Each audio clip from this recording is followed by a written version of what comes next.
All right, welcome everyone to a production stream today. An early production stream. Hello, Ronoya. Welcome. Yeah, this early because I don't have anything to do at the moment besides writing a paper, but this lasts until end of March, and I'm still waiting to do some research with the rest of my group.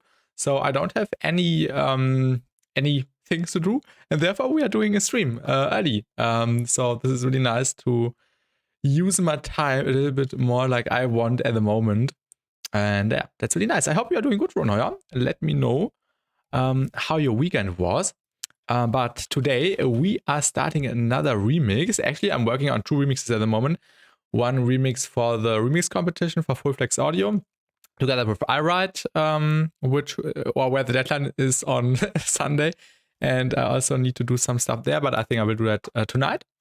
And I also want to participate in another remix contest by UK with the song, or for the song Thief. And yeah, this is what we are going to start today. A new remix, a melodic one. I'm really happy to do a melodic remix again. The last remixes were mostly heavy stuff, but yeah, some melodic stuff today. And hello, buddy of play. Welcome to the stream as well. Let me know if the audio is fine, everyone in chat. And yeah, I think we will do like a 5 hour, 6 hour session around that. And really stoked to do some cool stuff. Also, feedback stream is next week again, next Tuesday, or not tomorrow, but ja, in 8 days. And also, hello Arek, der frühe Vogel fängt die Dynamics. Genau, genau, guten Nachmittag. No dynamics. Maybe a little bit of dynamics today, because we're actually doing some melodic stuff.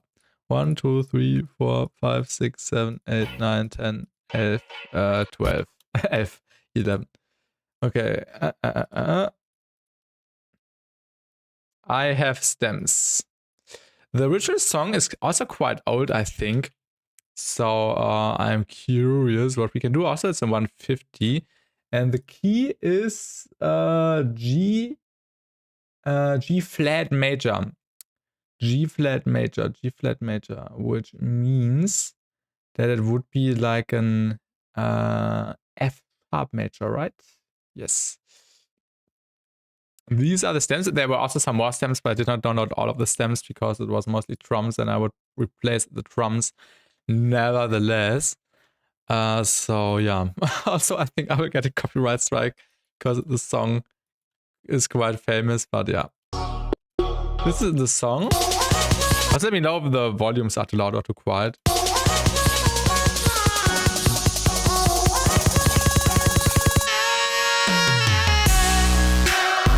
So it's this song with the saxophone as the main element, and I think it would be cool to flip or to remix for this contest hosted by Audios. And yeah, this is what we are going to do today. Good volume. Thank you, Eric. Thank you. The question is, do we start with the intro? I think we should first start with like a melody. Let's also categorize the stems. Oh yeah, I think we should keep this for the vocal. I really like this sound. Really catchy sound. What is this? Like a thief. That's the vocal. Yeah, we definitely have to use the vocal. Coming for your heart, I'm coming for. The vocal is also nice. Coming for your heart, I'm coming for your heart. Coming for your. That's the master. What's the difference between the master and the final song? So this is like, this is looking like a pre-master, right? Yeah, it's just louder. Okay.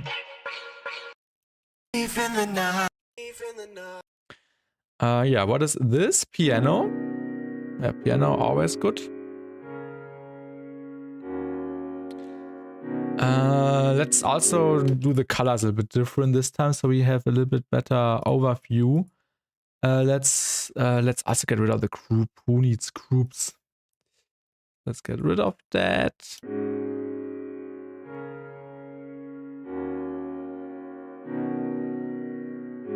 I will wrapping all the synths, all the instruments in green. This also belongs to the vocals. Then we have the saw bass.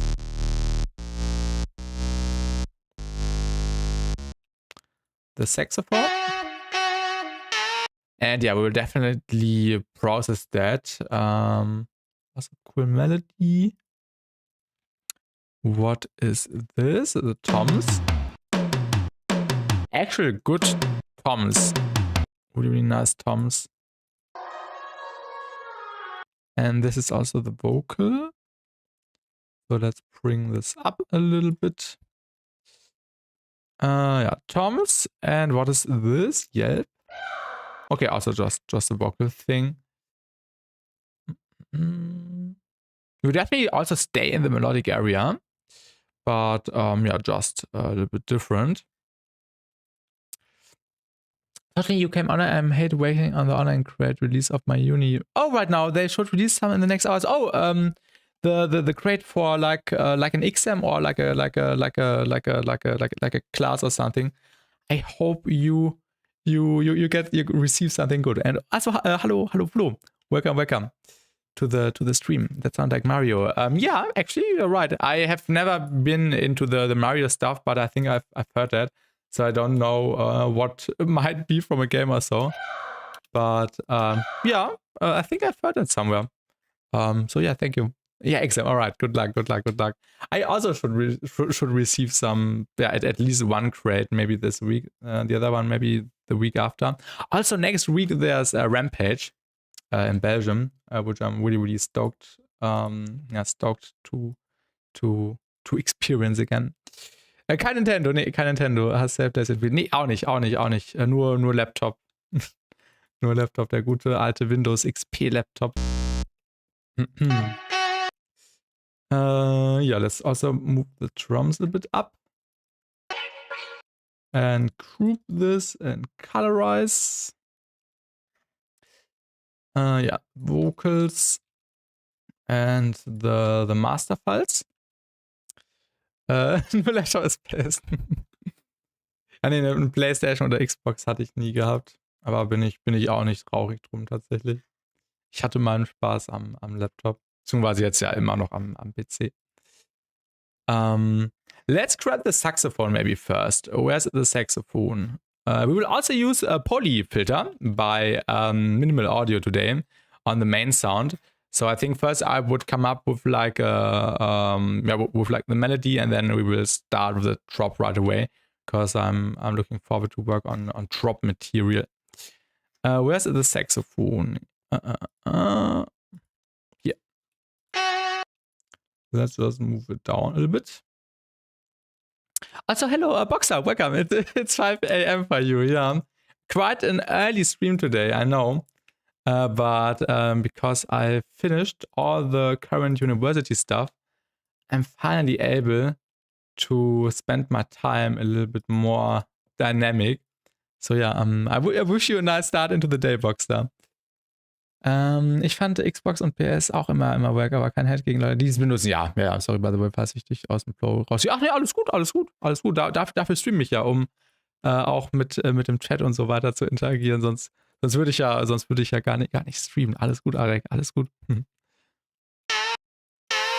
Okay, this is a saw probably. Oh yeah, we have poly flanger on it. I just needed something for the thumbnail. And these settings actually sound good. So we will probably use that later on. But already has a nice effect on the saw. Okay. The saxophone has quite some vibrato.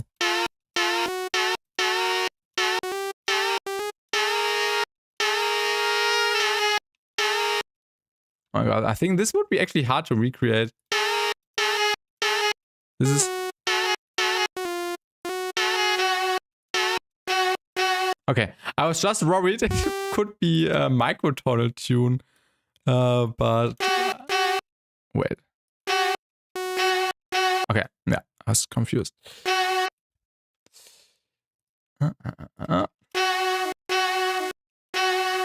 So it's going down on every hit. Da, da, da, da, da. Like so, I think. Hoffe auch, dass du was Gutes bei deinen Klausuren raus hast. Ja, auf jeden Fall bist du bei Bachelor Master. Ich bin im Master.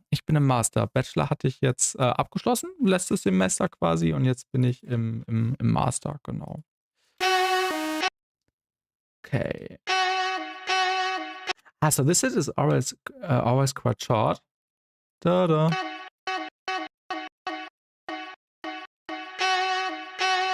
Ja. This would be a nice drop pattern for like colorful sounds later on, I think. Okay, it's really, really screamy, and we need to recreate the pitch bend now. Starting a little bit higher. Und ein A-Sharp. Ich mache auch so, wie es aussieht, nächstes Semester wohne ich auch bei Stefan. Oh, nice. Viel Erfolg dabei, viel Erfolg. Was machst du für ein Studium, Arek? Also ich hatte quasi erst mit Wirtschaftsingenieurwesen angefangen, habe dann gewechselt auf BWL und jetzt bin ich im SMI und Entrepreneurship Master. So heißt der Studiengang. Okay, it's just going down.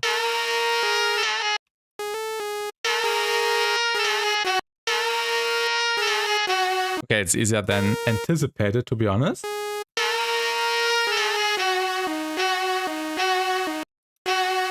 Oh, Informatik. Ja, Informatik hatte ich auch teilweise in Einzelmodulen. War jetzt nicht so kompliziert, aber muss ich auch nicht unbedingt haben. I think this hit must be a little bit more off to the right. Getting ready for work. Just gonna have your stream on in the background what I do. So no worries, Boxer, no worries. And thank you, I appreciate you. Thank you, and have a great day. And also hello, Twilight Sparkle Collective. Welcome to the stream. Today, early stream, quite unusual for me, but yeah. I think this needs to be a little bit more off. It's really quiet. Maybe we should bring up the second half so we can hear the hit a little bit better.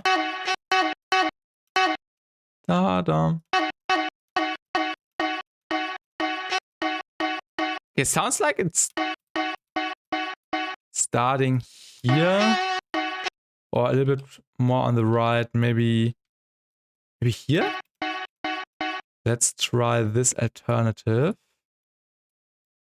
Just move it to the right a little bit.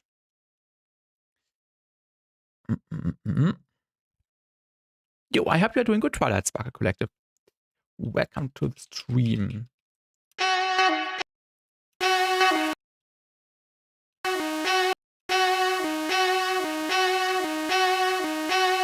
I think this is quite accurate. Do you already have an idea for the sound design for the synth following the sex? Yeah, I have an idea. So I'm pretty sure we will use the same pattern. So we keep it like the original with the melody and stuff, but do some plucky, colorful sound design with the new Flanger by Minimal Audio. So shout out to Minimal Audio for providing me with a license of Flanger, one of their craziest plugins. Last time we got Evoke, which was also really, really good.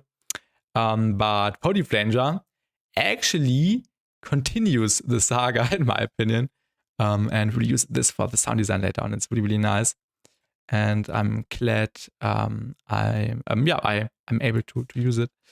Really, really nice. Okay. We also need the bass, so let's also just replicate the bass notes. The release plugin bangers, after bangers. Yeah, definitely. Already seen your YouTube video. Nice.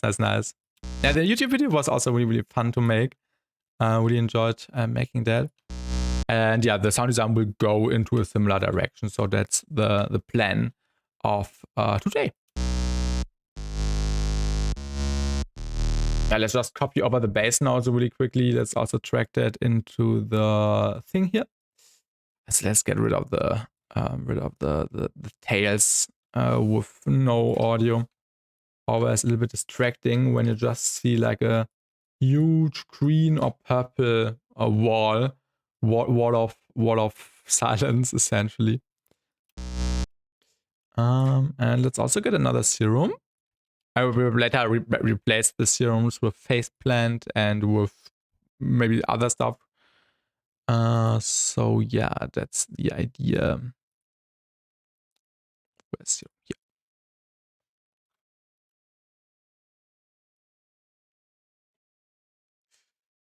Okay, let's quickly check how long this sawbass loops. We have this section. Da, da, da. Okay, it's basically 4 bars as the standard pattern. And then probably some variation later on. So nothing difficult. That sounds like a square. Da.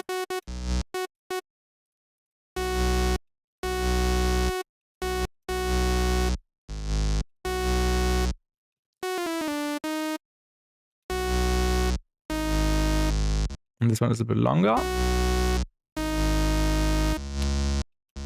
Da.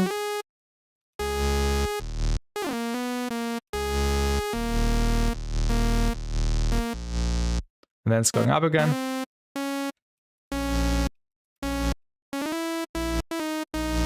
Wait. Da, da.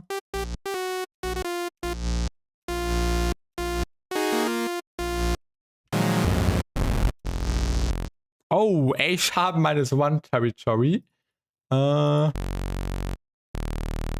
Let's really check if this still makes sense. Of course, there's no sidechain right now, I know. But yeah.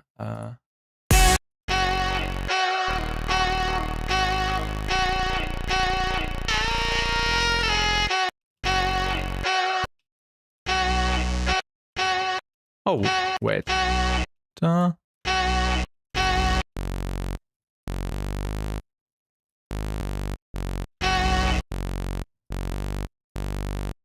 Wait, I'm stupid. Da.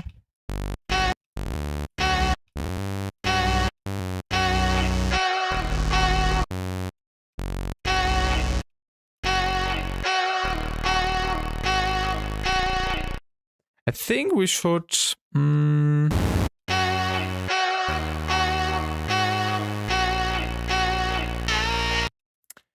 try to come up with a solution. Let's also get a tuner really quickly. Can't trust my ears. B?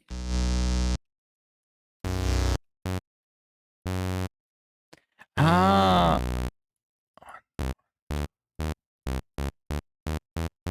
Ah, I hit the 5th. This was sounding weird. Okay. Yeah, I was hitting the 5th. This was annoying me. Okay. G sharp, C sharp, D sharp.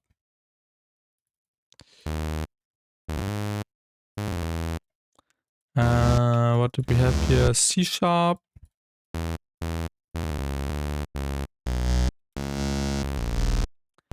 And then we have D sharp. Yeah, this makes more sense. So we hit the 5th.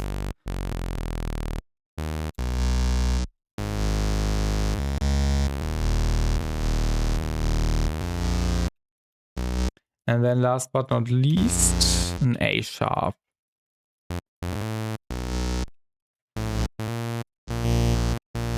And let's transpose it down.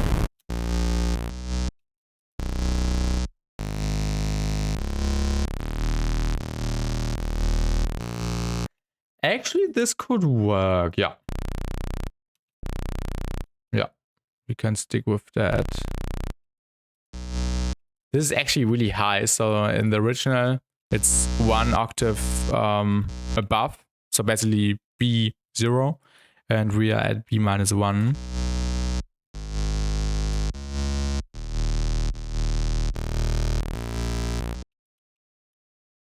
Ghost.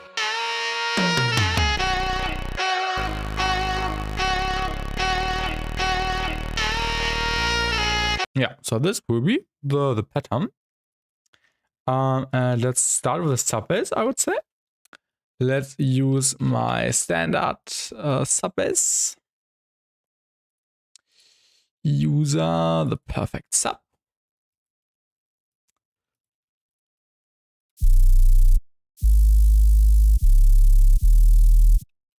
And we can just go with the fifth here. Maybe an octave up even.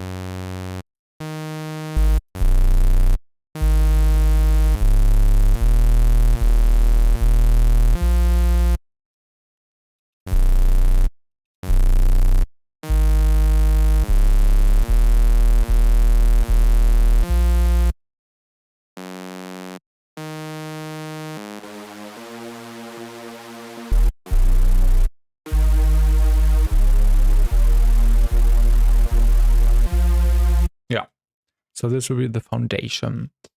Always when I hear something like this, I want to do a hypersub with Modulation and further. Yes. I also want to maybe do like a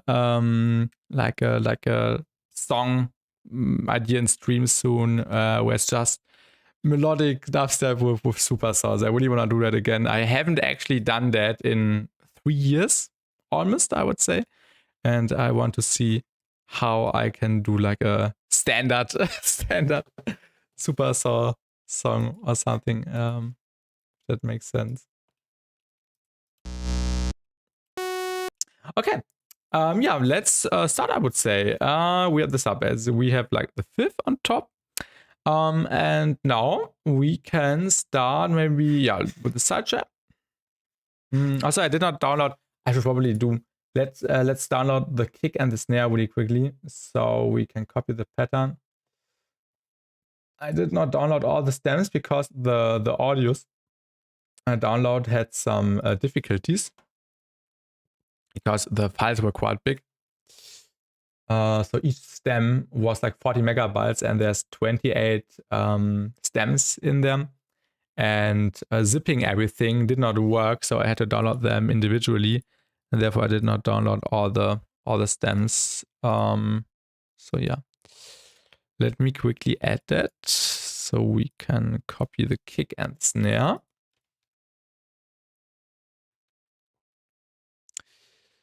Kick and snare. Right. Let's close all the tabs which we don't need.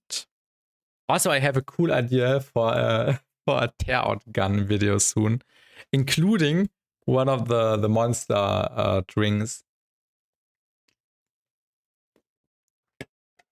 I think this could turn out quite nicely. Okay, this is like the kick build-up. Actually, not a bad kick. Despite the fact the song is quite old. Really plucky and transient. Okay, this kick is a little bit long for today's standards. Okay, we will not use the trap snare. I hate this kind of snare. In this context, at least. Okay. Wait. It was a clap. We also have to download the clap stem. Snap, or was it a snap? Crash. Let me also download the snap. And there should also... What is that? Falsetto? I'm confused. Falsetto. Let me also download this stem. Okay, I'm actually downloading 2 more stems. Tom Pitchforks Master. The clap. Yeah. We need the clap. Yeah, the snare is cruel, yes. The snare is not really cool. Okay. Let me open the Explorer again.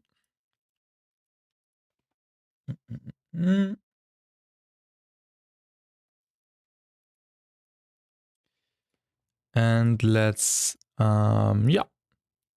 see what these stems do. What is falsetto? Haha. Okay, it's like another vocal on top. Interesting. Okay. Blue.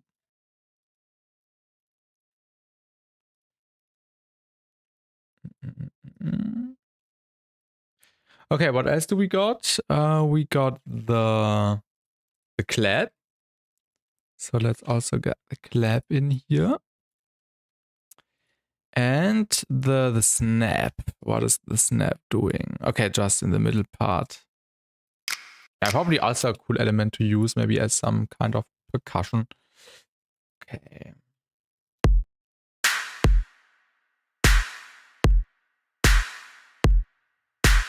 Okay.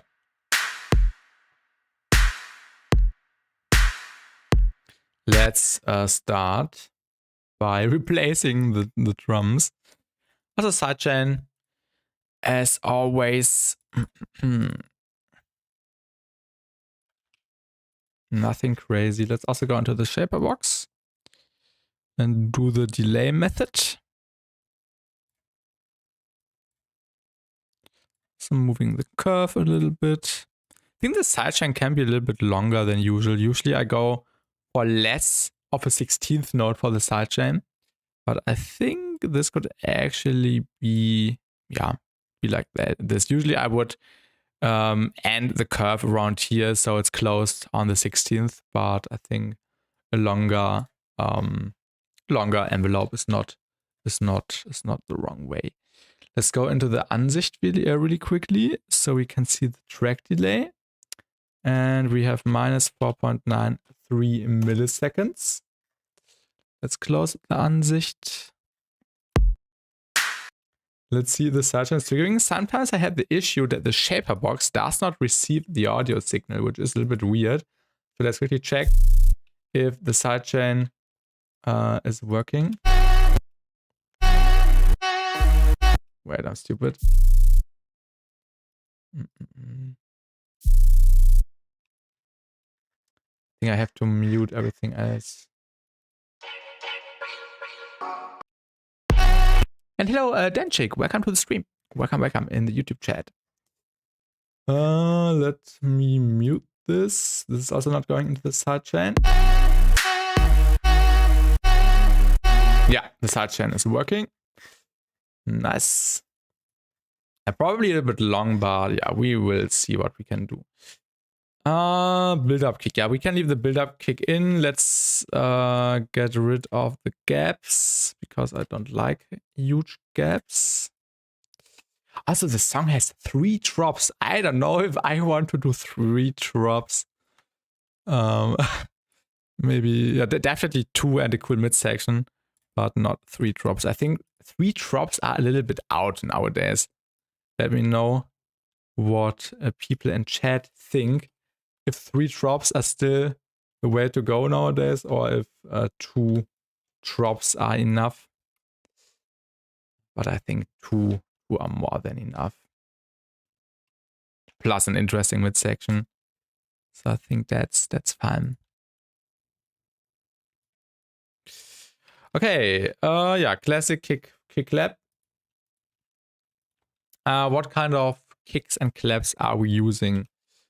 Probably not the standard ones. I usually use the wax U kicks and claps because they're really snappy. But today's project is not going to be like super heavy, more a little bit in the chill way. So we can grab yeah, a cool kick from the standard ones. Okay, these are oh, this one is actually a cool kick, but sounds more like a drum bass kick.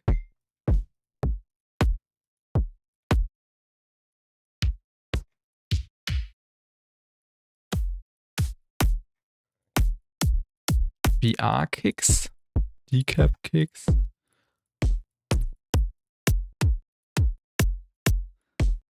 This sounds like a kick I want to use. Clicky ones.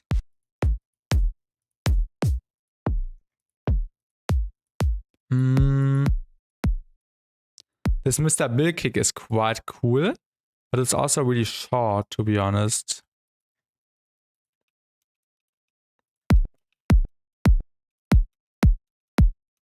And doesn't have that much low end, to be honest.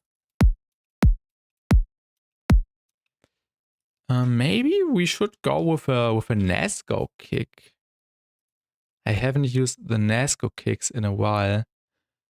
Oh my god, where do I go? Drums, kicks.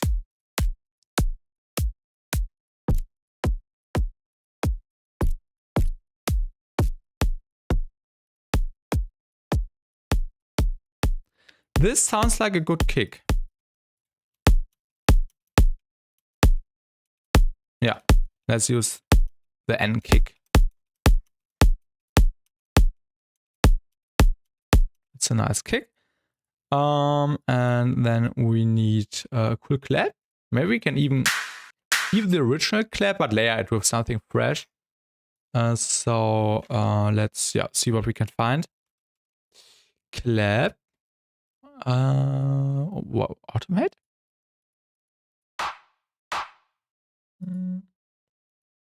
No.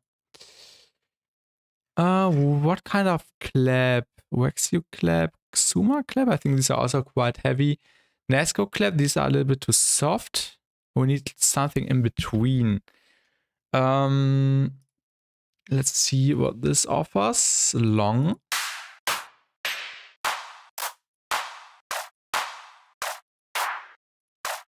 Could also layer 2 claps actually.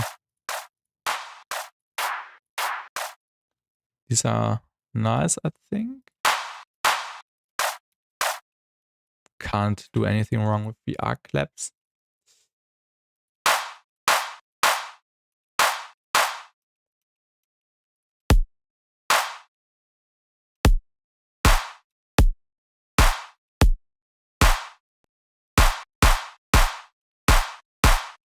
Maybe a different kick?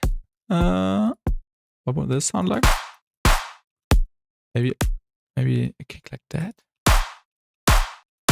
I think this kick would actually work better. Usually I don't like these kind of kicks because of the high end. But I think in this case it would actually work. We can just get rid of the high end a little bit. Or use a kerosene kick. Kerosene kicks are also always quite useful.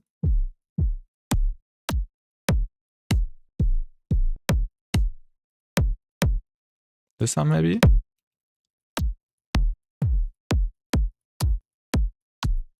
Or this one?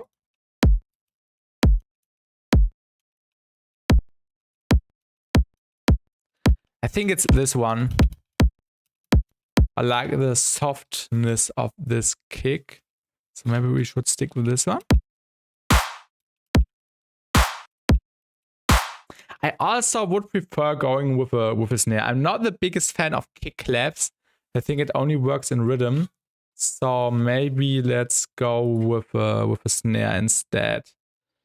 Not with a tear-out snare. Probably something more light. Let's quickly check what we can find. Or maybe an acoustic snare. This could be quite cool, to be honest. Snare. High. Low. Harks snare.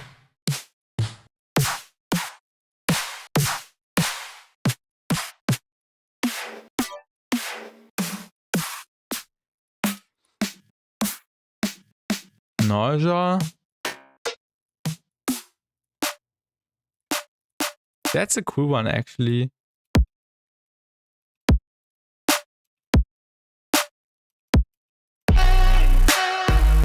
Yeah, maybe layered with the clap and some less of the, or a little bit less of the high end. I think this might be the method. Let's try this.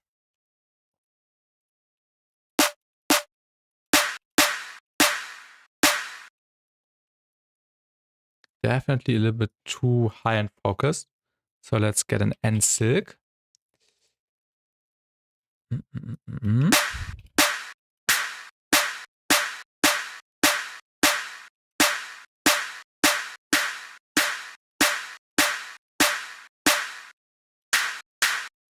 And the clap also doesn't need to be super long.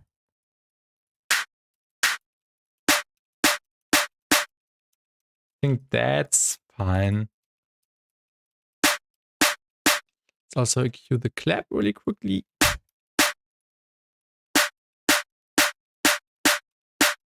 And then we can also tune the snare thing later and see if it works in the context.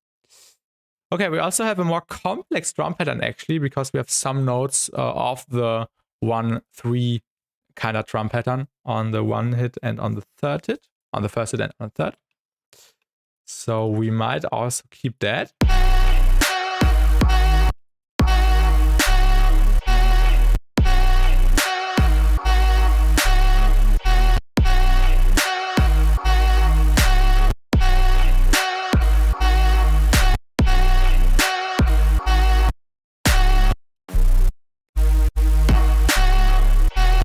Yeah, and then we can just spam.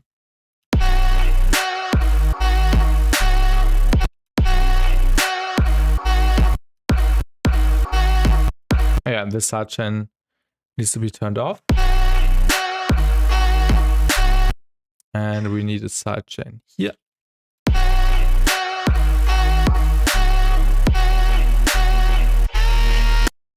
And we need a kick here. And that's fine for the first 4 bars. So I think the first goal is it to create like a good drop idea in like the range of 1 pattern, 4 bars, and then make it as good as possible. So then we have something which we would actually enjoy and work from this. So that's the idea. The song is in F sharp minor or G flat minor. Right, let me quickly check again. Major actually. F sharp major. Which means that we can go down 1, 2, 3 semitones onto the D sharp. So it's actually D sharp minor, which is quite cool.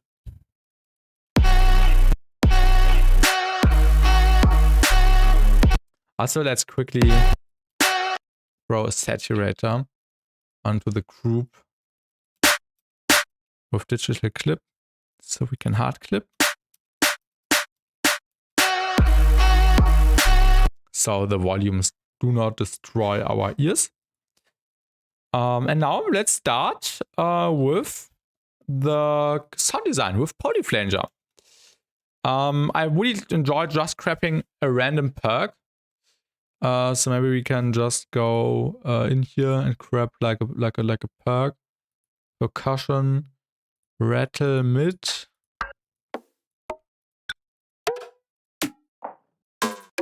We can even take one of my tear out ones, which I use in the tear out projects. Let me go to the Ableton, to the other remix I'm working on at the moment, Bounce. Oh, this was a sound I made yesterday. This was a quite a cool sound. A little bit rumply, but also, yeah, cool. Yep, this sound.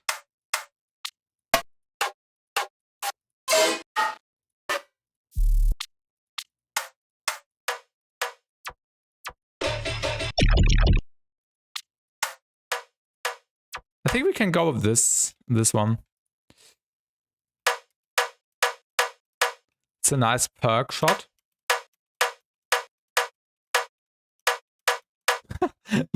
The name of the sample is ridiculous. Bounce 37, bounce 26, bounce 1972, bounce 11, bounce, and then the date. This is hilarious. Like a resample of a resample of a resample of a resample of a bounce. Okay, let's get Flanger.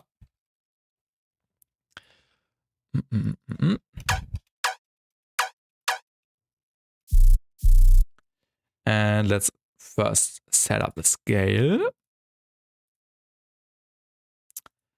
Yeah, we can even go with pentatonic minor, major in this case, because why not?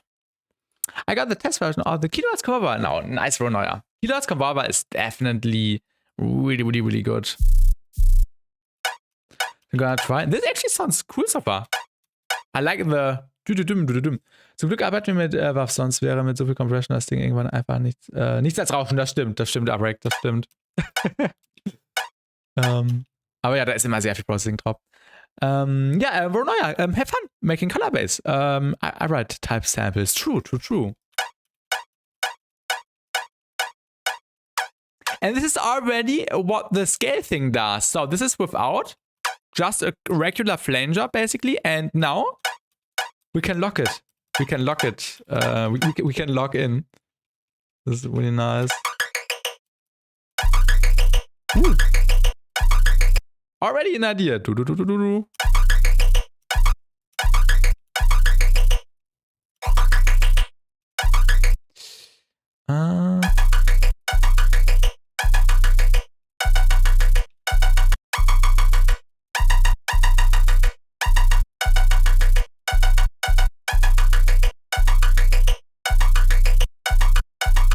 go with RAM.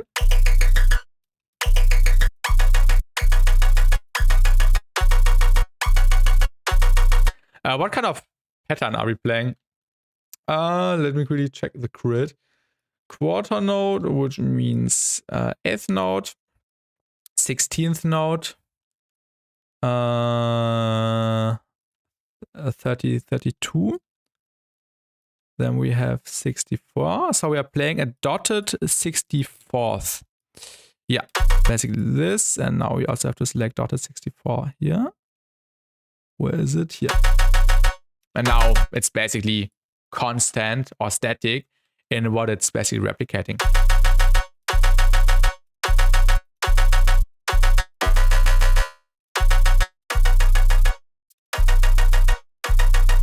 And this is so much fun. You just need to set it to the key, and then you can play around with the span knob and get variations.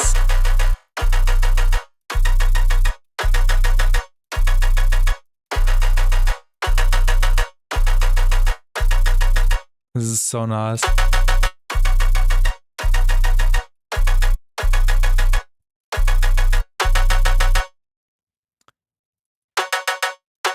Let's apply some processing. Yeah, that's really, really cool. I agree.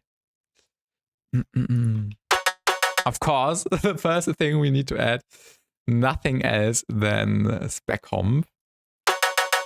Also, there are rumors that we might even get the final version very soon, so it's not the beta anymore soon. But yeah, Anina could work on that too. It's surprisingly good for Colorbase. I've actually downloaded it, but I haven't tried it since I downloaded it. Oh, I need to install it. I think I just downloaded the file. But Anina is definitely not the same. Wait, let me quickly download.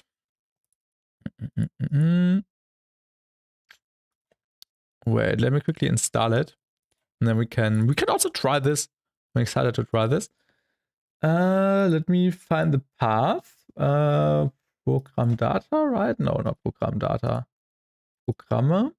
Yeah, the common files, and then VST3. Fortsetzen. And then we have to rescan. Scannen.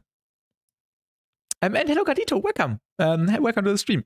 Use it as a spectral filter. Speaking of Alina, you saw it? Yeah, I saw it. I immediately got it. And I also saw it on Twitter by Ian Presto. But it's definitely not the same as Specom. Let me quickly. Oh yeah, there it is. So. Yeah. This is more like an intense spectral compressor, basically. It's dipping down the frequencies here. I really like the freezing function here. And this was the delta. And yeah, the delta signal would be cool for color base as well.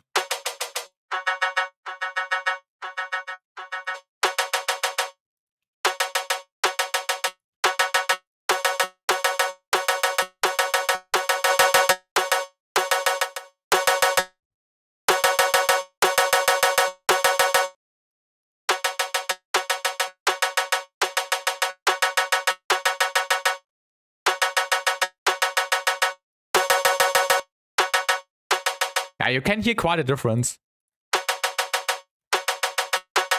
This is a little bit softer, and with Speckham there are more intense results possible. Yeah, it has such an input. Yes.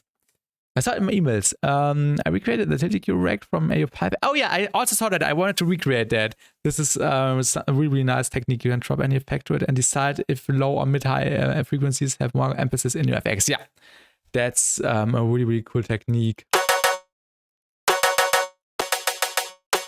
I think I would use Anina more for sound design instead of like mixing, because I really like the wowly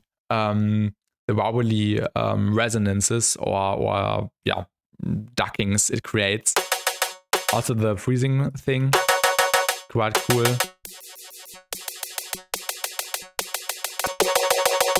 Oh yeah, Anina before Speckham.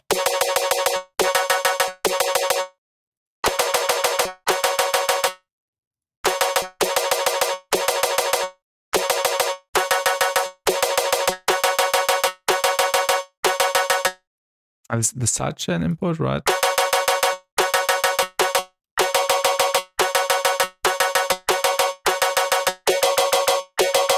But in my opinion, Uzu is one of the craziest ones. The Delta mod is so cool too. Yeah, and that's also what AO5 used for the sidechain thing.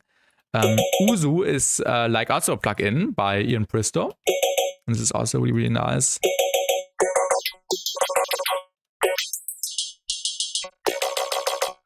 Ooh.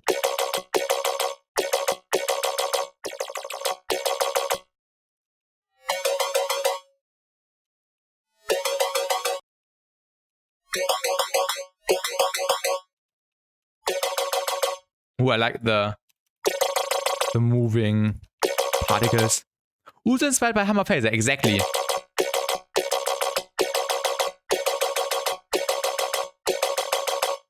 Like a phaser which phases in an infinite way.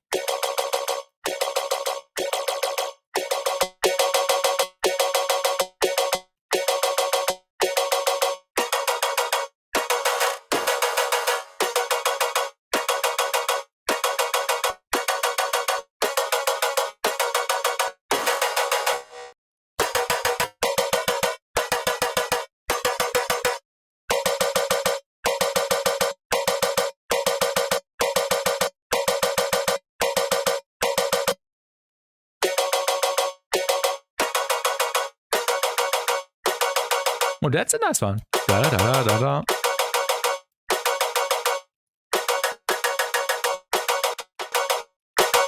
I think Uzu is a bit too much for this sound now. We can definitely use that later for also some cool sound design.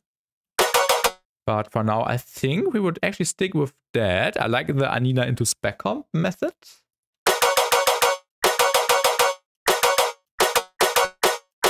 And maybe we can increase the feedback. And the damping.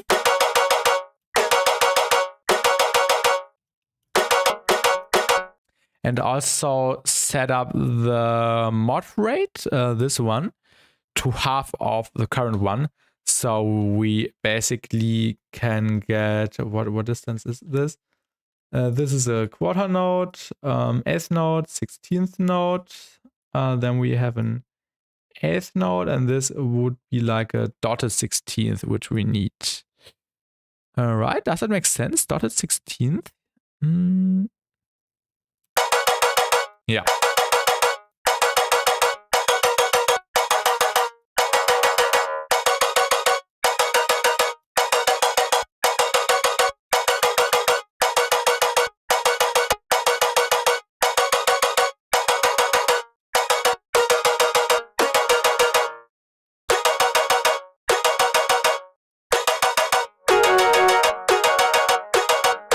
But you have to watch out with the feedback. That does not get too intense.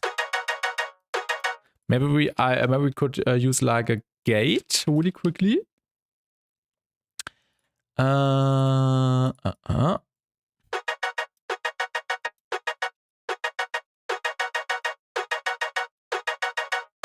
we can get rid of some of the tail.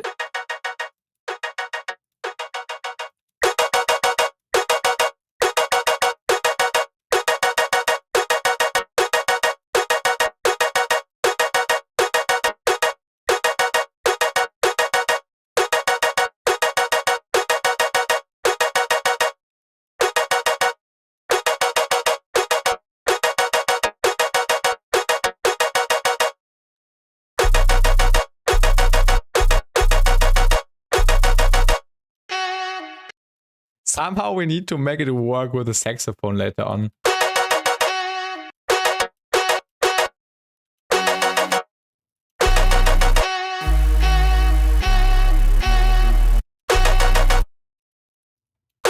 So we might need to get it into the range of the saxophone. You can bypass some notes of the scale and polyflanger, like decide which ones to use. Kinda. With the voicing, you can't click into the keyboard and say I don't want the F, but you have lots of scale options here. Wait, let me quickly, here. You have lots of scale options, so you can precisely say I want pentatonic major and standard in comparison to the classic major one, which would already exclude a note or two, actually, I don't know. But you can't do it by hand. But there's this voicing option. I haven't tried this, to be honest. We might try today, in which you can set up the exact chord you want to have. Like you can say, I want a suspended +4, or like a power chord, or a seventh, or pentatonic, probably like this. You can maybe just try a few ones. Yeah, you can hear some differences. Yeah. Try it. Root, thirds. So this would help getting the notes you want.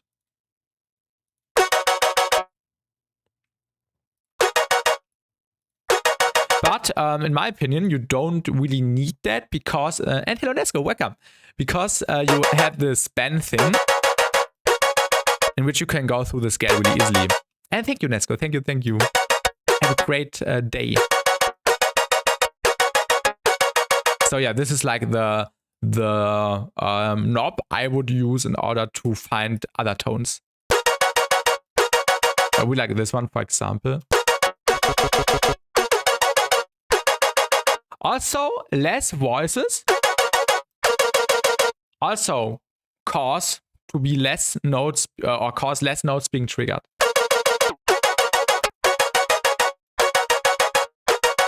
This is really, really nice as well. This is a little bit crazy. Also actually cool. Interesting. Yeah, this is also interesting. You will probably find a way to use that. The gate does a lot without. It's a bit more like rumbly. But the gate would also make this one work. Sounds like an ARP now. I love it. Yeah, that option to limit the voices is so good. Yes, I agree.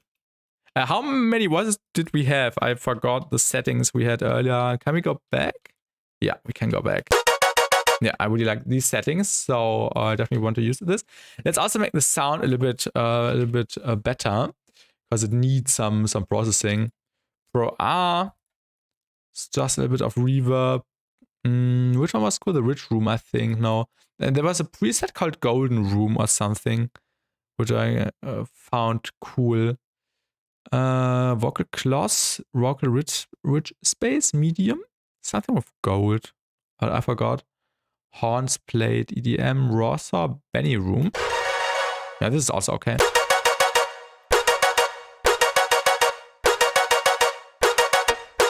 And let's also get an envelope follower so we can control the reverb a little bit better. Envelope follower before the reverb, please.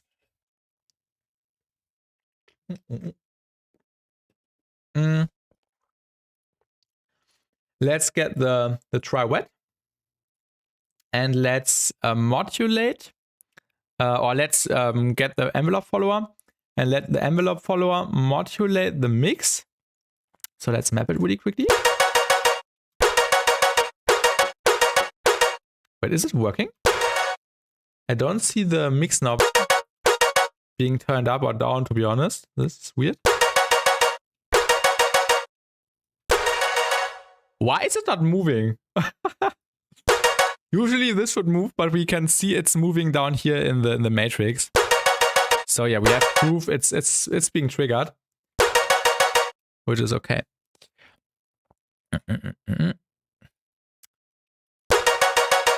And let's do it like the opposite way. Because it's locked. In Pro R. I don't know what this knob does. Is there an explanation? What does this locked thing do? Oh, what does this do? I don't know. I don't know what this lock thing means.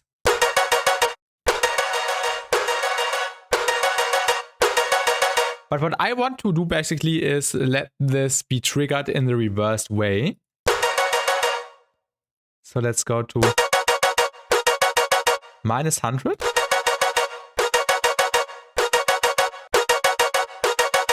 So the reverb is always being triggered in between.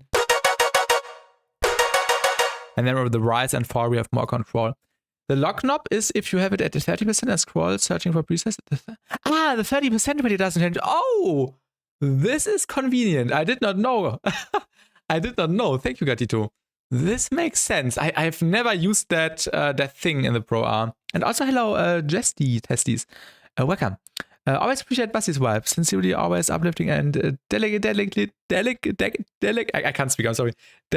informative. You can feel the curiosity and passion in each video and stream. Pro is electric and inspiration all in one. Yo, thank you so much for your kind words. Really appreciate you.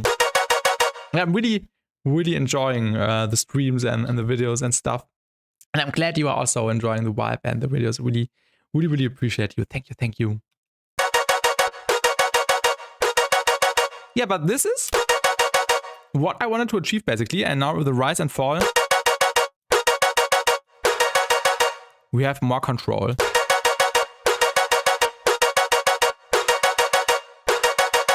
So the reverb basically reacts to the input signal, to the perk thing in this case. And without polyflanger, just this noisy thing. And with polyflanger, we make it sound good. Yeah, in the next step, I would add more processing, but I don't know what. Maybe snap heap. If I don't know what to add, I always add a snap heap, because when I open the effects, I kind of get an idea of what might work, and it maybe we can use like let me look a little bit more. Yeah, the convolver, always the method. Especially the dispersed ones, really good. So we can make it more lasery. And hello Laser Blue, welcome to the stream. How are you doing?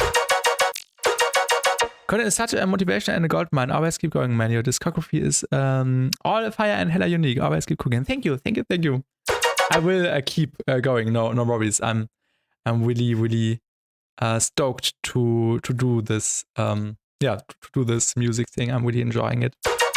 And I appreciate you a lot. Thank you.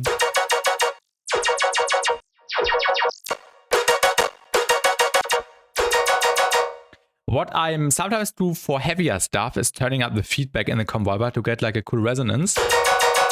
But in this case, we don't want that. I think that's fine. And now we can get more variations with the polyflanger.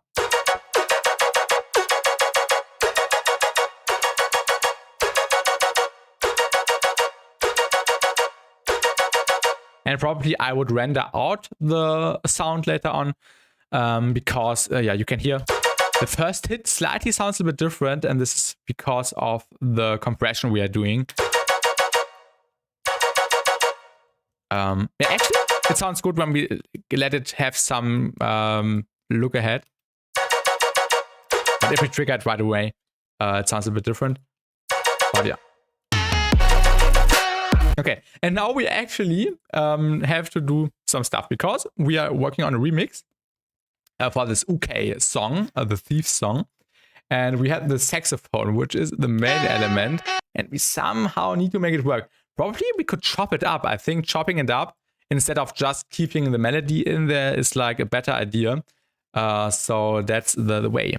And yeah, there's a saxophone. Yeah, it's like this song Thief by UK. And there's a remix contest, and I thought I would contribute because why not? And it's this song.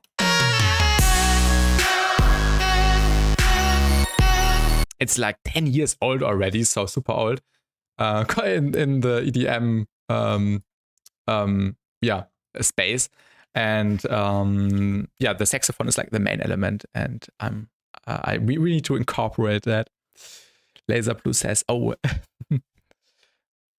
But yeah, definitely cool and chill vibe, and allows us some cool possibilities to remix it. I feel like remixing melodic songs is easier than heavy songs, because for example, in the Street remix I did for the Nightmare remix, which is on SoundCloud, if you remember, it was quite difficult finding good way, making it work in a teared context. You make a teared remix, and not for this one. This won't be teared. This will be some melodic, colorful stuff, melodic dubstep, future bass, color bass. Call it what you want. Something melodic in the end. So no tear-out this time. But yeah. I'm also working on a tear-out remix at the moment, or like a rhythm tear-out thing together with iWrite. I also need to work on that later on, tonight probably. So yeah, I have the full spectrum at the moment. Tear-out, color bass. I even made Square 4. I need to show that. Oh, let me say the project really quickly. How do I call that? Thief remix stream. Let me open this really quickly, because this is too funny. I made Square 4 yesterday. Here. It would be wild to take the saxophone and put an envelope follow attached on it to a big effect chain for resampling melodic chops as it for the drop. Exactly. This is a good idea. So this is what I made yesterday. Quite the opposite, but yeah. Oh.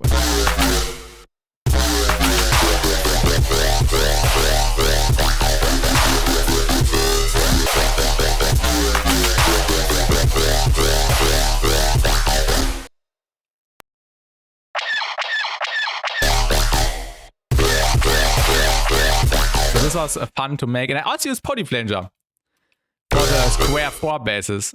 Square 4 without and with.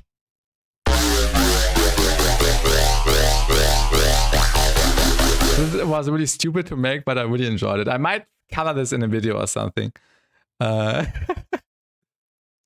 This was quite funny. Oh yeah, I don't know if iWrite sends something. I need to check probably the server again. There are always plenty of messages, and I can't keep up everything. But yeah, probably the stuff iWrite sent. We sampled the main saxophone and turned it into a fun metallic lead. Yeah, something in a different context. And hello, Jonatron Music, welcome. I'm new here. Have you got any tutorials for color bass for beginners? I do produce, but never tried color bass. Just got Anina and Pitch Map. Any other must-have plugins? Thanks, man. Actually, I made a video on Saturday, I think, or was it Friday? I can't remember. No, Saturday, in which I explained like a new way to make color bass, basically, with the new plugin by Minimal Audio, which I also use right here, Flanger. So either I can recommend you checking out the video, which is also pinned in the chat here, or you just go back in the stream and see how I set up the thing here right now. So this is like the newest way to make colorful stuff. Of course, you can also use this for atonal stuff, for sound designing, because this is a flanger at the end. Yeah, pitch map is like color base 1. Then there's chroma, which is color base 2. And now we got flanger, which is color base 3, if you want to sort that in. But yeah, you can do it with Anina, like AO5 explained it in his latest video, for example, with the sidechain input. You can also use pitch map. Of course, the pitch map thing is that you need to do quite some processing, because there's always these artifacts which people can identify and say, oh, you use pitch map. And some people don't like when producers use pitch map because it's overused. But at the end of the day, do what you like. And when you have Anina and pitch map, these are already good things to start. And you don't even need these two. You can even just grab like chords and a bass. But I've also made videos about chroma, for example, which I mentioned already. There are like 3 videos or 4 videos about chroma. and Prism. And Prism by Nesco is also a cool way to make colorful sounds. Let me also open that up really quickly. It's also something really fun and actually cleaner than PitchMap. Maelstrom is actually so cool. I've been making non-square form with Maelstrom. I also want to get it. And LaserBlue, please tell me. I'm always confused. Maelstrom is part of Reason, right? Or is Maelstrom something different compared to Reason? I always get confused, but I think it's in Reason, right, LaserBlue? So this is like another cool thing which Nesco made. Nesco, who was also part of Chroma, or is part of Chroma. And this is basically similarly working to PitchMap, where you can set up a scale. For example, we are in F sharp, and then you go to major, pentatonic major, or minor, whatsoever. And then you can also make colorful sounds. Let's quickly disable the polyflanger. Yeah, without, it sounds like this. Really atonal. And with, it sounds like this. This is also a really, really fun way to do colorful sounds. So there's infinite methods, Jonatron, at the end of the day. And yeah, you can use these in different contexts. You get different flavors out of them. But at the end of the day, what matters the most is the processing after the colorful thing.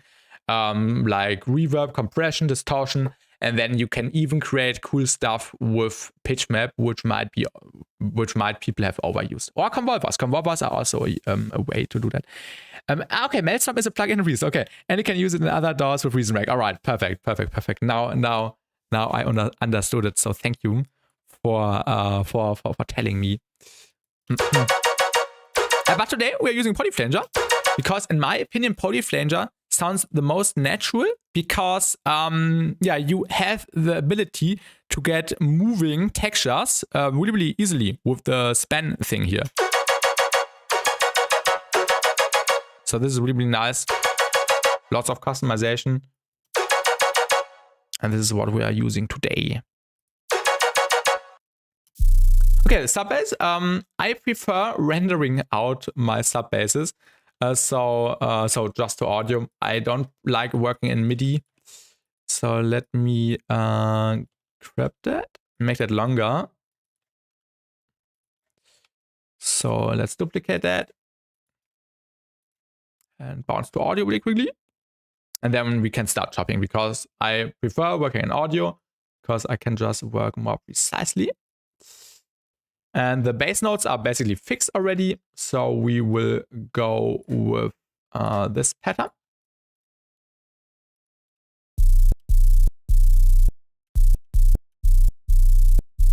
Also don't need like a super strong thing right here. I don't know what kind of pattern we are going with yet. We have the dotted 64th notes right now. Maybe we change that later on, but we just need something to start with, and then later on we can change the yeah, the way the notes are being triggered and the rate basically.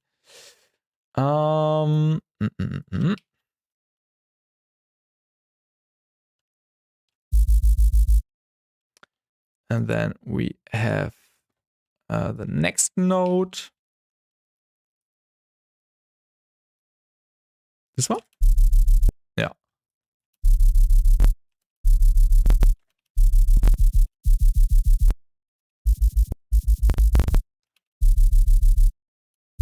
Let's make sure we get like the beginning of the sample. And then we have the next one, which would follow here.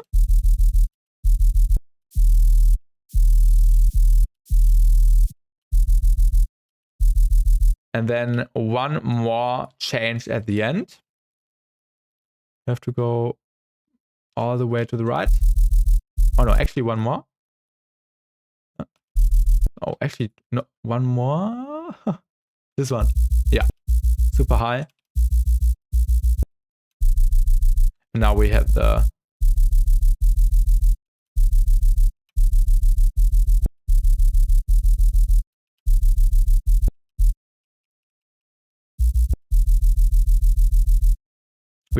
bass pattern.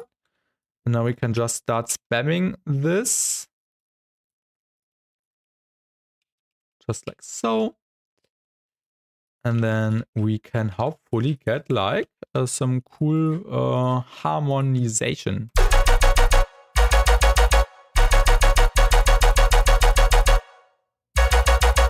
What I don't like is the way it gets into this, or it transitions from this note into this note. So we might change it here. And also, hello, Fito, welcome, welcome. Maelstrom is so confusing, but I actually accidentally create cool shit with it, but nothing is on purpose. Oh, so you also have Maelstrom or Reason. That's nice. Yeah, I've talked to Surgeon about Reason a few times already, and he also says I need it. So yeah, I will get it. I will get it sooner or later.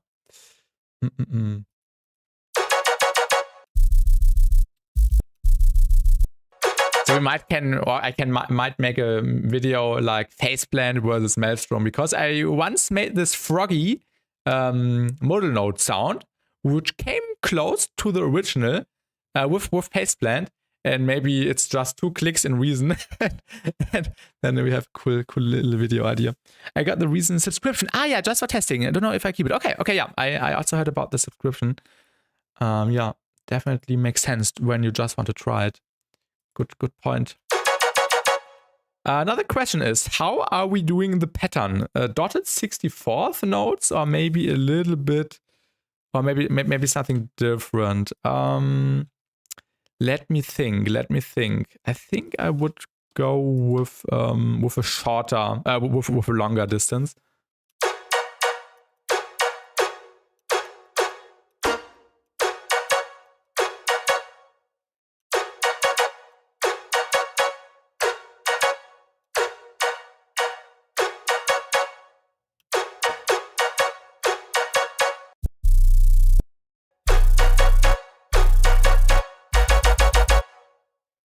Or we can do like an A-B thing, which would also be cool.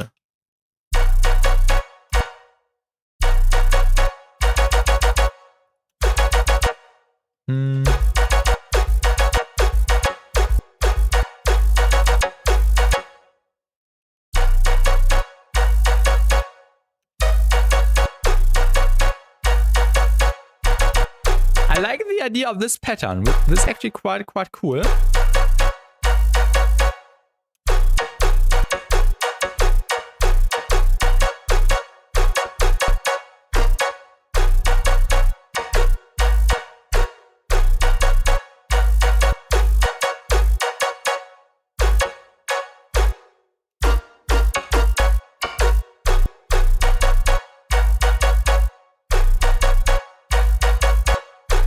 What I also like is not doing like full throttle with the bass notes right away, because when there is a bass progression in like the drop right away, it feels like you already shot like all your arsenal essentially, if you know what I mean. Because I think it would be way better if we did the full progression later on, but first just let the pattern or the drop go on 2 bass notes and then just switch in between, change the fills and stuff, and then later on in like a B drop or in like a second drop, we can start with like a resolution, which would then include all the drop notes and make the progression happen again. So this also is an idea I have right now. Let's mute the saxophone really quickly. Okay. Okay, sounds really bad right now, but we got this. The pattern unfortunately does not work with the drums, so we need to do some changes. Let's also group this, so I don't always have to solo the thing.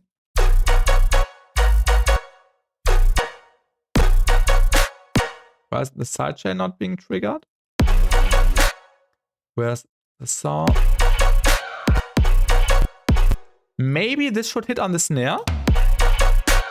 Oh yeah. Let me also mute all the other stems. The stems are annoying me a little bit.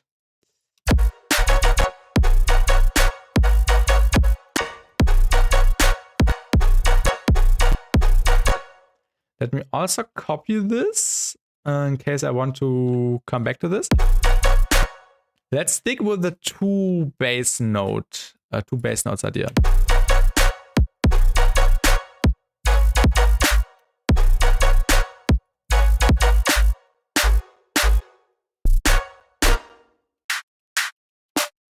Let's maybe also tune the snare really quickly with polyflanger as well, because why not? Polyflanger.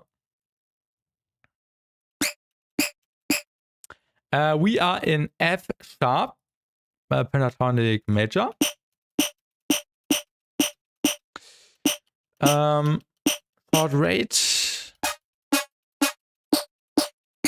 ramp.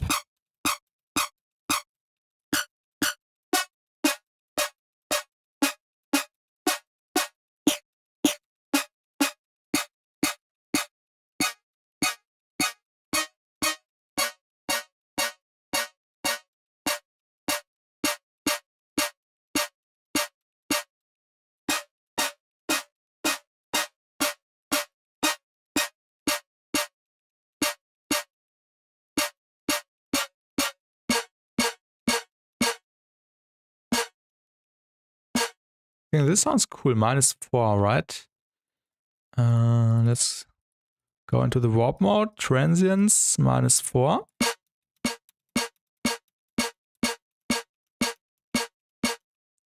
And then some compression really quickly.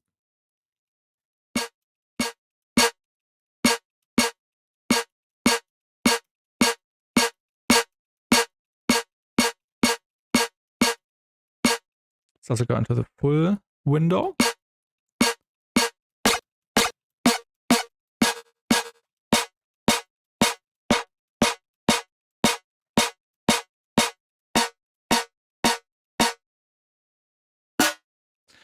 And let's make sure it always sounds the same.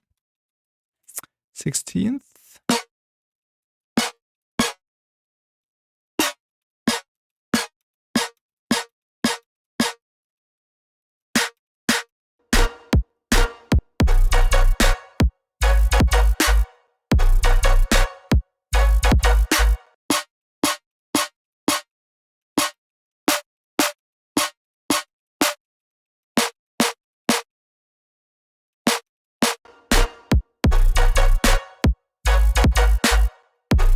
I don't like the snare, to be honest. And also, hello, Aqui. They made it more apparent and easier to distinguish. You mean polyflanger or Reason? Or what in particular? Oh, there's no sidechain. This is why it sounds so weird. Jo, danke, Arek. Danke.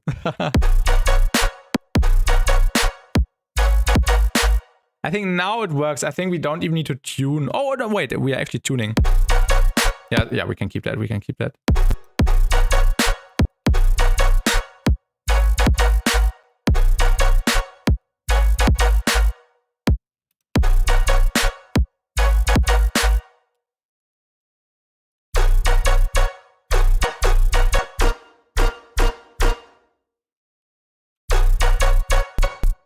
Oh, sorry.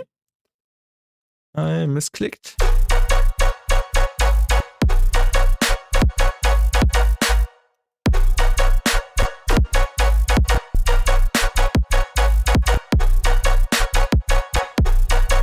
The drum pattern. The drum pattern is annoying. Let's stick to a more straightforward drum pattern.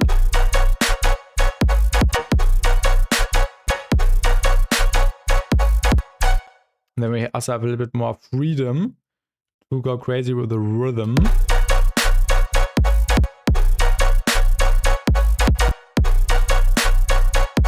Yeah, that's the way, I think.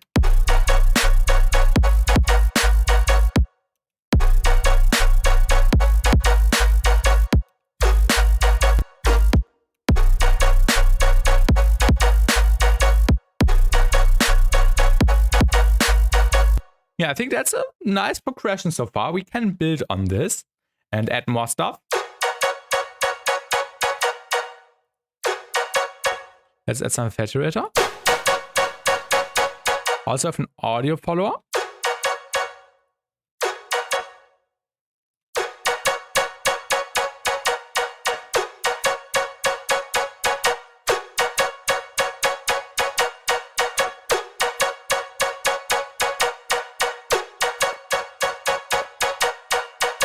And maybe a filter.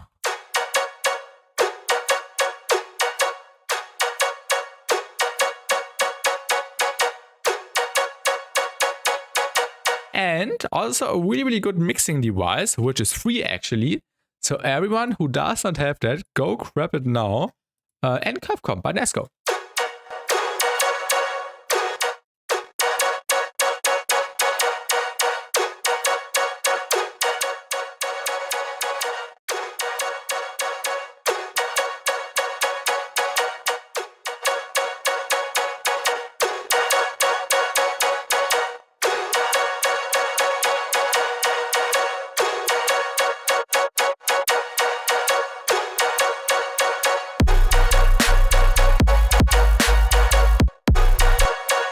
The reverb is a bit too intense.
I think it's a bit too intense.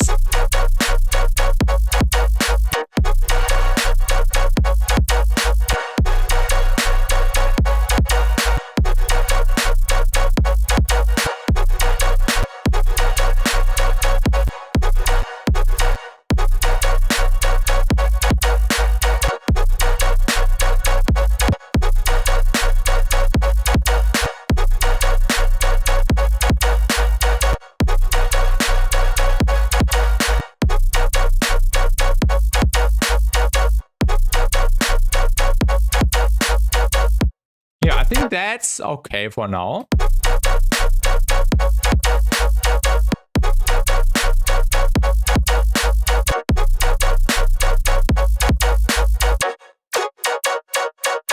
Let's also add one more layer.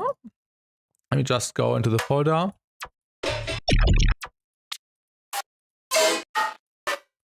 I know these sounds might not work, or might sound like they would not work. But I just need a transient layer. Did we use this one already? No, the file sounds different. I just need like a transient thing.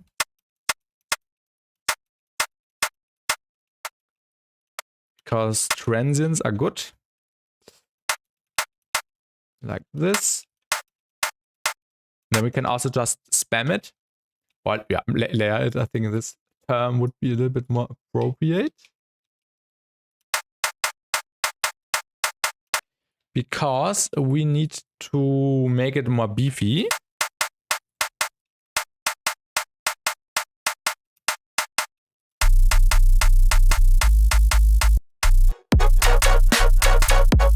Oh, this one is off a little bit.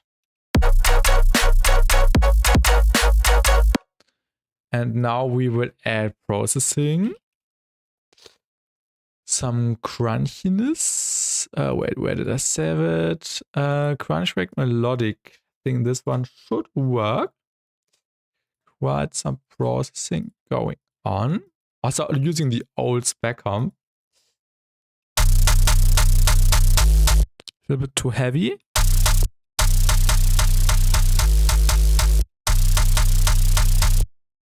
I also need to do some processing on the sub bass.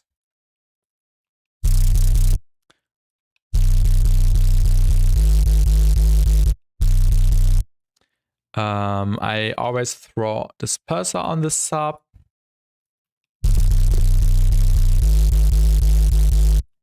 And ambassador.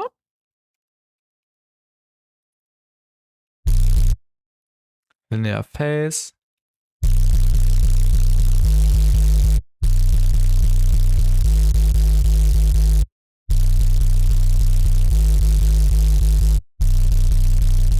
And then you can shape the tonality of the sub bass a little bit.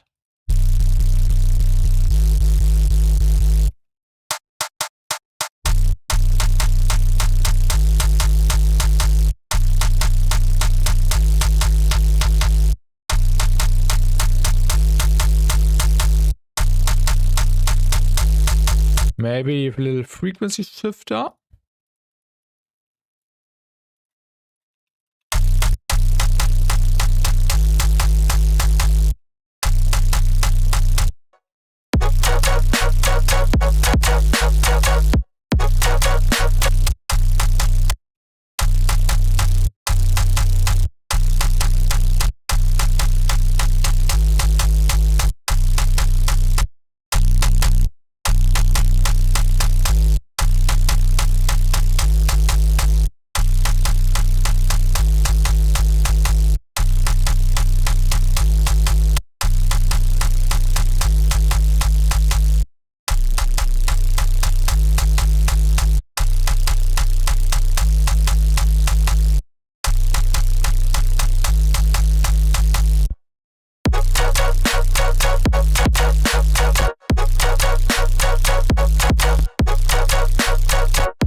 This hit must come a little bit earlier.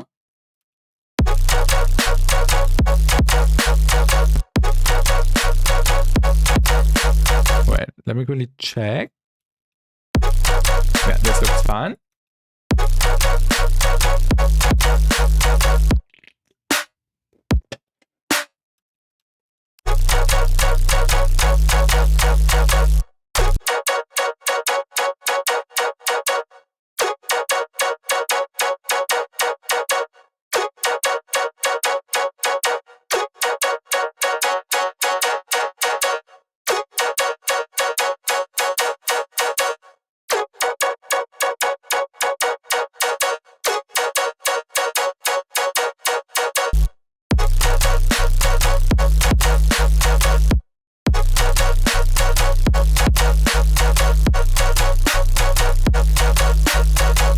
Yeah, this is a cool pattern so far. Now we can try to incorporate the saxophone. Let's just first try chopping it. Let's also colorize this a little bit different, so we can see what's going on. Yeah, like this. Okay, I think this will be quite a challenge, but I'm open for it. So let's see how good we can make it. So let's first dig with the first note.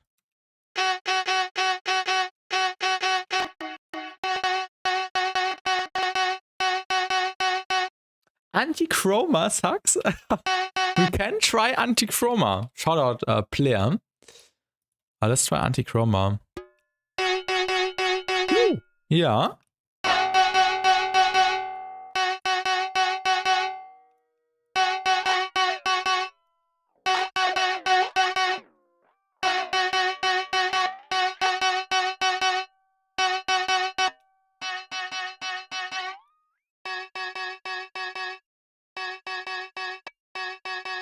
What if we tune it in addition?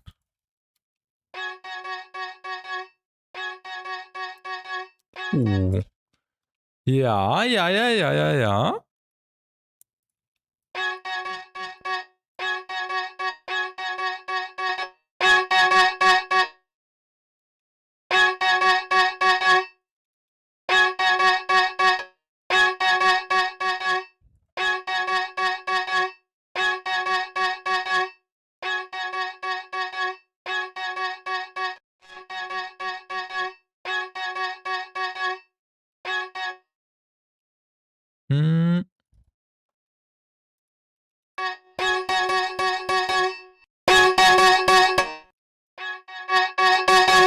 Sorry for the loudness.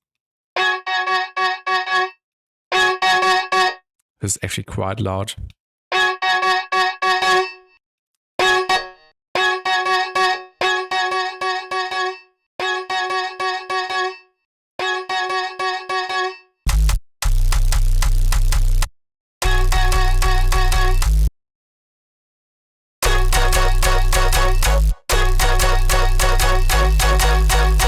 Yo, thank you, Nesco. Thank you. We are just starting, but already a good concept, I think.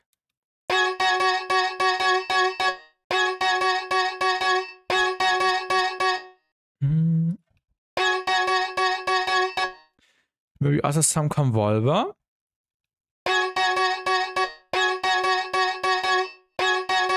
It seems like the convolver. Oh, we disabled Snappy.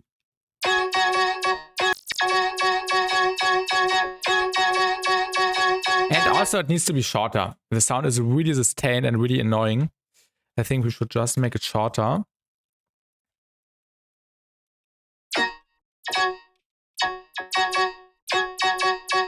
Yeah, that's a bit more pleasant.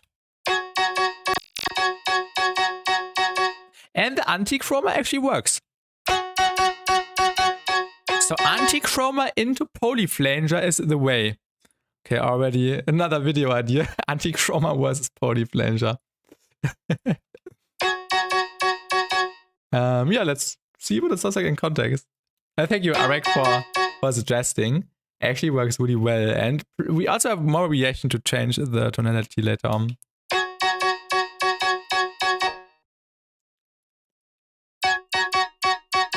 Oh, actually an octave up is the way to go, I feel like.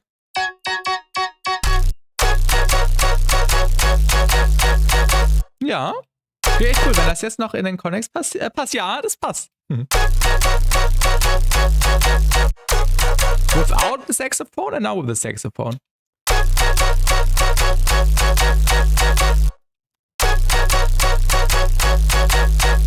Yeah, this is fitting really, really well together. The saxophone. Of course, we need to use the saxophone in the try context so we can actually recognize it, because now you can't recognize it anymore. So we are forced to also use it in a more raw way, I feel like. Maybe with some distortion, some filtering.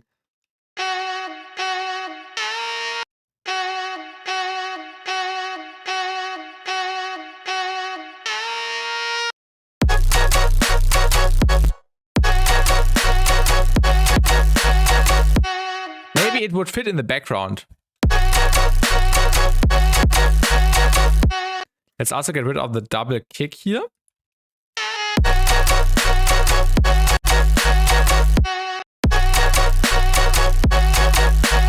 And this is better. This is better.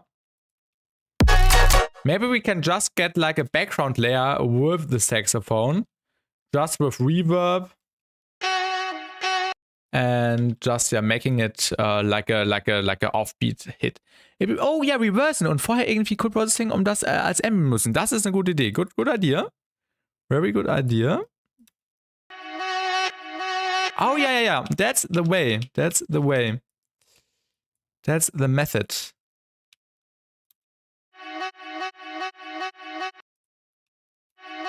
Ja. Let's get the Pro A.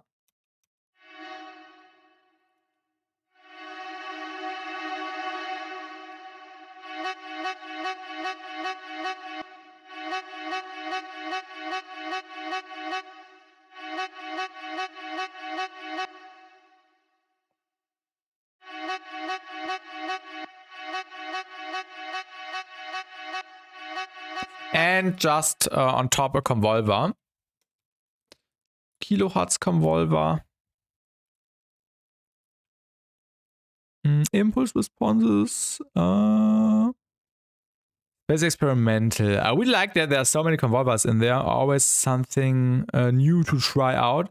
Recently, I really like the metaphysical resonator thing. But also the living room. Where's the living room? The one preset was called living room. I think the living room could fit. Ah, yeah, the live room. Not living room. Live room. The live room could fit nicely in there. Yeah, it gives it this more roomy feel. Why does it have a different name now? Oh, because I clicked wrong one. Actually, this one fits better. Living room impulse with puzzles goes so far reverb. Yeah, we will actually use the other one, Mass Ho, whatever this means. Mass Hove.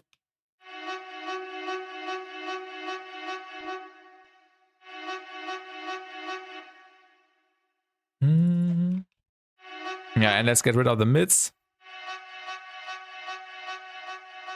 Just for the background. We could even pan it. We could even pan it with the auto pan VR method. Like that.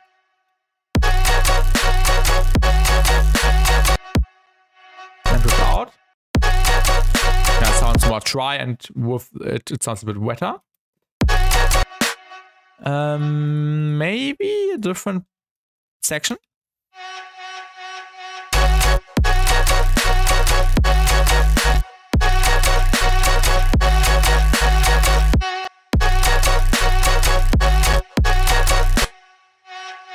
Ja.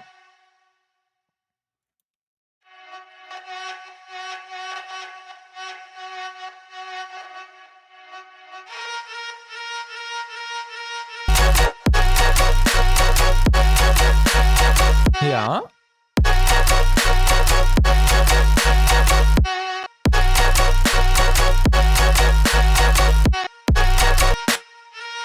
That's a cool one, I agree. Maybe a little bit more chopped. Maybe a little bit less auto pan.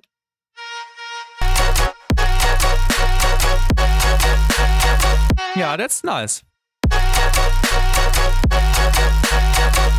Maybe this tail could also be a little bit more, yeah, cut off like that.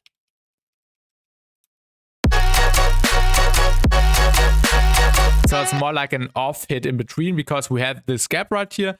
And I think it's nice to fill it with the saxophone in particular right here. Plus, we could also colorize it again. Maybe let's just grab the poly flanger again. Let's see if we can make it more colorful on top.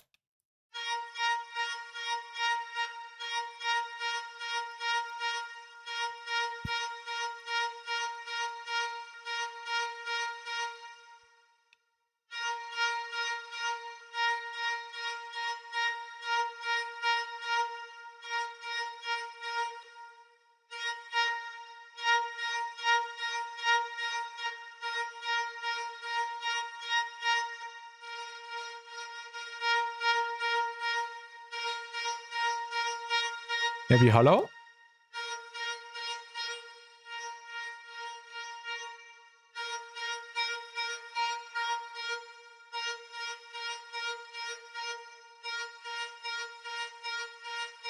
I think this sounds quite cool. Ja, und hallo Ruffy, guten Abend oder schönen Nachmittag. Mach nach den 8 Hits noch eine Reihe, aber mit der hohen Note aus dem Clip danach. Mit der hohen Note bei dem Saxophon meinst du? Also bei dem Saxophon eine Note höher noch? Saxophone one semitone higher. We will definitely repeat that, so good point for sure. Und dann nehme ich mal an, nach rechts oder links scrollen. This one? Ist das der Ton, den du haben wolltest?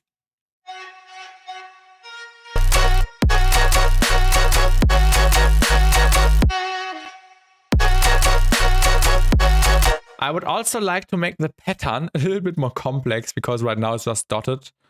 Wait, actually it's not only dotted. It's dotted and then not dotted and then dotted. Okay, so yeah, I think that's fine. Also, don't overcomplicate the patterns. This is something I often tend to overcomplicate the patterns. Ich sehe irgendwie, dass man da nachher so irgendwo ein Saxophon fillert, was dann so Call and Response geht. Genau, das ist der Plan. That's the plan.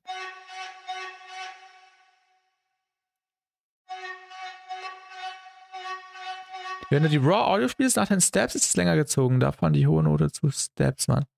Beim Saxophon oder bei einem anderen Sound? Beim Saxophon, oder?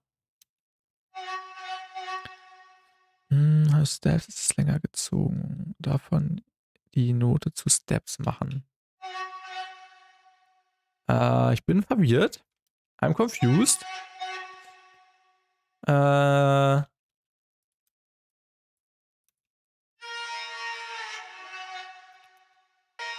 Meinst du den Kollegen hier?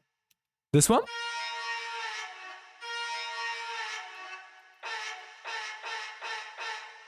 Sounds like a duck.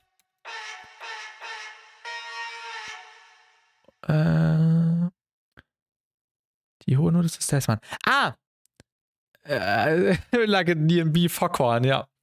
Also den soll ich nehmen und dann kurz machen. Plucky. Plucky? Plucky or long?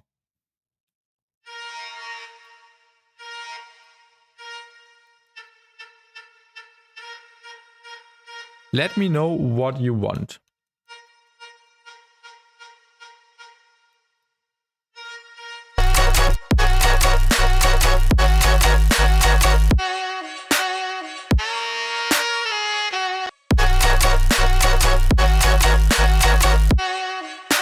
Was ist, wenn du einen anderen gemacht hast? Ah, das ist ja dasselbe dann quasi. Ist ja derselbe Ton. Ist ja derselbe Ton dann.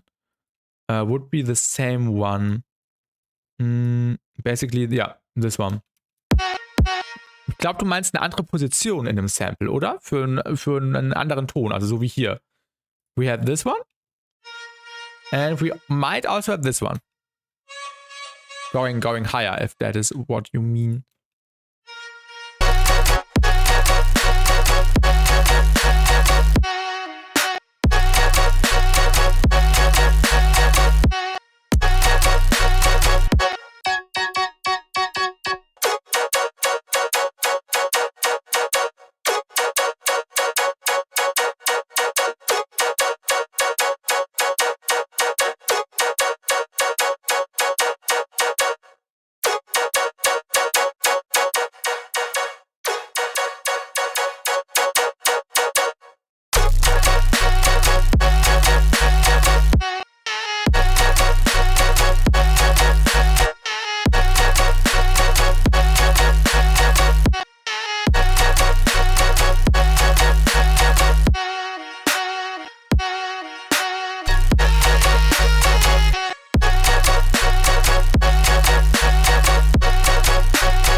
Yeah, maybe we could use the saxophone at the end of a phrase or something.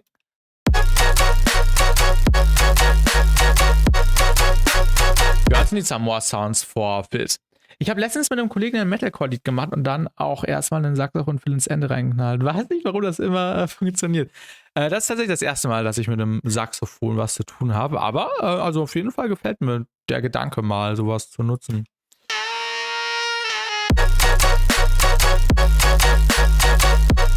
Okay, we need more variety. Ich kann das Wort nicht aussprechen. Varietät, variety, something like that. We need more diversity. That's another word. We need more diversity in sounds. So let's get more sounds in here, which are a little bit more wet, a little bit more background-ish. So if we want new sounds, and hello Chroma, welcome. I'm at school at the moment, however the only classes I have here are online, so I will lead the stream on for a bit while I work and chat a bit. Yo, thank you so much, Chroma, thank you. And also have a great start into your day, quite an early stream today. So yeah, for you it's like, yeah, in the morning still.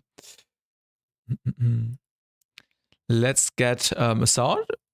Can we just get anything? 10 a.m. to be exact. Okay. Nice. We can use this because why not? Let's use this this animal.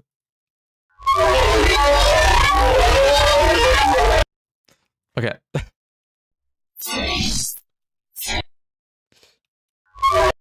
How you flow this good? Ronoya, basically, the flow is not that good, to be honest. But thank you. It's basically just dotted, not dotted, dotted. And then repeat. Dotted, not dotted, dotted. And later on, I forgot, sorry. And there's also delay. Delay. Wait, no, there's actually no delay. Oh, there's not delay. I lied. I'm sorry. We have to add delay to add more swing, more flow. So this is basically just a replacement for the channel delay. Now it will be a little bit better, I think. Oh.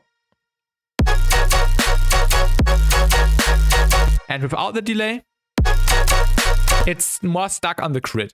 And what we want is that it's not stuck on the grid. We want it to be off. I mean, I understand, but how is it that offbeat without delay? Yeah, with delay, it's not. Without delay, it's not offbeat. Without delay, it's quite on grid. You can see I'm putting the notes on the grid. This is hitting on the kick. Then we have the snare here. What matters is basically the distance between the notes, and this is the distance of a dotted note. We can calculate really quickly. This is a quarter note, this thing. This is an eighth note. Then we have a 16th note. And we have a 32th. And this is a dotted 32th. So basically, I'm spamming dotted 32th. And yeah, then we have wait, actually, I'm stupid. Dotted 32th. No, wait. The distance. This is the note, and the distance would be. I'm lying again. I'm sorry. Eighth note, a dotted eighth note. Yeah, dotted eighth note, and then standard eighth note. Basically, an interchange of dotted eighth note, normal eighth note, dotted eighth note, and it's repeating. So yeah, that's the trick. So the many flows only sound really, really stable like this, like really, really quarter-ish. It can also work, but then you need variation, like I have here already with the poly filter, for example.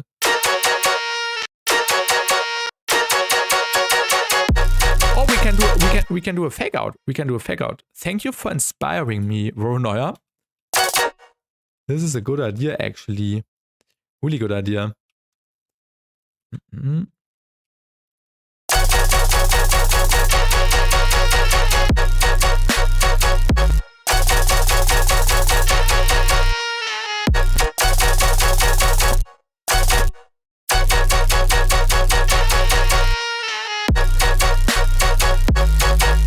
And we also need the fake out processing chain. Fake out before kilohertz distortion.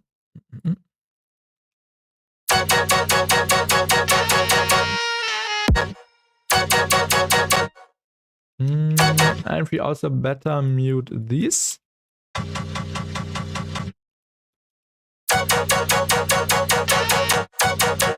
And enhance the reverb.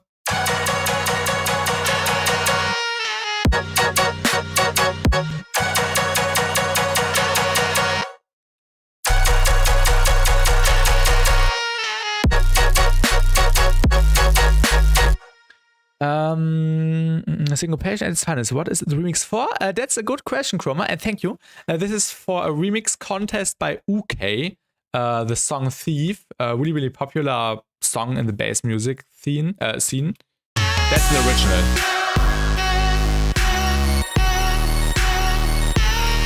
So that's like the original remixing for a remix contest. Wann 13,71 time signature colorways? Oh god. Also something I want to try, like a more interesting time signature, like 6/8 or yeah, basically 3/4 or something in between. We have to see.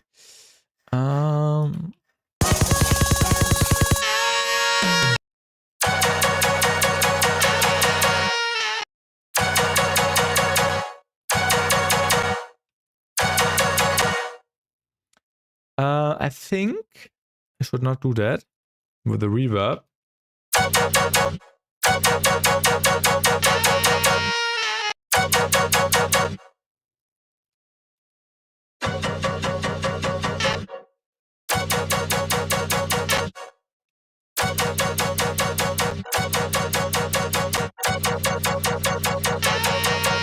67, 69 for the memes. Oh my god.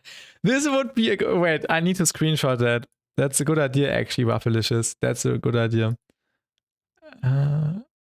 Maybe worth saving the idea. I like how I reminded I like how I reminded the entire basis server that the wattage for ad incident was not a dream. Yeah. I thought we all forgot, but it seems like it will be stuck for in us for a long time. Thank you, Ravi. Thank you.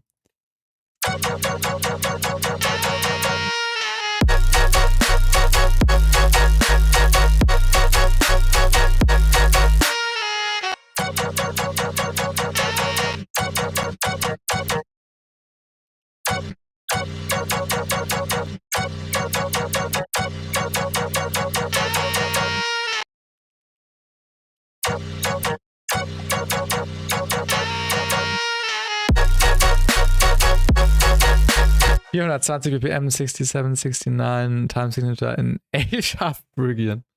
Oh Gott, oh Gott.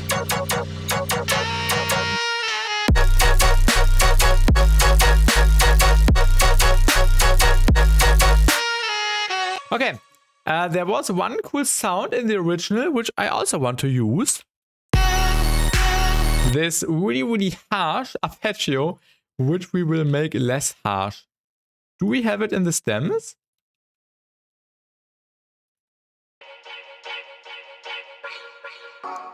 We don't. Okay, we need to compare. Which stems do we have? Okay, let's download the rest. We have thief. We don't have down sweep, but it's probably not the down sweep. We have clap, we have toms, we have master, we have main vox, we have cuts.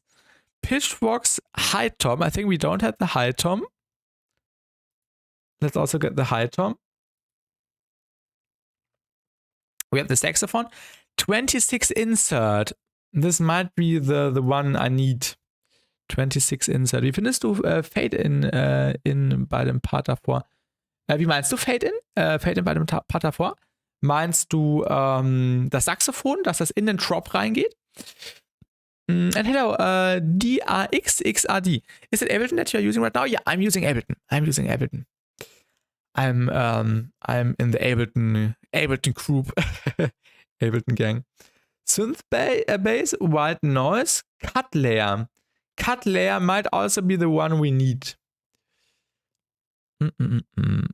Let's see if we can get the cut layer.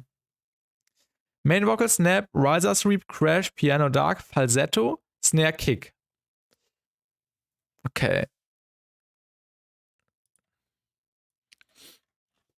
Let's see if these might help.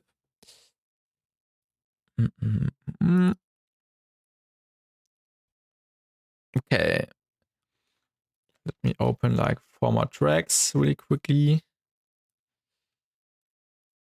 I think it's the cut layer, right? No, it's not. This one? Oh, one thing is missing. Which one? Cut layer, down sweep, insert. They're not highlighted. Okay. Is that complicated at first to use? I'm mostly using FL Studio to make my music because this looks easier at first, but is this easier using Ableton? This is the question I've been waiting for. Thank you for asking. Ja, Chroma, but Pre-Drop, langsam lauter machen, dann Duck und Drop. Ja. Achso, ja, das sowieso. Also das ist noch alles Work in progress. Let's answer the question, DRXXRD. I switched to Ableton roughly, let me calculate, 2.5 years ago. So basically, I'm using Ableton for 3 years almost. And before that, I was using FL Studio as well. I got FL in 2020, and then I switched in 2023 in August. And I switched because I did not enjoy the workflow in FL Studio. It always felt really painful doing creative stuff, in my opinion. I did not enjoy the creative process in FL because everything was hidden in submenus you had to root. I did not like the routing. I did not like the limitations you have with the 10 mixers and so on, because I've always looked Ableton tutorials by Vitorite, for example, and other people. I also really wanted to have this freedom, and then I switched in 2023, and this basically sparked a new chapter, started a new chapter. And since I switched to Ableton, I leveled up my production skills a ton and improved a ton, learned a ton. I don't feel limited. I know where everything is able, where everything is located. For example, my major criticism in FL was, for example, when I want like Serum, when I want to use Serum or Vital or whatsoever, I first have to set it in this stupid menu here. Then I have to route it into the mixer. Then I have to make sure I have audio by creating a pattern. And here in Ableton, you can just create a new track and you can load in a new instrument, like Serum, for example. And then you can just make a pattern, and you know, this track is only for Serum. This track is only for that, and so on. And this is like a major point why which solved my problem just switching to Ableton. The workflow kind of looks way different on FL than Ableton. Yeah, in my opinion, it's way easier. It's way easier. You have your tracks on the right, like audio tracks for audio files. Then you can also create patterns for MIDI, like Serum or Vital Faceband, whatsoever. You have audio effects on the left, like audio effects, plugins. Your sample library, you can set up custom files here. Everything is is left like you want it. You can put samples in colors and favorite stuff. You have your effects down here. Everything is really, really easy to understand. And actually, I would say Ableton is easier than FL. Although FL looks more colorful, but I think this, this is not that helpful, to be honest. That's pretty fast to load, yeah. We also talk about the loading thing in a second. And welcome, Jojo. I just dropped Reason in the trash can. Starting Ableton now sounds promising. Yeah, I also want to get Reason, Jojo Momo, but because of the plugins, I want to use it as like a thing to generate sounds with, not as a DAW, but as like for like effects and stuff. Ableton is super fun to use. Yeah, Chroma also switched to Ableton. The only thing I wish Ableton had was custom themes like FL. Yeah, there you have custom themes, Chroma. Go to options, then to the Einstellungen, to the settings, and then you have this thing with themes. And I have the VR theme from Vitorite's Patreon, shout out Vitorite. But you can also get other themes, like these really weird ones. This one. But I prefer working with the VR one. Workflow is genius, yes. For now, I will stay on FL Studio, but for sure I will try one day Ableton. Looks fun. There's also, I think, a trial version. If you just want to test it yourself, I can just recommend it to you. But, for example, one thing Ableton has, or one issue Ableton still has, is the performance. When you load in 200 empty audio tracks without effects, XRD, the project already slows down. Ableton needs to fix that the projects don't lose the stability when the project gets bigger, because larger projects take more time to load effects in, to do changes. Everything requires more loading time, latency, which is a little bit annoying. And this is why, for example, Nesco switched to Bitwig from Ableton, and in Bitwig, everything looks completely fine. But of course, Bitwig is also something else, and Bitwig has like things from FL, but also things from Ableton. And I might also try it this year, just to see. In FL kann man auch fixe Tracks machen, ist nur bei Default Audio, aber man kann das Instrument-Mod umschalten, man kann erkennen. Habe ich mal gesehen, Ruffy, habe ich mal gesehen, aber genau, das ist nicht intuitiv. My Ableton theme, I just got flashbanged with your other theme. Yeah, I only use the VR theme. My Ableton theme is just as dark and contrasty as possible. I like the contrast here. The gray is really nice for the eyes, and then you see everything. You can colorize stuff, and yeah. Jo, bis gleich, Raffi, bis gleich. Can you do same as FL Studio with themes, like change contrast, darkness, or adding background images? I think you can't add background images. I have never seen that. I actually have never touched the settings to make a custom theme. I'm always using the VR Ableton theme. But yeah, you can see, you can change the color. You can change, you can change the tone of the color, the helicut, the lighting, and you can make the raster. I don't know what it's in English. The grid. You can make the grid more prominent or less. So these are the settings: contrast, temperature, the depth, the tone, the light, and so on. So yeah, and you can also set like a color for the tracks, the clip color, and so on. Where LMMSW. FL is more customizable, but I think the cosmetics should not be more important than the features. In my opinion, Ableton outdamages FL by a mile. FL ist crap reason too. Man merkt, dass du VR-Mod bist, schneller als dein Schatten im Wannhammer geschwungen. Achso, ja. But it's just more for visual. I added my own label logo on my FL Studio and made a dark purple with light violet piano roll keys. Looks clean. Yeah, it might look cool, but this does not help with the crappy functionality of FL. So yeah, I would definitely recommend going to Ableton when you're in FL, because for my personal story, switching to Ableton was the best thing ever. And since then, I just leveled up constantly.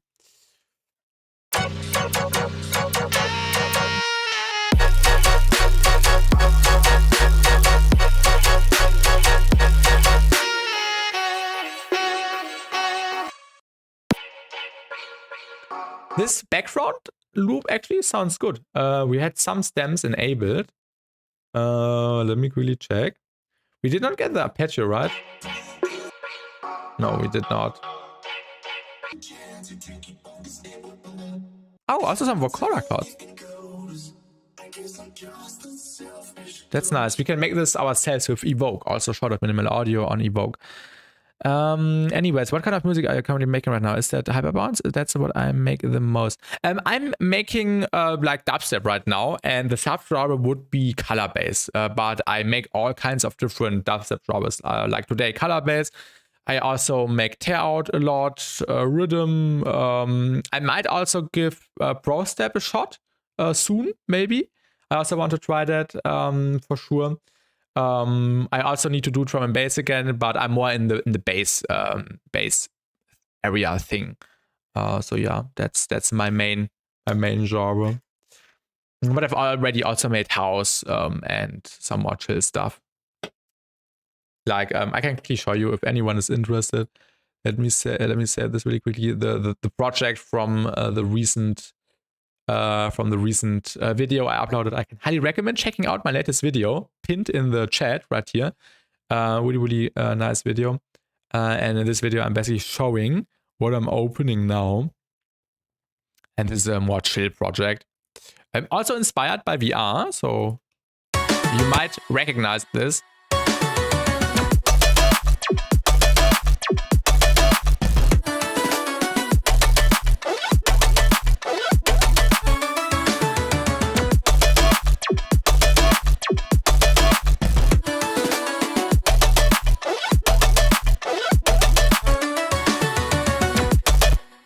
This is what I made in like the latest video, or what I'm showing. Actually, let me save. Sound like that makes a Fiberbounce. Ja, I get what you mean. Und hallo Johann. Coole Idee. Und natürlich wieder die Obligatorin von Basti mit Metalle enthalten. Also willkommen, ich hoffe, dir geht's gut. But I think I will actually save this chain because I really like the processing. So we might actually steal the processing. because it sounded really clean. I did not remember that it sounded that clean.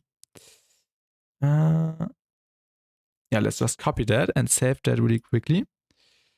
Color base clean. And then we can also use that. So let's go back to our current project. And then we can have more fun.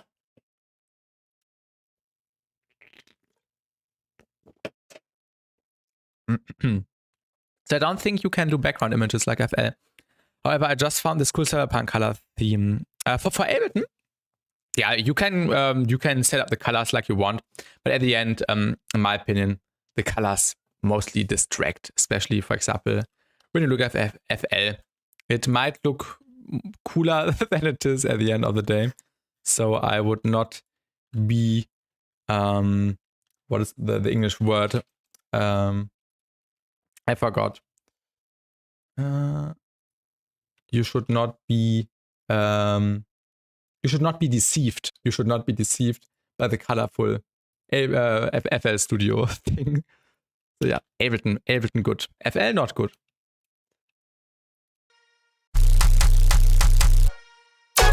Do you think you would like to listen to one of my specific songs from my channel and you tell me if this is good, if there's things to change to make it better? Else, I do feedback streams, dear XXRD. So unfortunately, I don't do feedback in production streams because this would completely distract me from my productions. But I do feedback streams every 2 weeks. So the next feedback stream would be in 8 days on Tuesday. And you can totally submit something, or you just hit me up on Discord in the DMs. And I can check it out after the stream. So I would definitely have time for that. So just join the Discord and send me a DM. And then I can check it out tonight. But yeah, in the production streams, I don't check out other stuff. But in the feedback streams, I do. So yeah, that's like the concept. But yeah, feel free to hit me up in the DMs. Weekly feedback streams every Tuesday. Thank you, Chroma. Thank you. Exactly. Yeah, the times variate sometimes. Sometimes it's a little bit earlier, sometimes a little bit later. I think next week it will be a little bit earlier. But also next week I have time, so we can do a longer session, like 4 or 5 hours. Maybe even do around 2 again if people want to submit more than one song. Because yeah, right now I do have more time. And that's really nice. And we can also do more streams. Also more production streams again, more feedback. Not more feedback streams. I really don't like doing the feedback streams too often. I think doing it every 2 weeks, it's the best sweet spot, because when you do something too often, it can get annoying over the weeks. So yeah, every 2 weeks, that's fine. Yeah, exactly, Chroma, exactly. Exactly.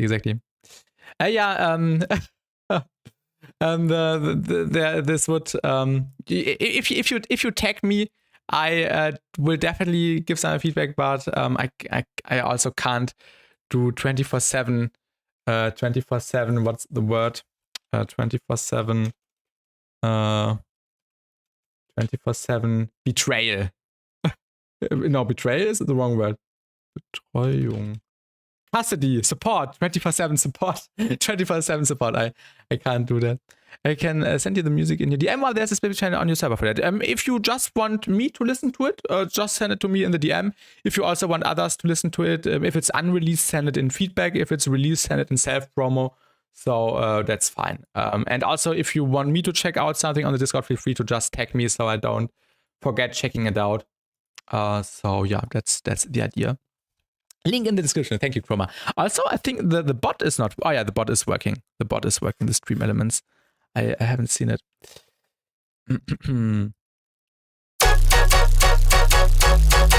Yeah, this was the sound we had right now.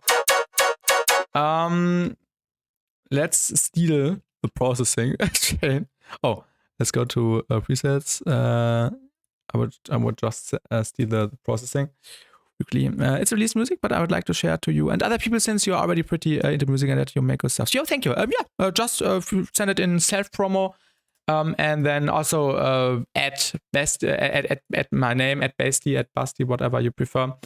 And then, yeah, I won't forget checking it out. We need a bounce, a specific bounce.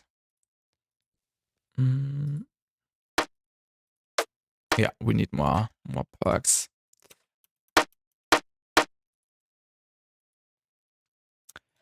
Color base clean. Okay, Kaiser, all right, that's it. It's got all right. Kaiser just joined your server.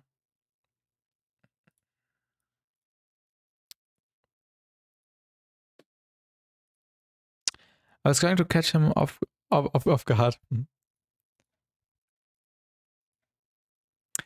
We are in F sharp, pentatonic major.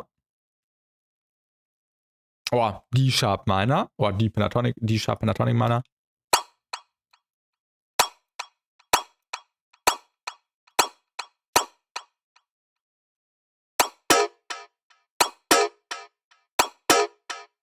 Or we need to do some adjustments.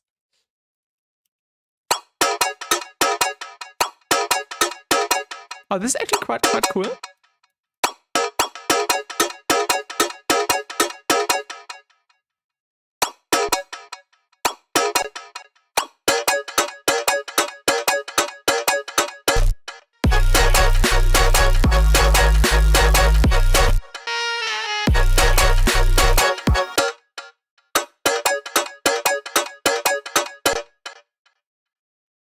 No, that got me. Let's change the modulation a little bit. Let's go to eighth notes.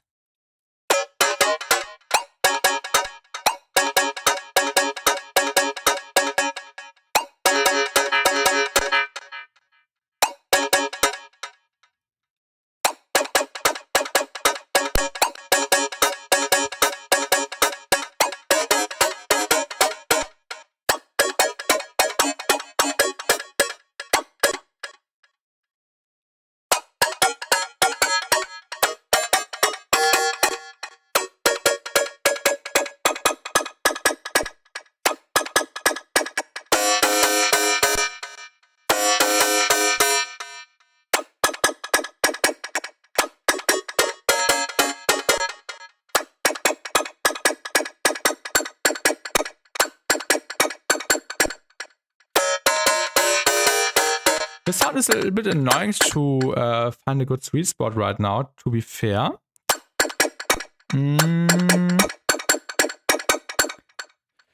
We need to make sure this fits later on.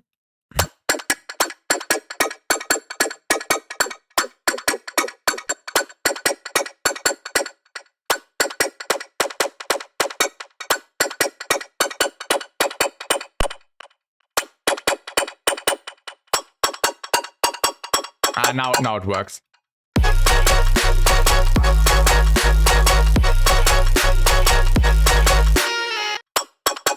Just like a little layer on top.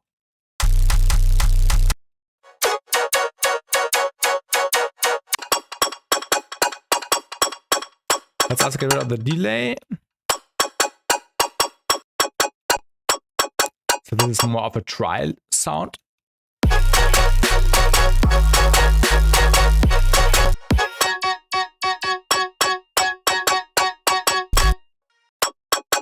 Maybe this sound is a bit too intense.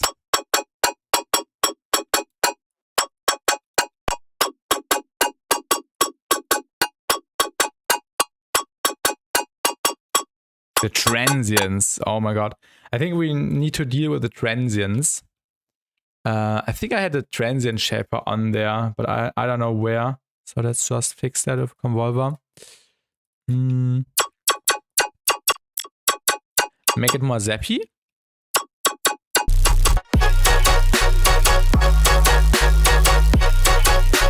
What would happen if we put it into the same chain?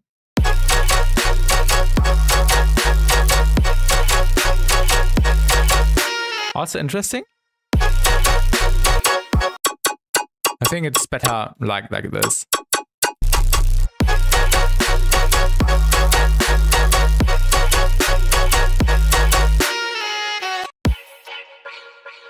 We'll also keep this loop in the background. What was this? Drums. Where are the drums? Yeah, we can also use the drum stems maybe. What was this? I like a high tom. We could actually keep that as a layer in the song.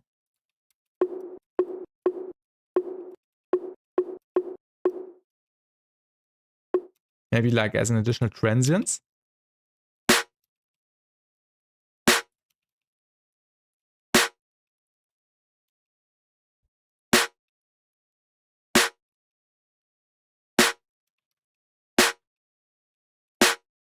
Actually works really well. It gives more body. So that's totally fine. That's nice.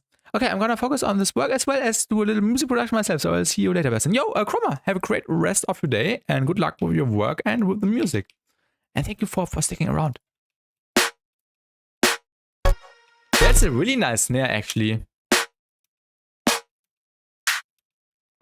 The layers work well together.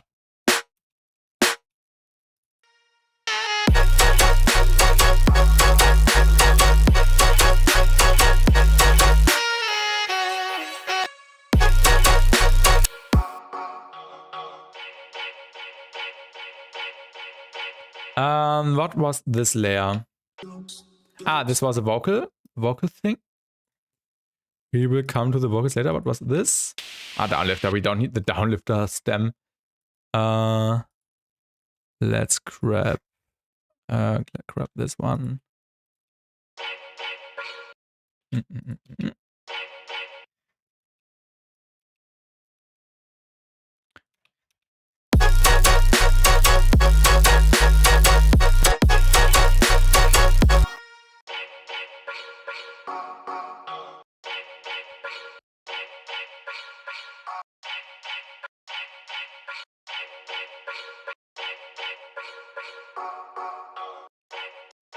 I like the variation. I think it's just changing between these 3 versions or 4 versions.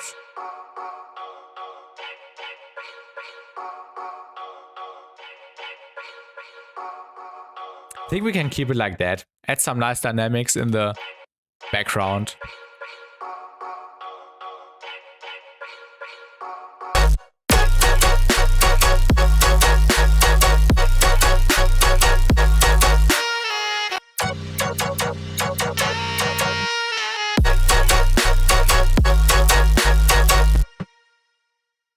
I like the concept of the fake out a lot, so maybe we can just make it a bit longer. And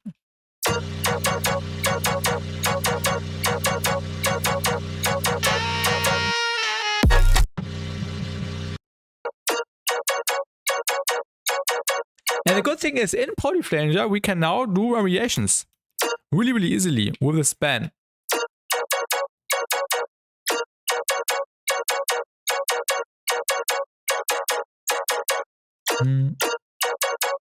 Maybe we should even just automate the depth here.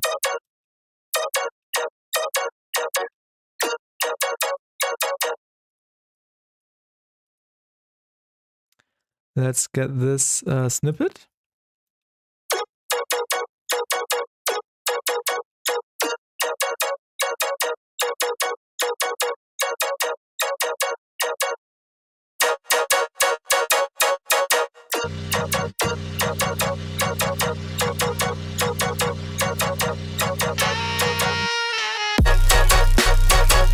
Actually, this does not work that well right now. So rather we should play around with the span.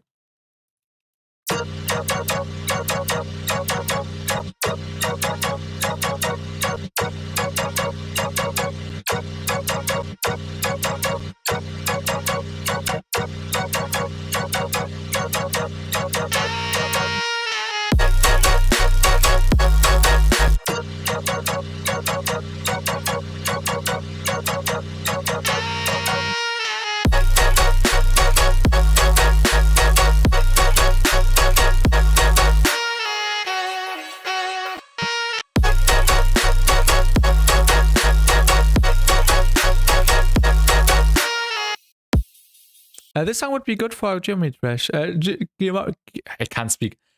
Geometry dash, yeah, geometry. Geometry dash level, not gonna lie, I got the vision. Yes. Would definitely fit in there. I get your vision. But yeah, this is just the foundation right now. There will be plenty of elements added. I like the layer here. See some nice high end.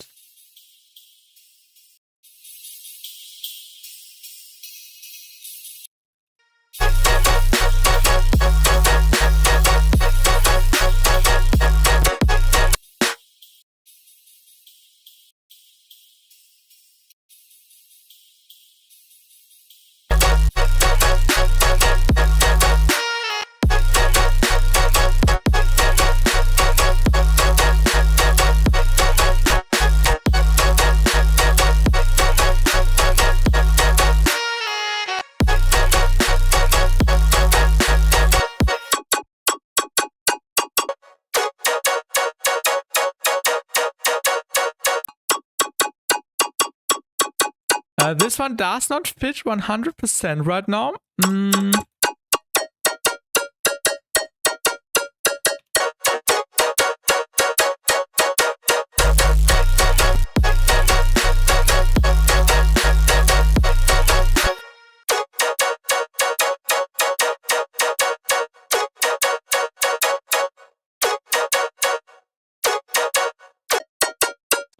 What is Flanger exactly? It's basically a flanger which allows you to snap to certain notes. If you want like a breakdown of the plugin, the pinned message in the YouTube chat is like a video I uploaded 2 days ago, which explains everything and how you can use it. So if you are more interested in that, make sure to check that out because I explained all the knobs and what it does.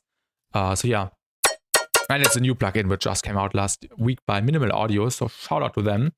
And in easy words, it snaps to your notes or to your scale, and you can create cool melodic textures with it. But you can also use it in atonal contexts. I think we need some reverb, a tiny bit. Yeah, it's definitely really good. Yo, nice. Yeah, X, XRD.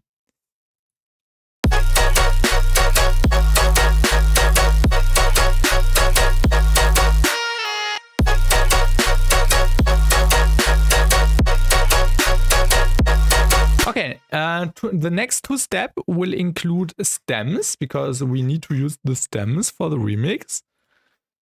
So we will do that. We already did that. Perfect. Yeah, this needs more room, so let's get a good old convolver. And now we can try the living room again, or the live room. I always say living room. Where's the live room? This one.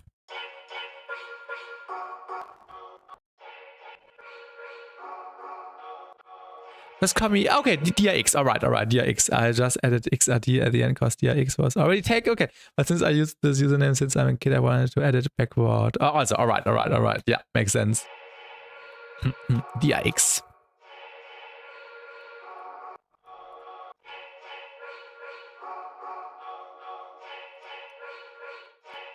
Also, just on top, I like stacking that, stacking convolver and reverb, just a tiny bit of reverb.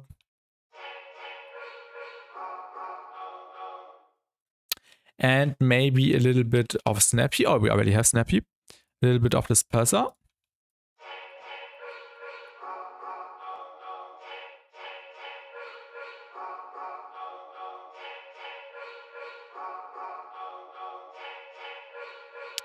Oh yeah, and Serum FX. Serum FX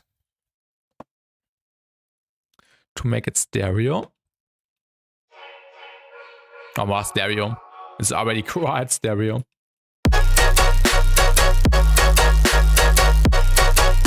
And we should probably also cut it accordingly to the pattern. So it's like this. So a little bit delayed, so it's not playing on every hit, but like shortly delayed before the snare. I think that's a cool method to do. Like so. That should definitely work out.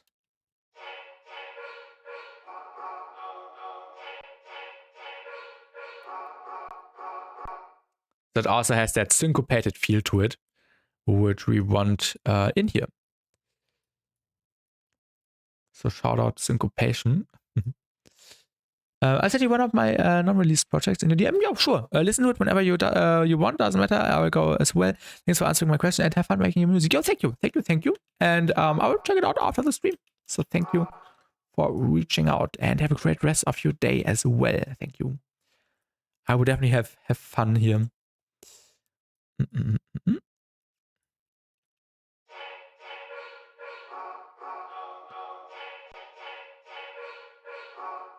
Yo, goodbye, DRX, goodbye.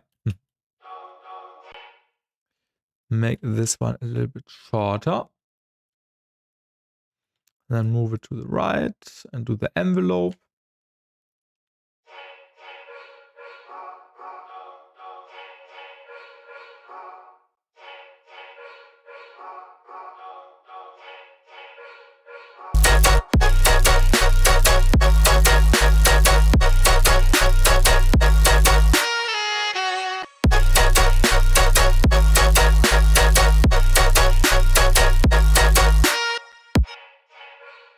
We also need a plug data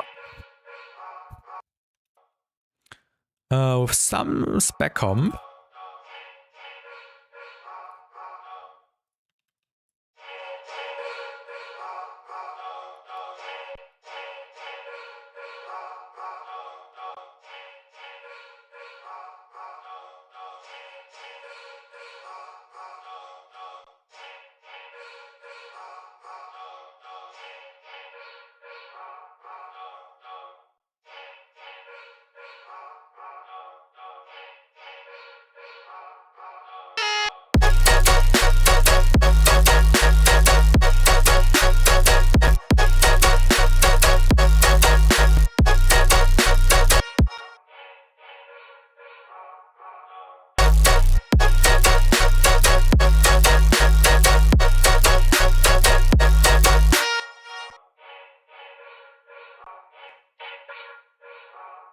I think it needs to be more spectral-ish.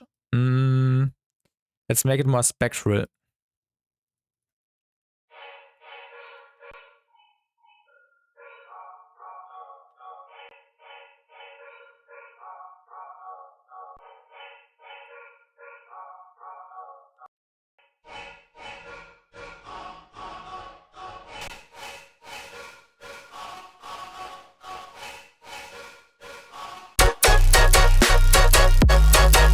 I think this is actually quite nice now with the distortion. So we have some more noise on top, like a noisy, crispy high end. I think that's quite okay. We could modulate that a little bit with an audio follower.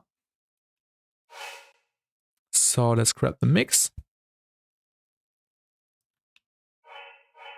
Turn up the gain here. I think that's quite nice.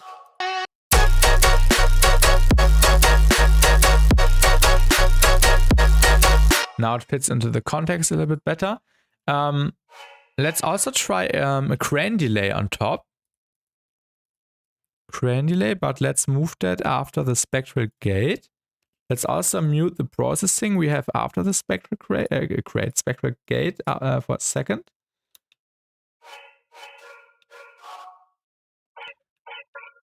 How can I do the +1 octave thing? Usually I don't use the crane delay, but I want to use it more often because I've seen cool stuff.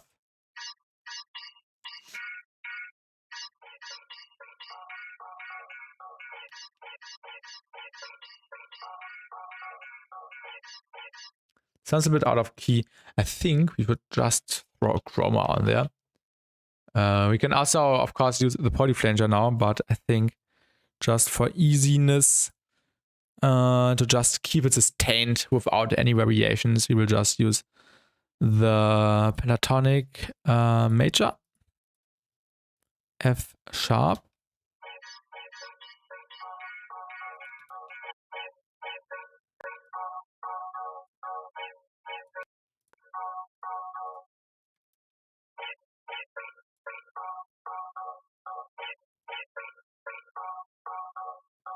I think this sounds okay.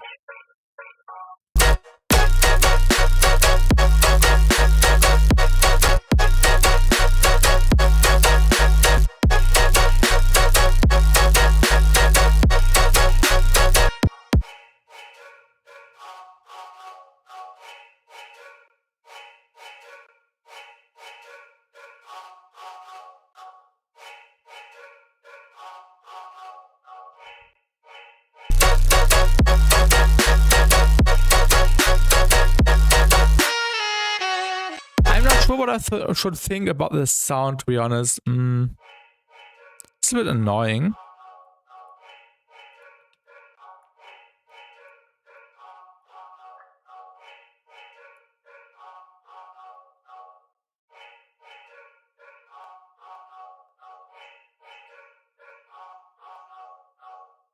Just maybe some dispersers.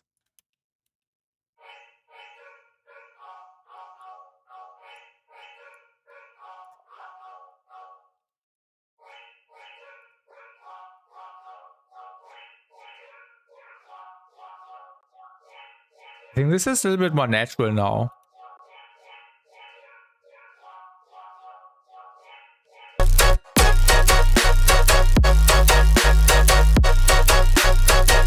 And maybe we should put the convolver at the end.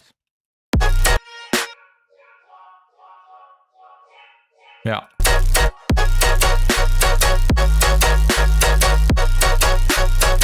This sounds better.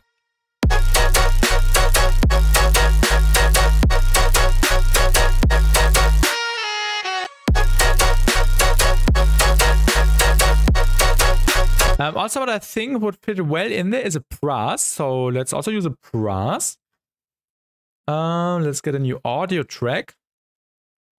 We can actually keep the notes. Oh yeah, it was just 2 notes. Like the B and the G sharp.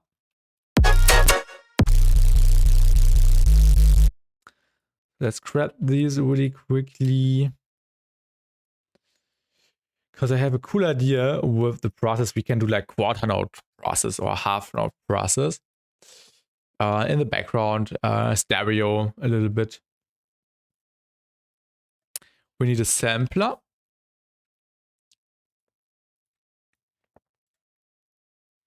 No, actually a simpler. Wait, wasn't there an option to, yeah, get to the simpler right away? No, it was the sampler, right? Yeah, it was the sampler. Stupid. Let's get a cool brass. We like these brasses.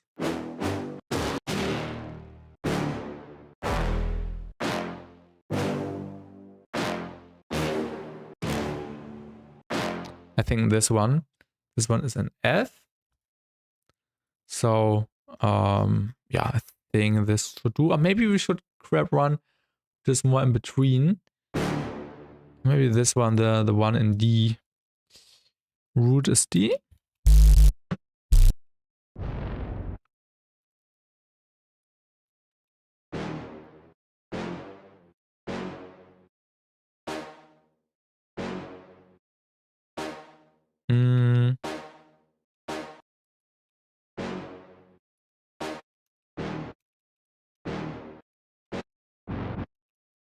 Oh, I copied the wrong notes.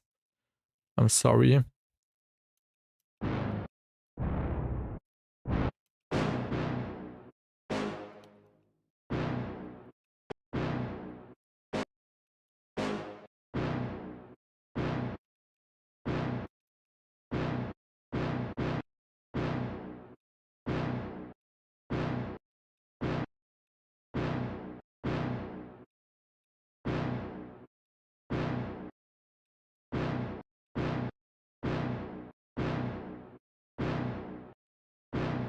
This isn't doing anything right now. Ah, this is for the filter.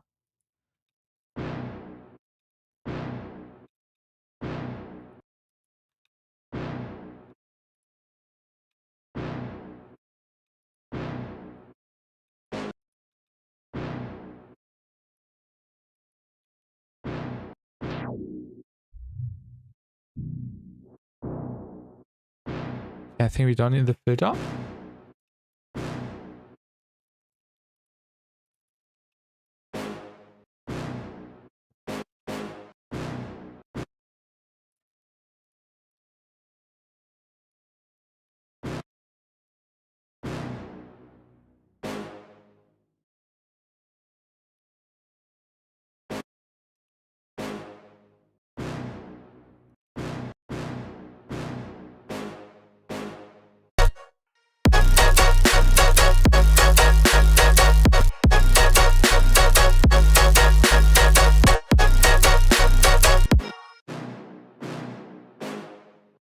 Let's add some decapitator.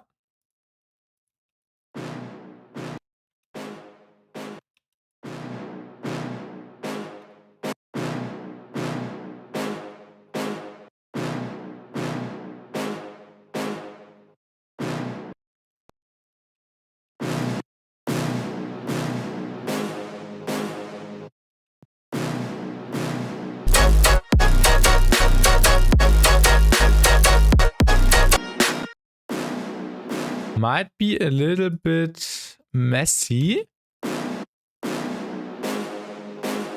I think we should just render this out. And hello, eardrums, welcome. Thank you, thank you. Really appreciate you.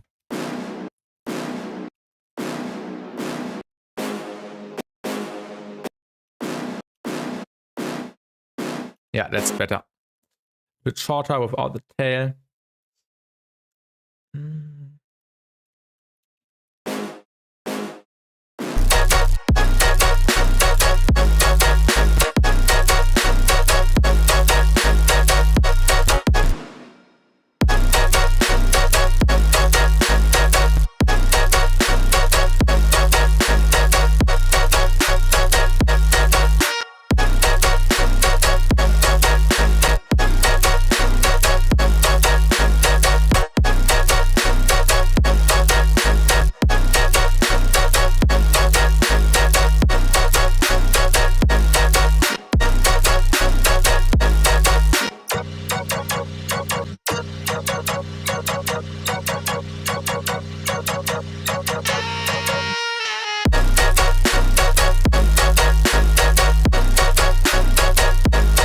Yeah, I like the idea, but it needs lots of tuning.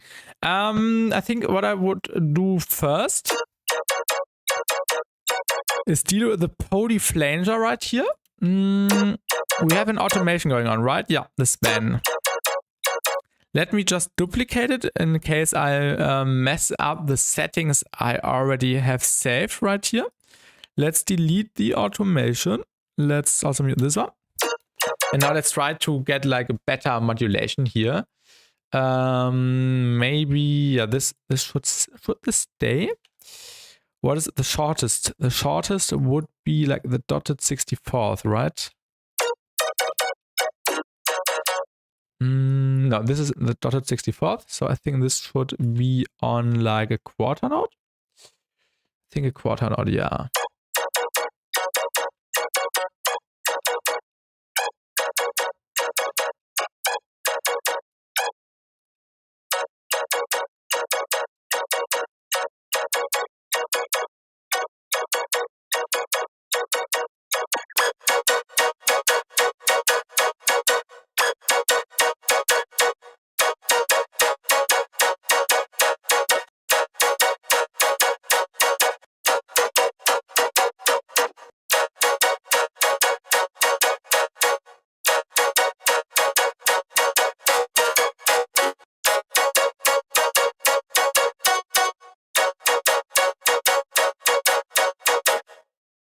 Maybe half a note?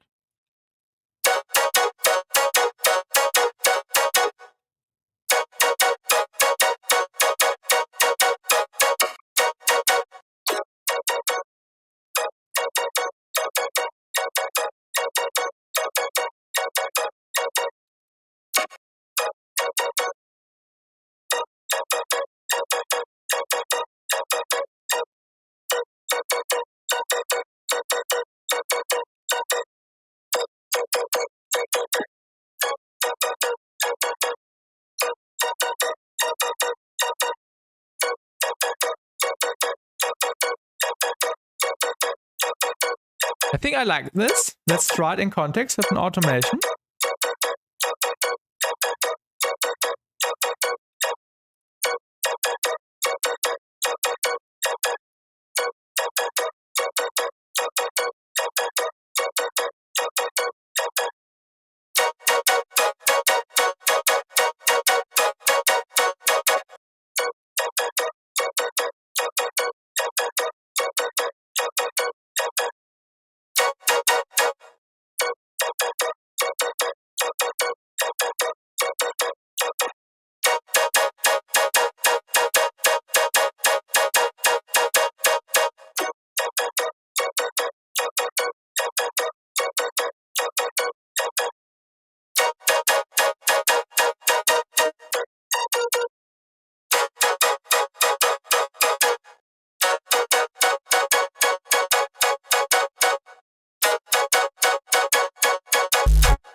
I think this is working.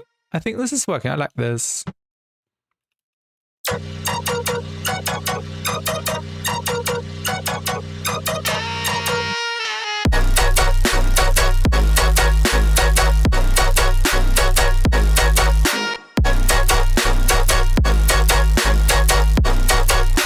I also think we should stay on one note for 2 bars.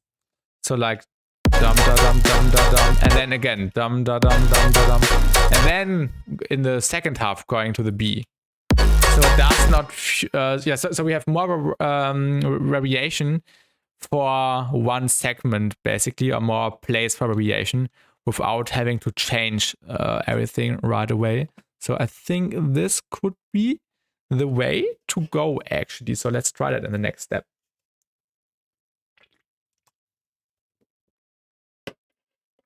All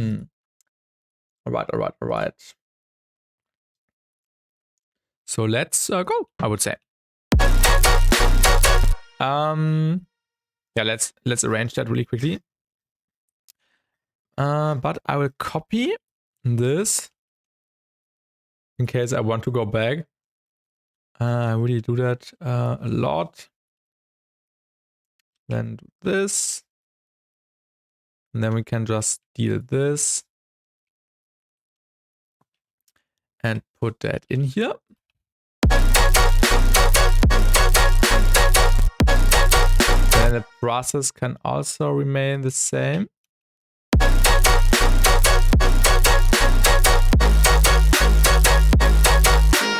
I think that's better, yeah.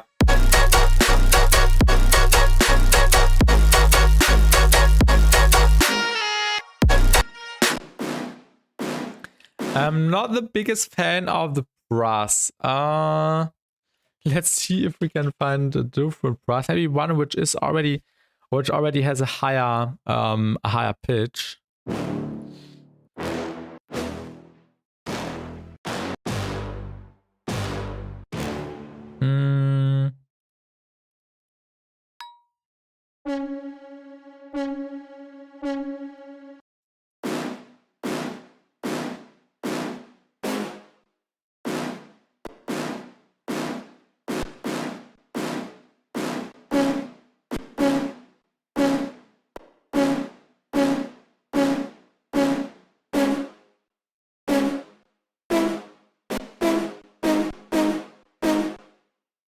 Would this work?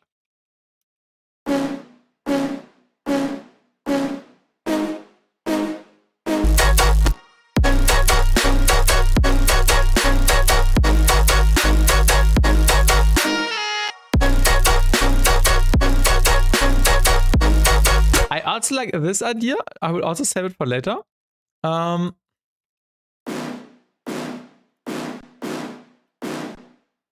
go down to.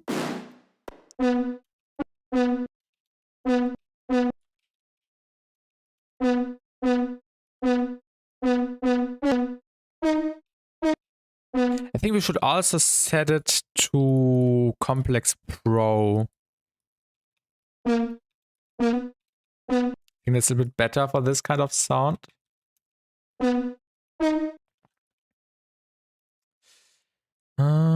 Which means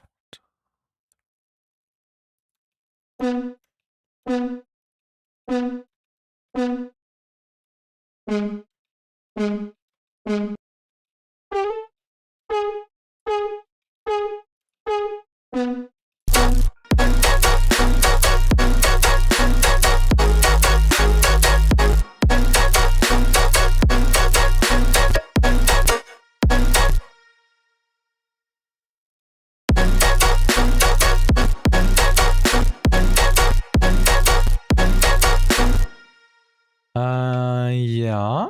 I also like this idea.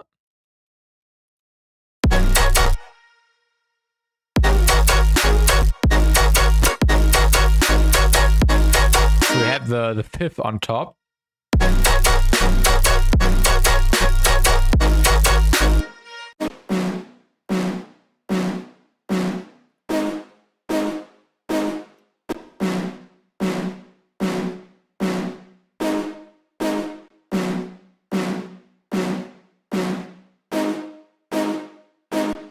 Also give this a little bit distortion.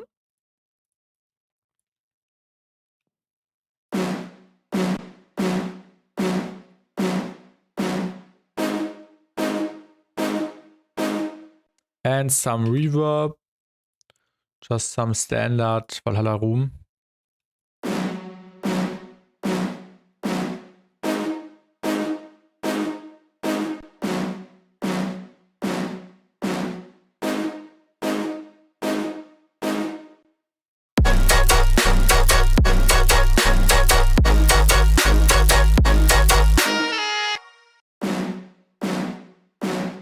And maybe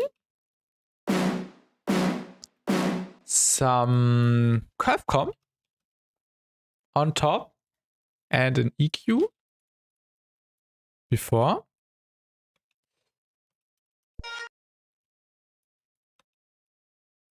Oh yeah, we should select the curve comp.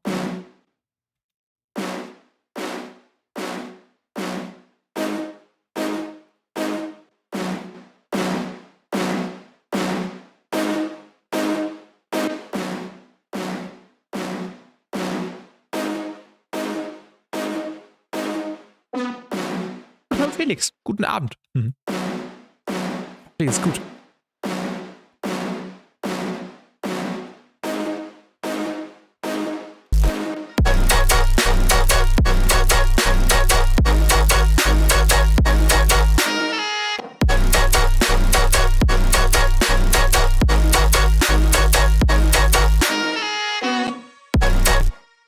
Drei Jahre, 1 Monat. Nice, Felix. Nice, nice.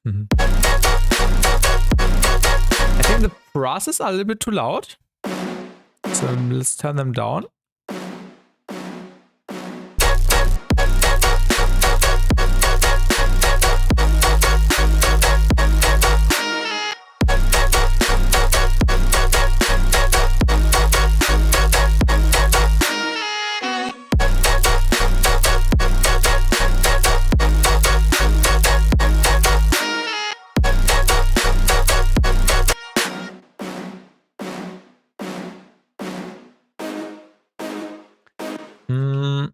Maybe this one could have some curve comp, some things, spec comp.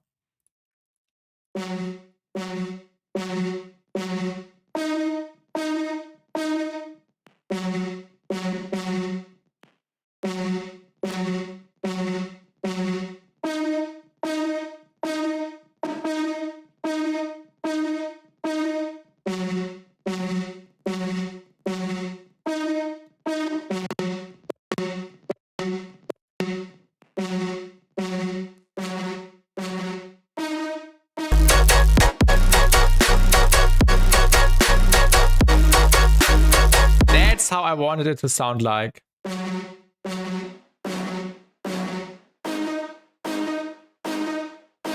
Maybe some detuning. So let's get a snappy, like here. And let's get the kilohertz ensemble. Detune.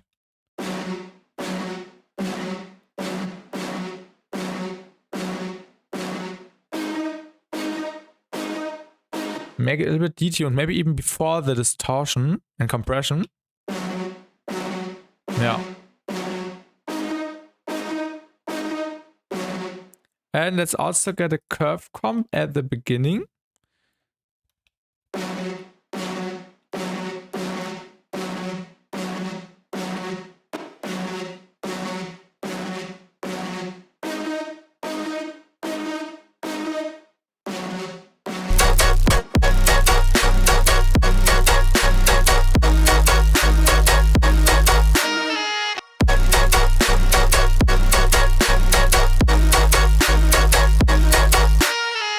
Okay, and the next step, let's try to incorporate the vocal elements we got. We got plenty of vocals.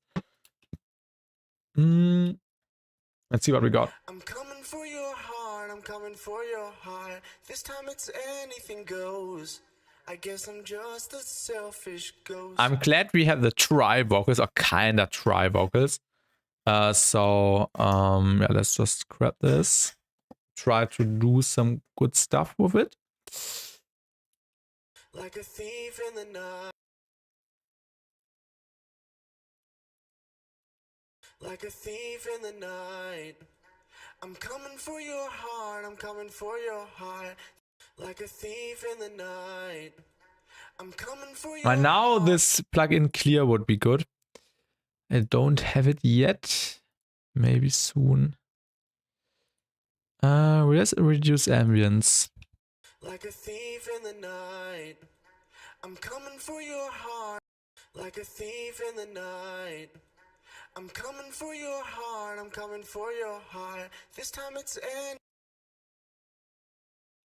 like a thief in the like a thief in the night. I'm coming for your heart. I'm coming for your heart. Like a thief in the night. I'm coming I think for that's your heart. okay. I'm coming for your heart. This time it's anything goes. Goes, goes, goes, goes, goes, goes, goes, goes, goes, goes, goes, goes, goes.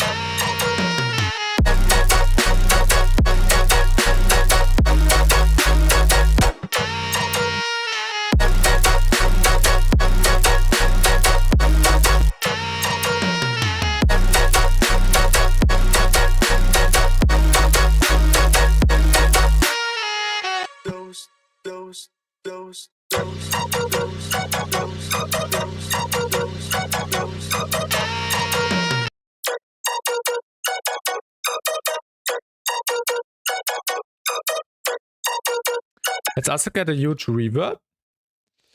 Pro A.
This sounds like a tractor. Someone hammering on an engine.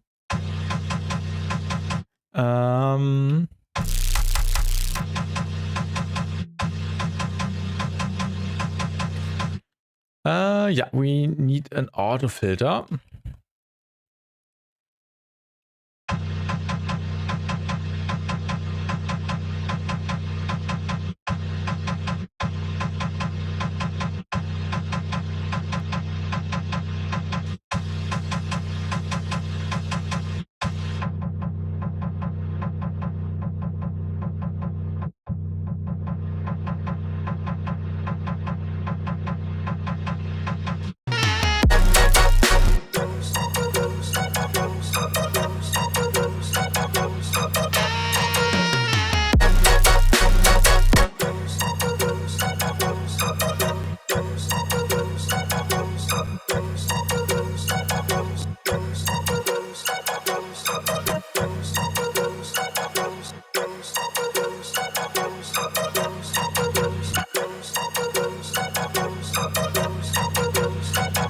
I think just a low shelf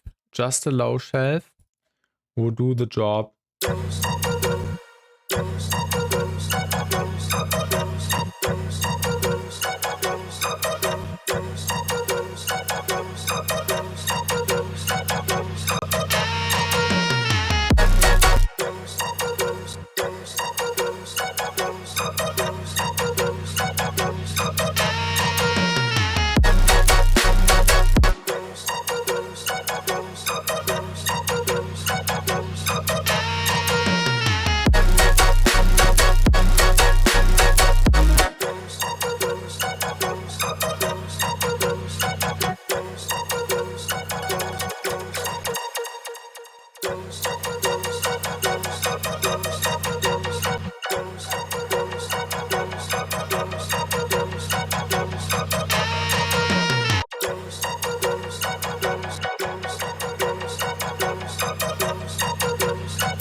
We also need an automation here. Well, let's go to Flanger.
The spectral masking.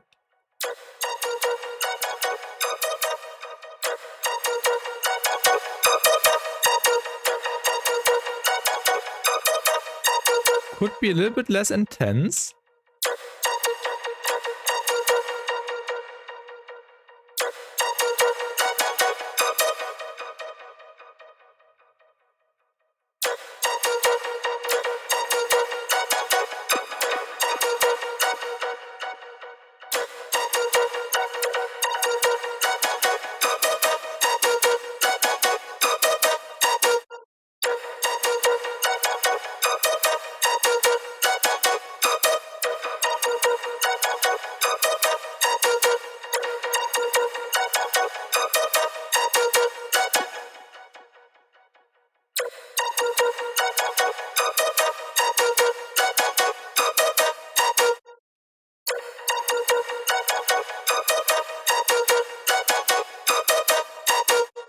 Yeah, I think that's fine.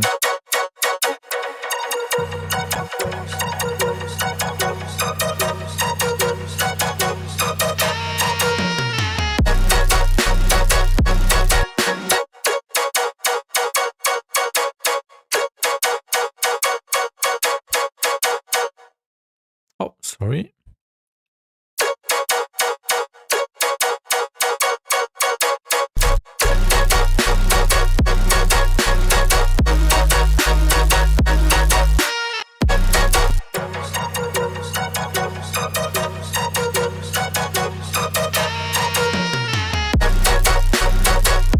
Jo, alles gut, Ruffy, alles gut, alles gut. Mhm.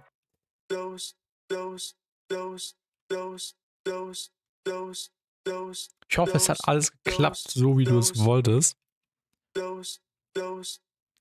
And hello, Future Queen, welcome. A bit early, yeah, today early stream. Really happy that we can pull in the early streams again. Or actually, yeah, early streams have always been really rare. But yeah, I'm enjoying it. Dann Opa ist zufrieden. Sehr gut, sehr gut, sehr gut, sehr gut. All right. Yeah, let's continue. Let me have a quick drink.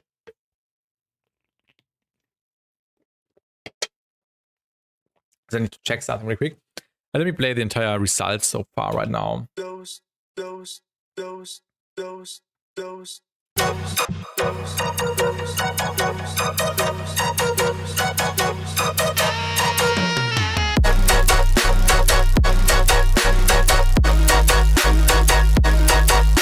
And here's your drum. Welcome to the stream. How are you doing?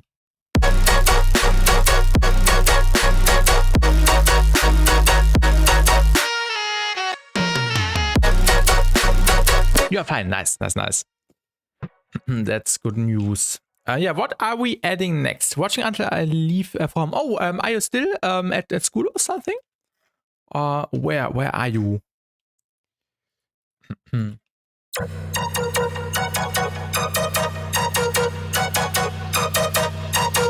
Reminds me a little bit of this Papa Khan song. I'm waiting to pick up right now. All right, nice. So finally, you also finished all the important stuff for today, right?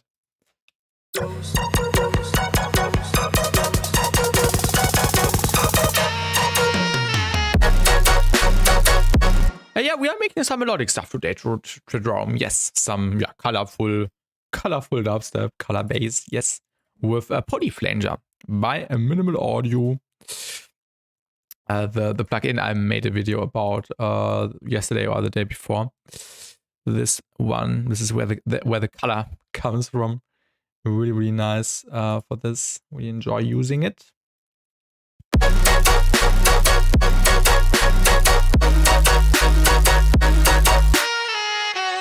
Okay, the next step, I want to do some vocoding stuff with Evoke, also by Minimal Audio.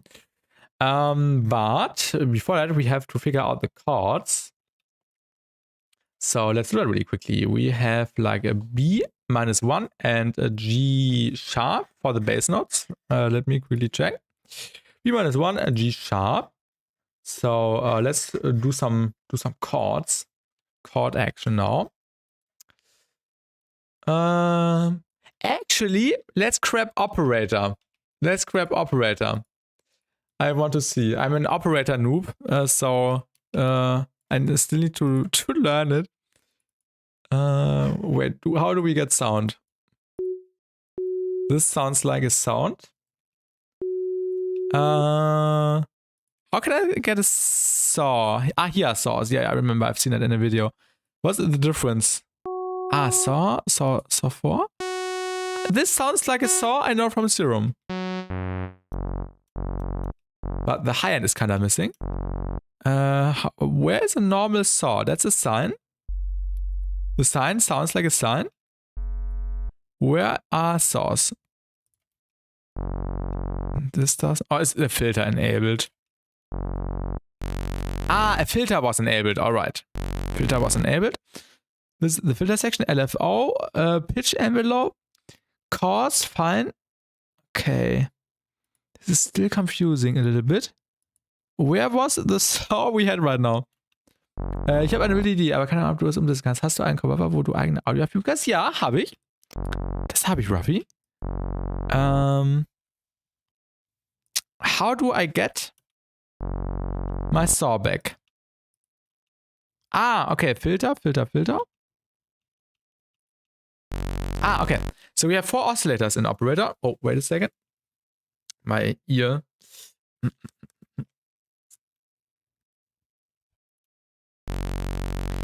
Okay, that's a saw. Oh no. How can I make it detuned? Is there a detune knob? Loop? Oh wait, should we use the wavetable? I think the wavetable would also be a better option. I think... Wait, how can I make this detuned?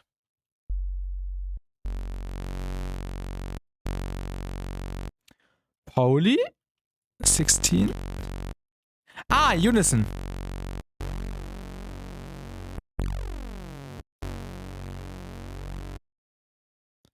Random node?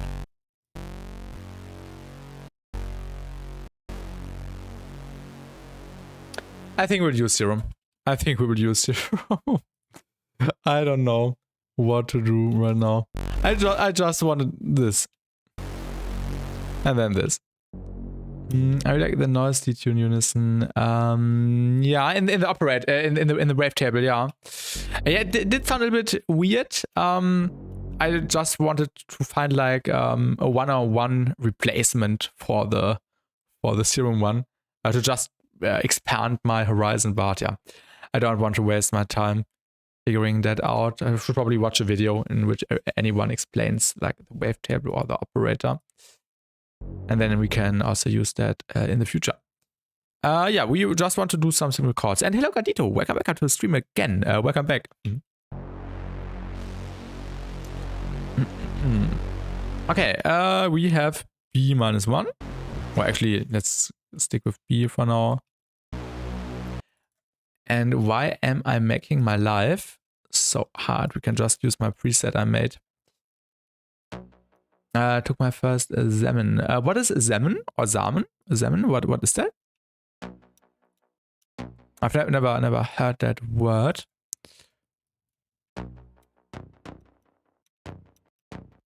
Okay, then we need the 5th.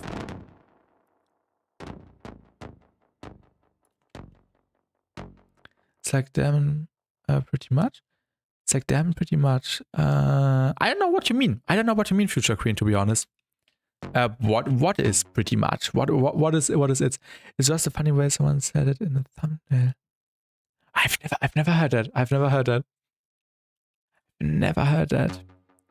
Sorry if I don't understand. Baust den ganzen Song lang ganz kurz stretchen, so circa eine Note lang, dann fand Fade Out, dass du einen Impuls aus dem Song hast und den Cover reinmachen und den Song selbst. Ah, ja, das ist eine gute Idee. Ruffy. Ja, das habe ich schon mal bei AU5 in einem Video gesehen. Das klingt nicht verkehrt.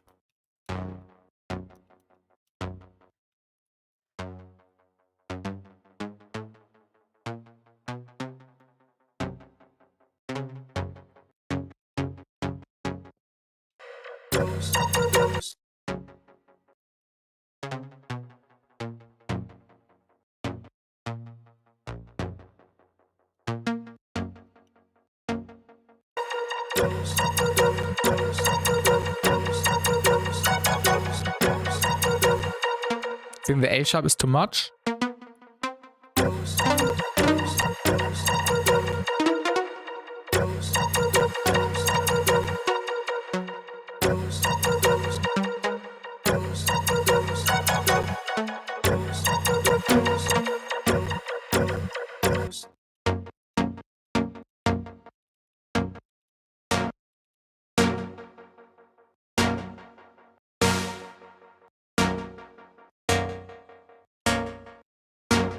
As I think an octave up would be better.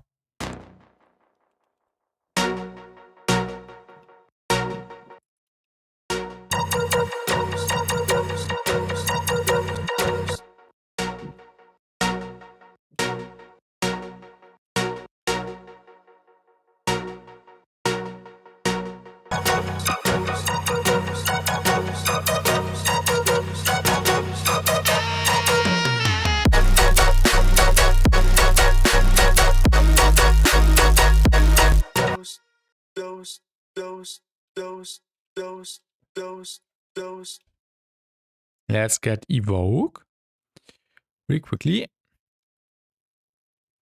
Let's also set the project really quick.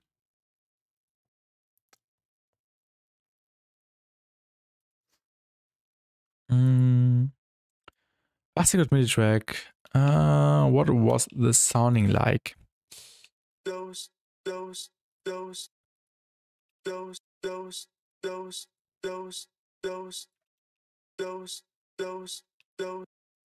This one is supposed to go into 49. Okay,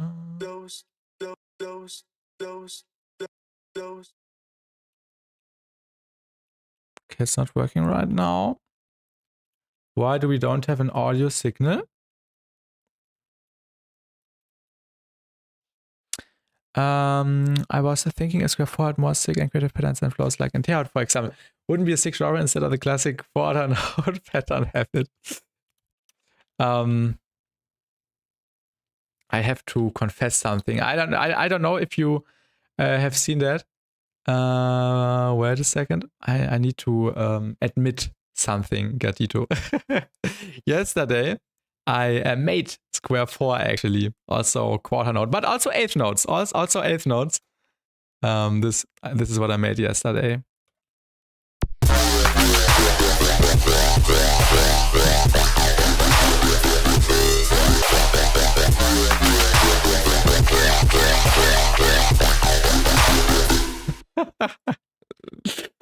Yeah, but I agree. The patterns could be more creative, but of course, the more complex a pattern, the more difficult it will be to double a song. And many quarter note tracks are like they are because people want to use them in their live sets and double them with other tunes, like muting the low end on one song and then playing two together, and the other one might have something in a triplet arrangement before the snare, and then it sounds cool and everyone goes crazy. So this is like the principle of rhythm, if you know what I mean, that the songs are more simple so people can take them and layer them on top of each other. But of course, more complex patterns, like for example modal notes. Listen to modal notes. So it's easy to mesh up. Basically, so it does not sound too messy. Also, when you take modal notes is basically peak square 4 or peak rhythm. It's also a square based but heavily processed essentially. So this is like the peak or the most advanced way people have made it, in my opinion, so far. Let's check out why Evoke is not working right now. Haha. Maybe it's because a new update is available. Let's download really quickly. Wait, do I have to download something? Why isn't it not working? Automatic thing is you can install DAW. Okay. Let's save really quickly and restart the DAW. Continue. Okay. Okay, we quickly have to yeah. We quickly have to close the Ableton and install the new Evoke. Wait. It already installed there. Okay, that's interesting. So I think I just need to double press.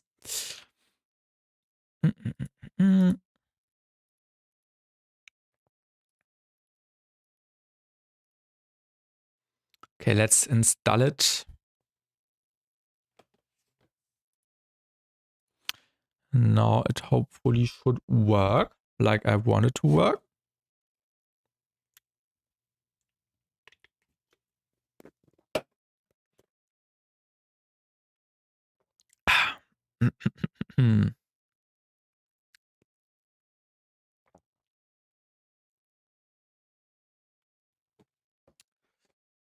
All right. Let's open the project again. And hopefully the Evoke should work now.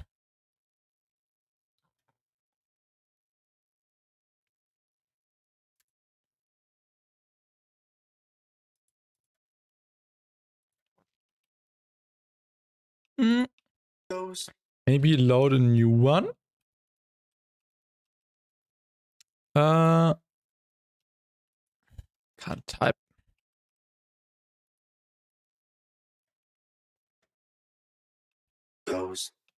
Okay, now it seems like it's working. Let's load in my preset and feed it. This is going into wait, was it 50 or it was 49? Okay, 50, 49. Now it's working, right? It sounds weird.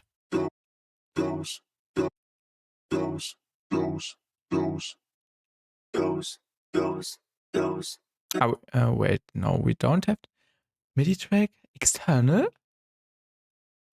Why isn't it not working? Am I stupid?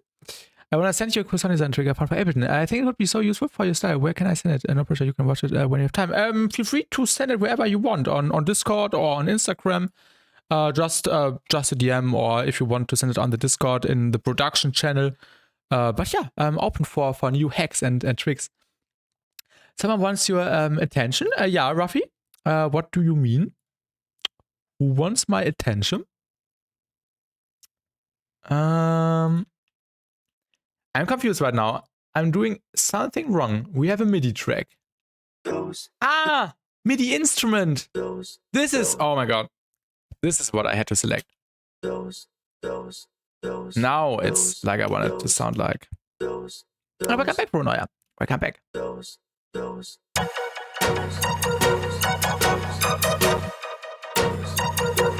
back from guitar lessons. Nice.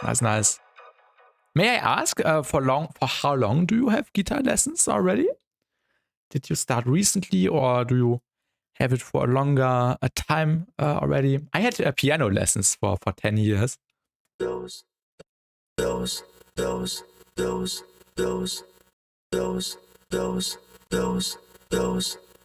Like a few years, okay, but I'm like, don't say that.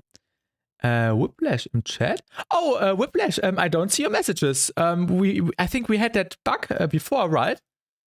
I don't see your message. That's so weird. We had that, I think, a few months ago, that you sent something in chat and that I can't read your messages. Are the messages? Oh, the messages are. Oh my god, the messages are being displayed in the stream elements thing under my camera, but I can't read them. I'm sorry. I can't see. I can't see your messages. We had that bug. Maybe you should switch to the Twitch chat really quickly so I can read your messages there. I can't see them. Something is off. Something is off in the YouTube. I don't know what. That's so weird. Maybe you could just come to the Twitch chat and type in the stuff. I'm sorry. I can't read the messages. My guitar lessons. Also, I wish I could make music like you. It takes time, Ronoya. It takes time. My guitar lessons always remind me how else I am at music. It also took me like 3 years until something sounded good. I think the first good project I released was a remix for Seth Parisotto, like a remix contest I won for Seth's Happy Distortion Day song. And this was like the first song where I really tried to do the best as I could. And yeah, the song turned out really well in my opinion at the end of the day. And this was like 3 years after I started. So it does take time until something may sound like you wish it sounded like. But of course, you always learn new stuff and you always get new methods. So yeah, that's the way how it works. Whiplash, if you're still in the YouTube chat, I can't see your messages in the YouTube chat. It's so weird. Maybe just come to the Twitch chat so I can read your messages. I'm really sorry. I can't read your messages. I'm sorry. In the YouTube display thing, it's so small, and in the chat, I don't see it. So maybe get to the Twitch chat.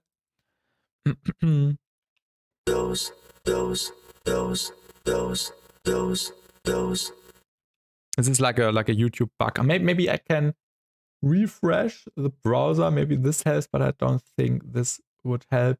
No, this does not help. I can also show it to you. So this is what it looks like for me. I can't see. I can't see your messages. Really sorry. I wish I could do one of those ADHD songs with 10 trillion basses and sounds which just somehow work. Like the stuff Nesco did in the 10-hour or 11-hour stream. This had so much variation, so much fills and stuff. I think this is something you may get inspiration from. So maybe get into Nesco's stream, into the VOD, and try to recreate certain sounds. And it's more about the arrangement at the end. When you have the sounds, when you have the foundation, then you just need to arrange it in a good and hectic way if you are aiming for this this thing. But this might work out.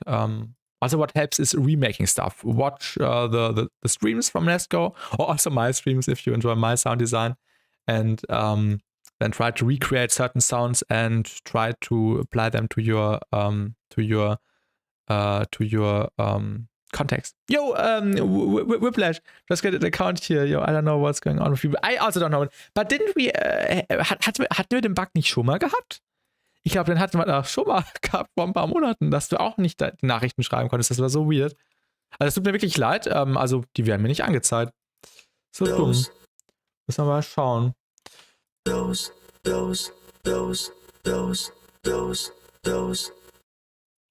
Let's get the Pro A.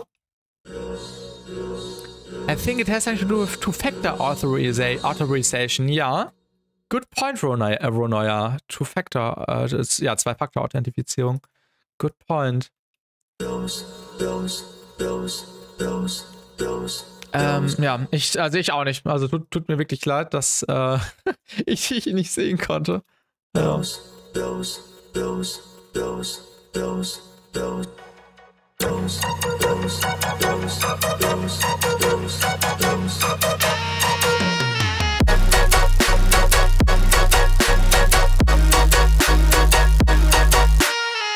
Make sure your account is verified. There are 3 stages of verification on YouTube. Make sure you got all of them. Ronoya says that in the YouTube chat.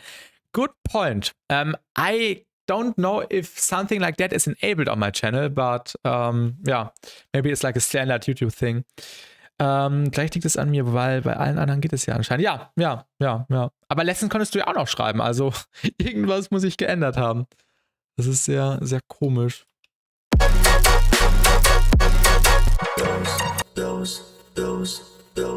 Alright, let's add an EQ. I really like the evoke. The evoke sounds so good on this vocal. So sick.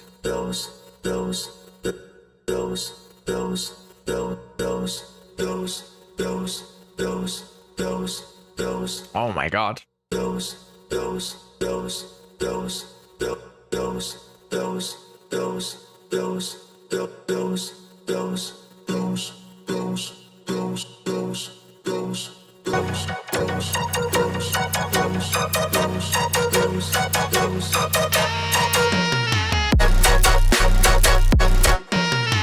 And later on, I will also add like a melody on top. Does it say dose or ghost? I think it says ghost. Let's listen again. Just a selfish ghost. I think it says ghost, yeah. Let's see what the vocals sound like with the... Coming for your heart, I'm coming for your heart. This time it's anything goes. I guess I'm just a selfish ghost. Ich habe meinen User auf YouTube geändert, das ist der Grund. Ah, gibt's da vielleicht einen Cooldown? Gibt's da einen Cooldown oder sowas? I guess I'm just a selfish ghost. Later on we will also add like a proper chord progression, just a placeholder chord basically.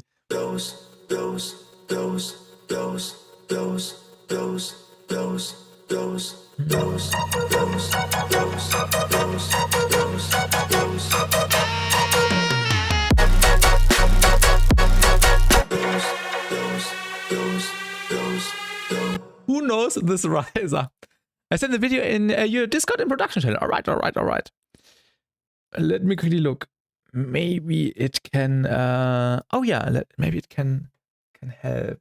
Abusing feedback. A lot of people don't know this, but I've seen this before. If you go to your returns, right, and then you right click one of these, you can right click and enable send. Now, obviously, this is the first send, and if I'm sending back into the send, what's happening? It becomes just a basic feedback loop. But of course, the typical use case of this that you might hear about is to use reverb and make some interesting sounds. Ja, ich habe Instagram. Sollte, glaube ich, auch verlinkt sein.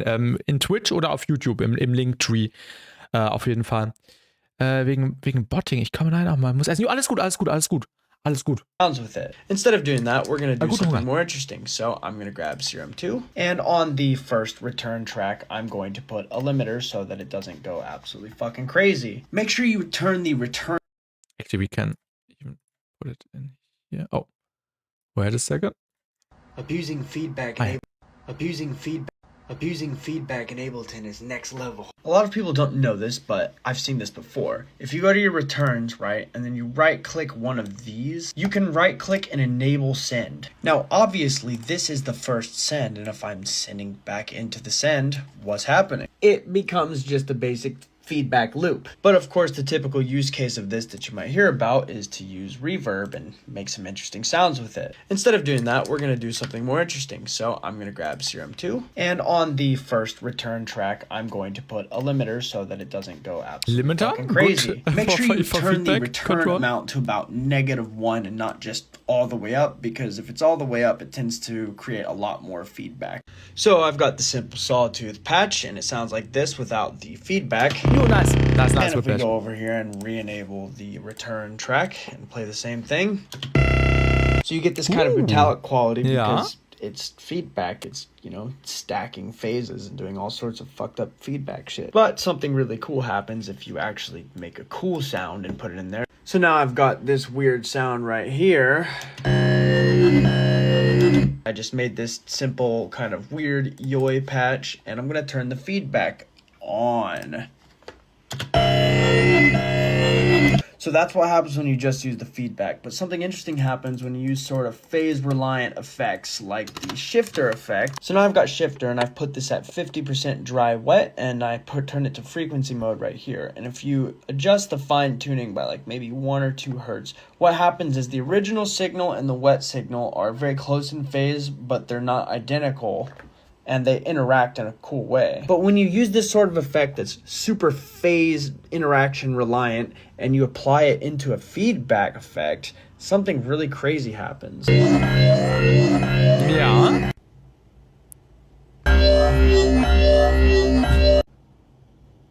And of course, like any good boy, I had to figure out what happens when I stack this exact effect maybe 5 or 6 times, and I got this weird fuck ass shit. Okay.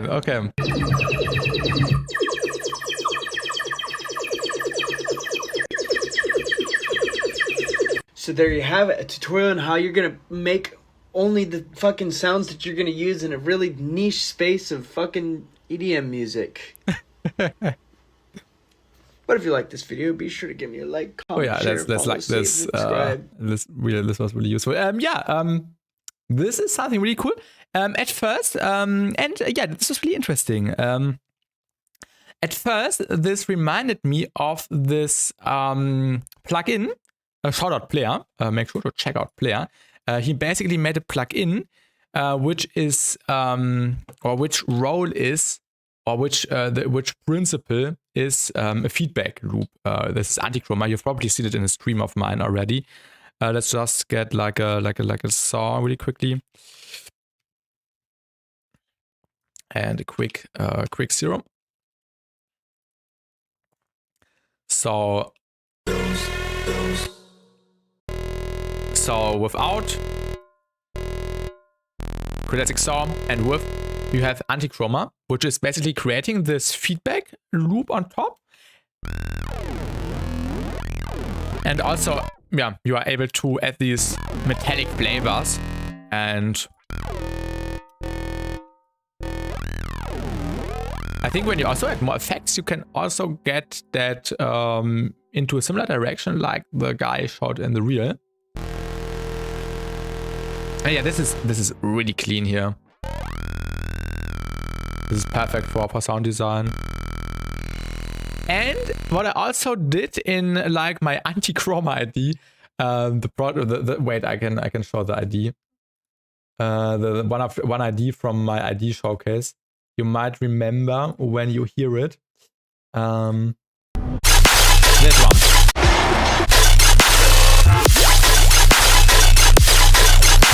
This one also used anti-chroma as like a crunch method. So with the crit and with the crunch, you can also create some sizzly textures on top, which work really well as like crunch. So this is also like a cool application.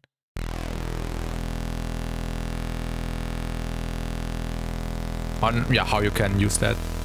Yeah, this is the sparkle I was talking about, this grittiness, this sparkliness. So yeah, this is a really cool plugin, and this kind of reminded me of the reel you showed me. So yeah, that's something which works in a similar way. But I will also try out this method, try to come up with spacey sounds somehow. Okay. Yeah, thank you for showing, Gatito. Definitely a really useful trick. Let's quickly get the riser and stretch it down a little bit. That's the VR riser we all know and love. The BHK one.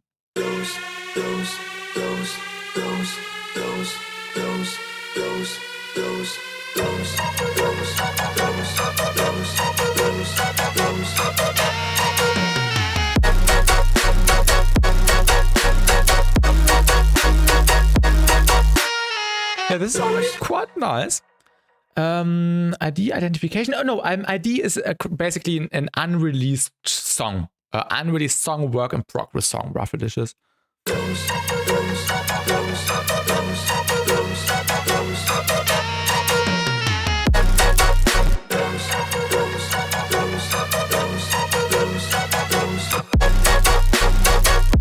Oh, ich weiß auch nicht, Ruffy, ich weiß auch nicht. Hat sich so etabliert.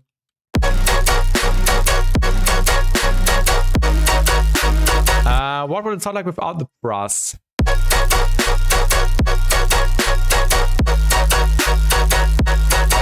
Also not bad. With the brass it sounds fuller, but I don't know if I 100% like the fifth. Wait, I quickly want to try it. -2 and this one +7. So we get rid of the fifths. Oh my god, this sounds like shit. Maybe the other way around. -14.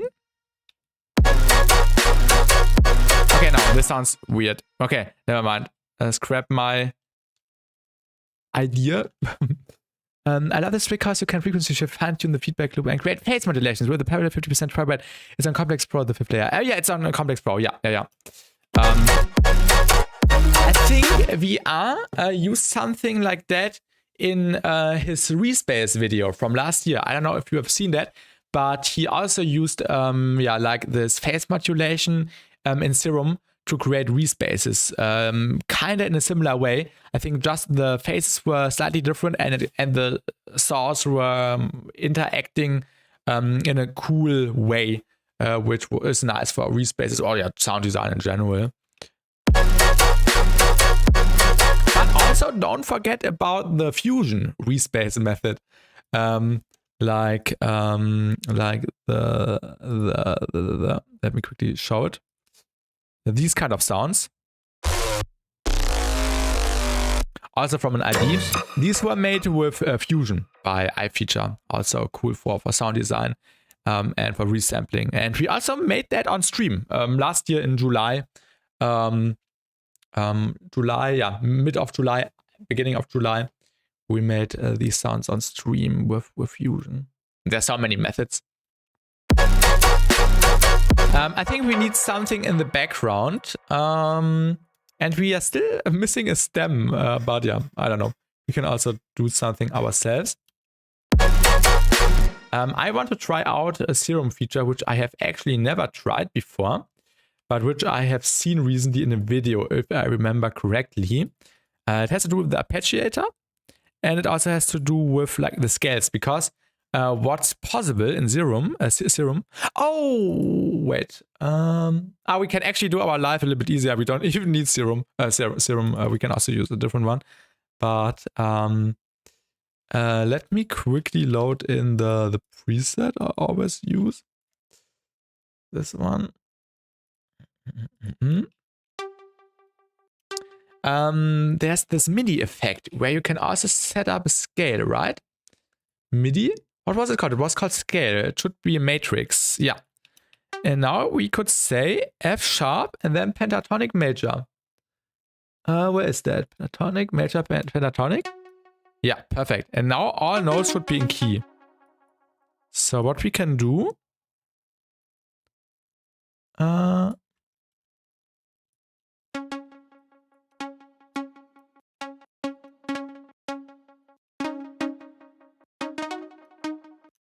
let's just stack that. Yeah, so all notes are in key. Wait, I'm stupid.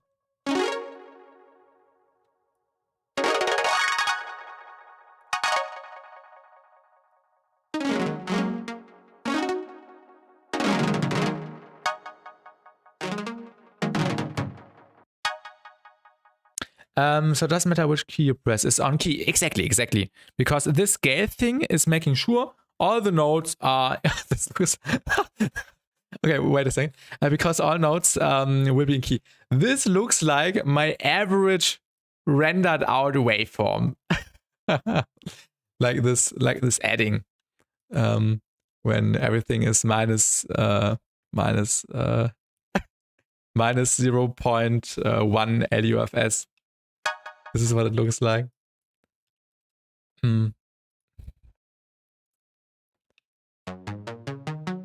Hacke waveform, yeah.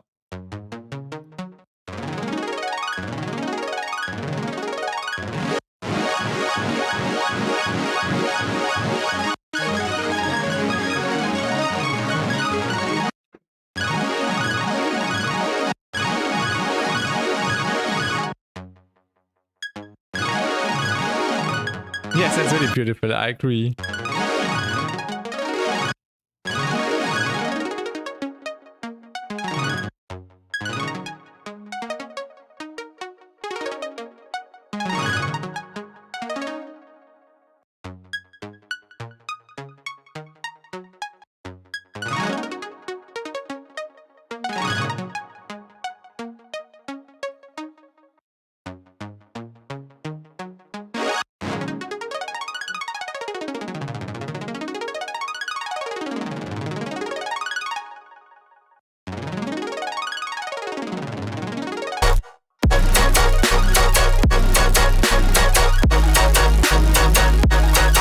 It's looking nice as a layer, to be honest. Maybe we should pitch it up a little bit.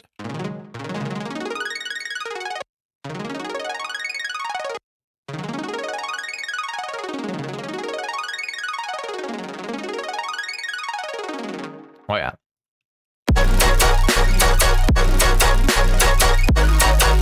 Was machen die Leute mit Musik? Heute ist eindimensional. Wie meinst du, Ruffy? Im positiven oder im negativen Sinne? This is really beautiful. One question is just the album pentatonic scale or the whole track too? Let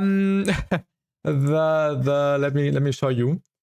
The song says it's in G flat major / F sharp major, and this is why I went for F sharp major, but I'm just going for F sharp pentatonic because I like it a little bit better. It's basically just one note less, which makes it feel a little bit more transcendent, a little bit more angelic, a little bit more beautiful. And this is why I'm choosing to keep everything in pentatonic. Der Strich. Yeah. All right. Yeah, but this is really, really beautiful. Can we change the wavetable? Yeah, we can.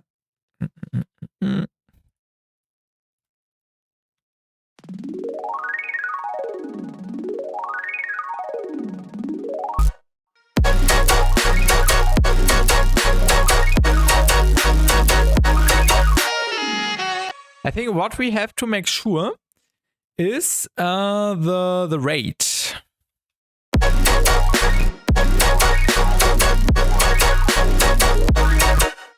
We have to make sure that we don't have too many notes.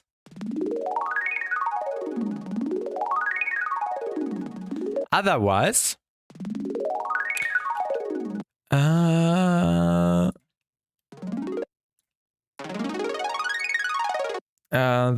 the thing is too long. Let's render this to audio really quickly. So like the interval of one circle is too long. I think we need to get rid of like a fifth of the notes. Cover impulse response could help too, but it sounds so good already. Oh yeah, we could render this out similar to what Roughalicious suggested in the Twitch chat. Rendering this out or like a short hit really quick and then using it as like a colorization method in the Combolver as well. That's true.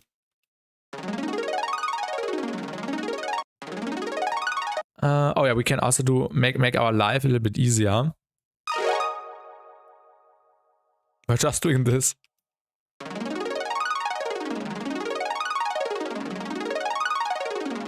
Yeah.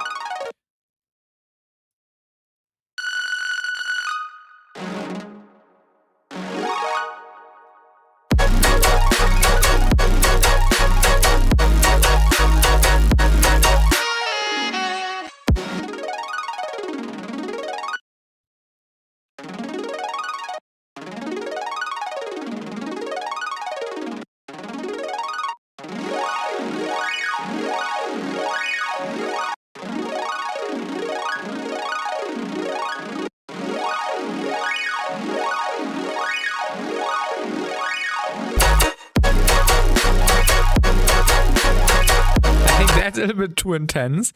Let me try something.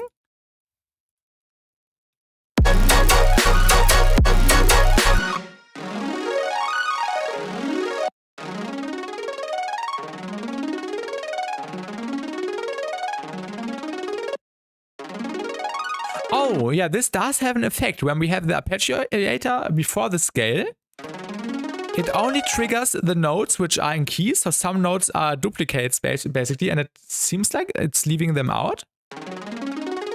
And after, it's triggering everything like it's a different note. And this is yeah, really important, as it seems like.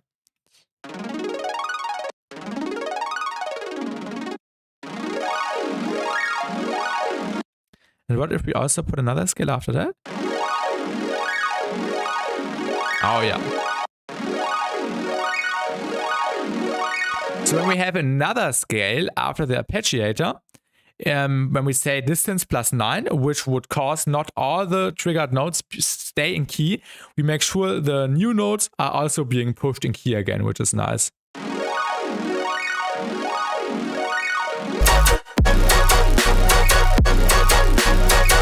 So before scale is repeating some notes, cause scale is trying to fix them. Before scale, before scale, it's repeating some notes because it's trying to fix them, exactly. And after it's less chaotic in a way, exactly. And for example, you are seeing in the arpeggiator, I set distance +9, steps 1, which means after it did the repetition of one circle, it does it again, but +9 semitones up. But the new notes, which at this position would be in the dominant pentatonic scale, and when we pitch them up by 9 semitones, not all of them are still in the pentatonic scale. And this is why we have another scale right here, which is making sure that the +9 semitones, the new notes, that these are also being pushed into the right key.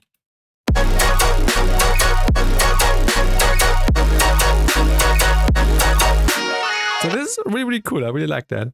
Really nice, cool little effect. And now we can also set up any distance we want, like +1 would also cause the notes to stay in key. Another big difference.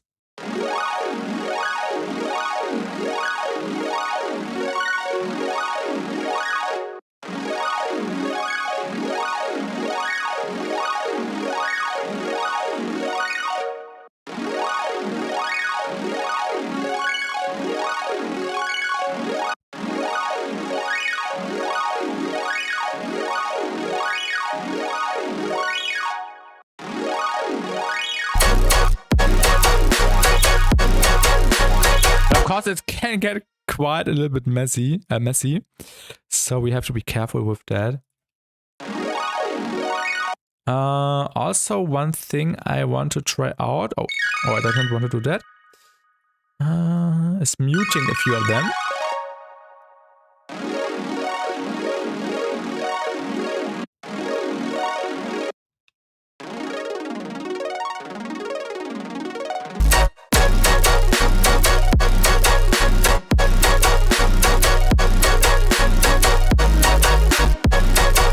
Oh, this is also nice.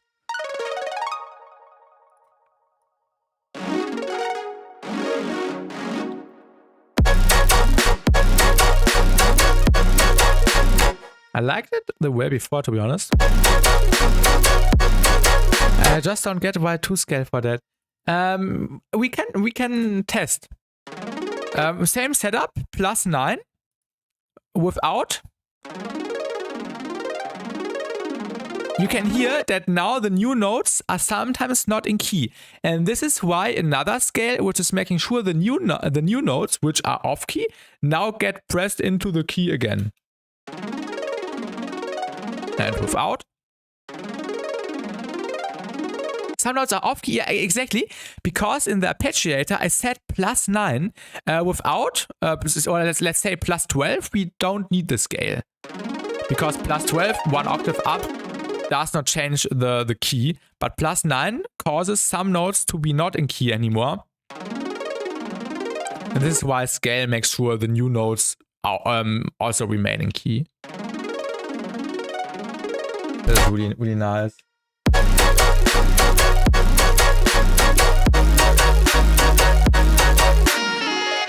Yeah, so this offers quite some possibilities for cool variations, cool background stuff. And yeah, this is just the beginning. When we render this out, throw reverb on there, reverse it, stretch it, we can create really, really cool things. Oh yeah, let's actually render that out and do some stuff to it. Okay.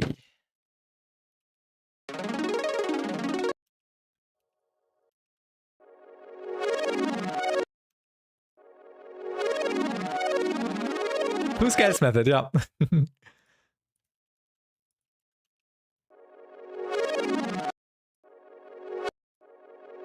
Oh, the tail. Tails are so good. It should work for any Ableton MIDI effect, not just arpeggiated. Yeah, exactly. You know what to add now. The good plug data.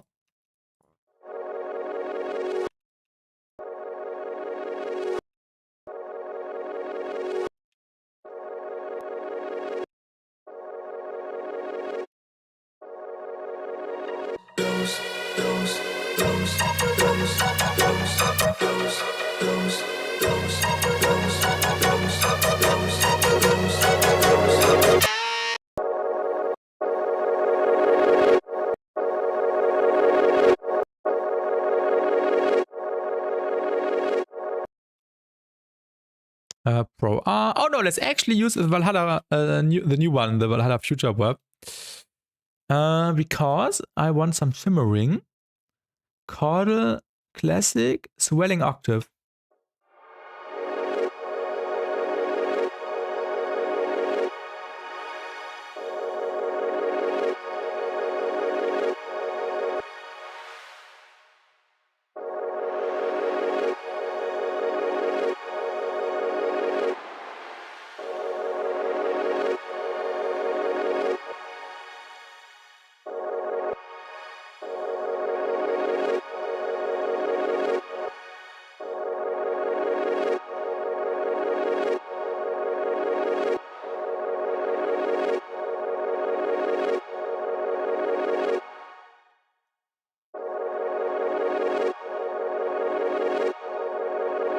This is cool.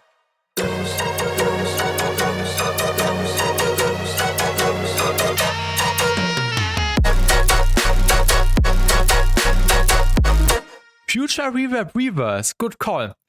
Very good call. Let's do the Valhalla Future Reverb reverse method. Very good call, Ruffy.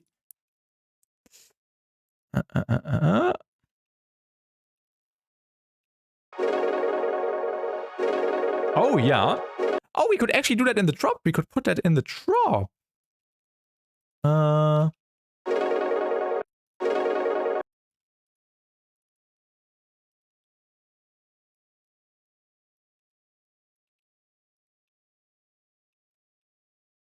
Yeah, it's like a background sound.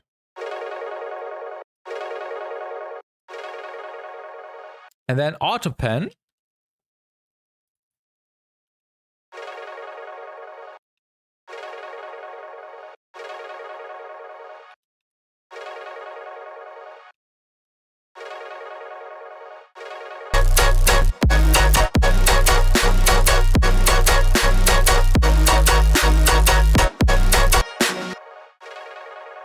Just for some, yeah, more background stuff. Let's also add some reverb, make it a little bit more blurry.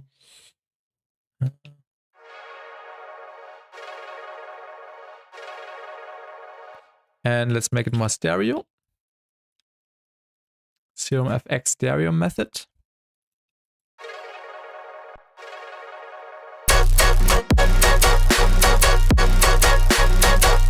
There comes spec comp as latency when you freeze and flatten sounds. Yeah, a little bit. So yeah, I most of the time render out stuff, but sometimes the added latency actually adds some more swing. This is also a good point, but it adds a tiny bit. But yeah, that's a minor thing.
Habe auch schon überlegt, ob ich mir Future Reverb holen soll, aber denke, Vintage reicht schon aus.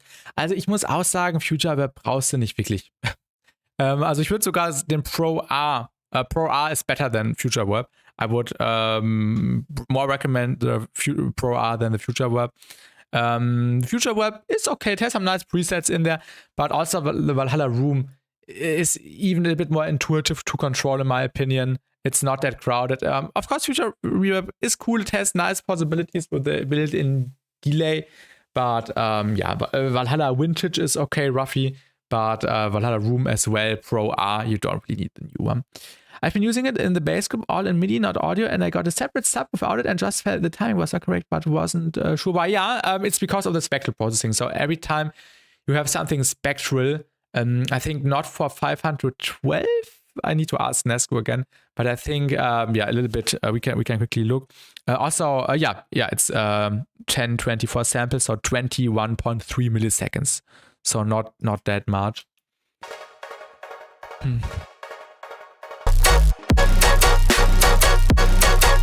But this is also why I render out everything. So all the major elements, the basses, why I work in audio, because of this.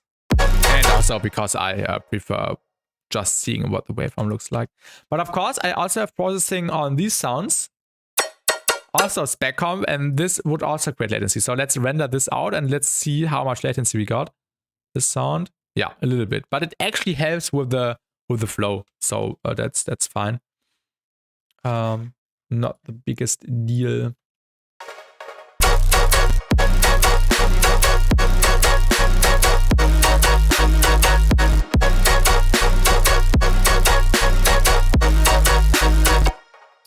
Ach, 800 ist das aktuell.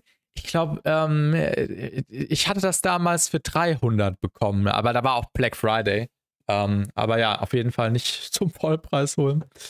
Aber ja, Farbfilter hat schon ein paar coole Sachen. Aber ich benutze auch nur den Pro A und den Pro L. Mehr benutze ich eigentlich auch nicht. Okay, we have done the reverse method, but let's also use it in the way it was supposed to be like. If you want to make changes in the modulation of your main bass, how you do it if you have all in audio? I just render it again. If I want something to change, I just go back to the step before and do the change and then render it again. And then, yeah, this is my way, but I like doing that. A question, using too much 0.2 preset, like focusing on 0.2 preset isn't a good idea. Also mixer preset is obviously not a good idea. As a question, it depends. For example, in the Pro R, I always, in the reverb we just talked about, in the Pro R reverb, I always go through the settings, which are basically also presets. Of course, you can also do it yourself, but it's also part of the process to find good snapshots, basically. It's basically just a snapshot, just a setting, which might sound good. And when you go through, you can get a feeling of what sounds good and what doesn't, what fits, what does not fit. And I would not say it's a bad idea. Of course, when it comes to the generative part, like Serum or something, or Faceplant,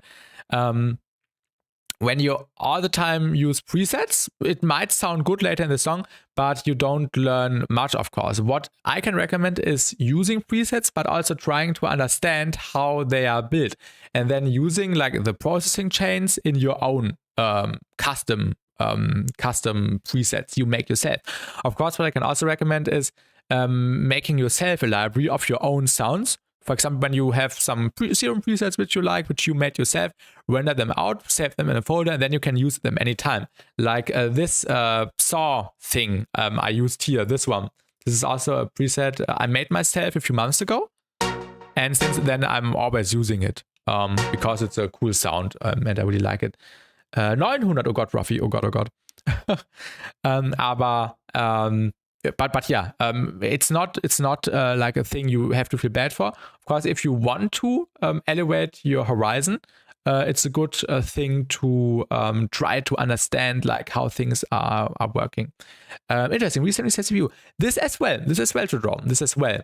It saves CPU, and you see how the waveform looks like, and you have control over latency and stuff. Not everything is in true Faceplant. Yeah, exactly. For example, when I'm working with chords, like with MIDI, I most of the time keep it in the MIDI because when I want to change, for example, I have a melody, and when I want to change one note, this is a little bit tedious. I don't want to render it out anytime, so this is why I leave the MIDI leave the chords in MIDI most of the time. But yeah, for sound designing, like I did here with the colorful sounds, I rendered it out. Or I used some one-shots I made. You see, the name is a resample of a resample. Bounce, 36 bounce, 26 bounce, 1972 bounce, 11, and so on. You see, all these sounds were bounces of a previous time. I used them in a different context. This is also something I really like doing, just going through my folder of sounds I have and then taking the sounds and turning them into something new, like resampling the resampled sound of the resampled sound which you extracted from Serum, where you also use a resampled sound in the granular engine of Serum. So this has no borders, and this is also really fun, just using stuff in different contexts.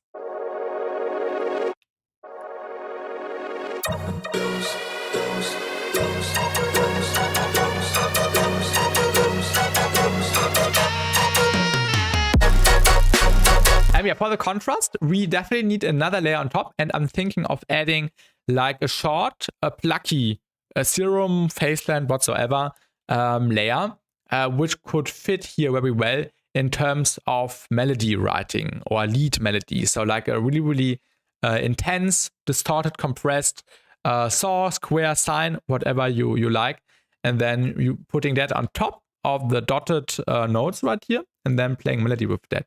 And I actually also have this done in a different sound of mine. in a different song of mine, the song we made in the New Year's Eve song, which is also finished. And I might, I might just grab the same sound because I liked it, and I don't want to remake it again. But I did not save it, and I just want to use it again. So let's go to the song really quickly and just get the track. This is also a good advantage in Ableton. If you have a track from a different song, just track it in here. And yeah, apply melody following the dotted notes would fit so well. Exactly, Gatito. You know the drill. I think it was this group, 64 group. Let's check. It should consist of, no, it wasn't. It should consist of a faceplant or serum. It might be this one, 91 group. No, not this one. And you're welcome to join me. You're welcome. And no worries. It was a group, I know. Faceplant group. Faceplant bounce. Let's try to find it. Oh no, this is the faceplant. This is not a group. Big Plus, serum trance, serum bounce, MIDI vocal, serum. There should be a group somewhere, but I'm too stupid to find the group. It should consist of 2 serums, I believe. This is bounces of serum. Let's check the 82 group again. This isn't it as well. Ah, it's like in a different group. It's in a group of a group, right? Bass? 64 group? Ah, yeah. It was this group, 71. 71 or 75? Yeah, 71. That's the group. 71. Let's get that in here. Also, this is also I sometimes do to check stuff. Let me actually pull in the entire 64 group. I just want to see how I did the processing. I won't listen. I just want to see where I did the processing because I can't remember, and I want to kind of go into a similar processing direction, and this is why I want to steal my processing chain I did back then. Oh yeah, this is what it looks like. Let me quickly check and kind of know when I see what everything is doing. This is the main group. Then we have this group. Ah, yeah. This is the thing we need. Right? Is this the thing we need? Yeah, this the thing. This the target object. What else do we have? More bounces. Ah, yeah. I remember. Where's the sub bass? Ah, yeah. I remember. Okay. Yeah. Everything is checked. I checked everything. We can continue now. And why isn't there? Ah, this was a faceplant. Okay, I remember. We can just take this out of the group. YouTube seems a little broken. Why? Trodome, is it the stream lagging or something? For me, the stream is still going on. Anyone else who have problems? Deswegen immer gut benennen. Das ist ein guter Call, Ruffy. Aber das braucht natürlich auch Zeit. Und die möchte ich nicht verschwenden. Alright. We had the sound. The sound is basically serum. Wait, I don't want to leak the melody. Jo, alles gut, Ruffy. Alles gut. Also, where's the other sounds? Let's move that up a little bit because it's supposed to be a layer. As I mentioned previously, what was that reactor thing? Ah, the animal sound. Yeah. New MIDI clip. This is what it sounds like, and basically we can now draw notes in there and start adding stuff. Did I do automations? Oh yeah, I did an envelope automation, but it's not doing anything. Any automations here? Yeah, just filter. We can get rid of that. Snap heap. Oh yeah, snap heap also had some processing.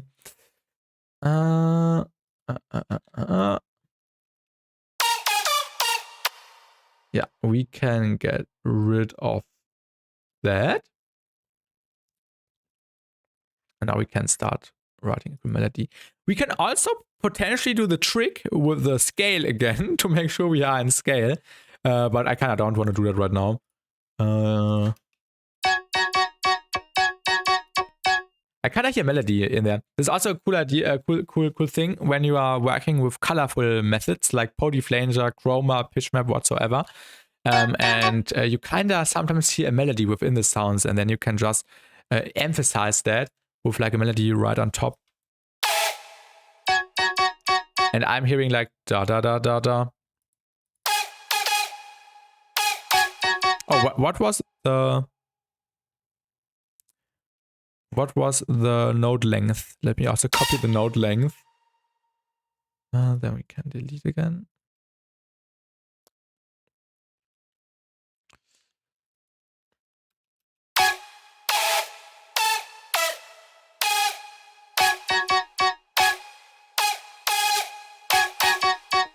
Da da da da da da.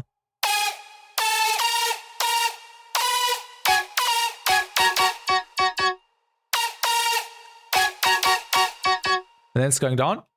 Da da da da da da.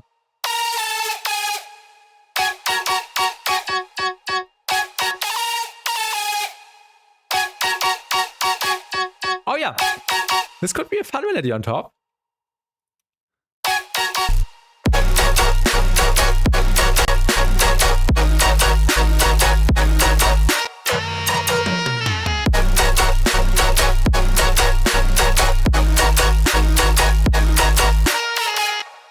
Yeah. Kinda works, kinda doesn't.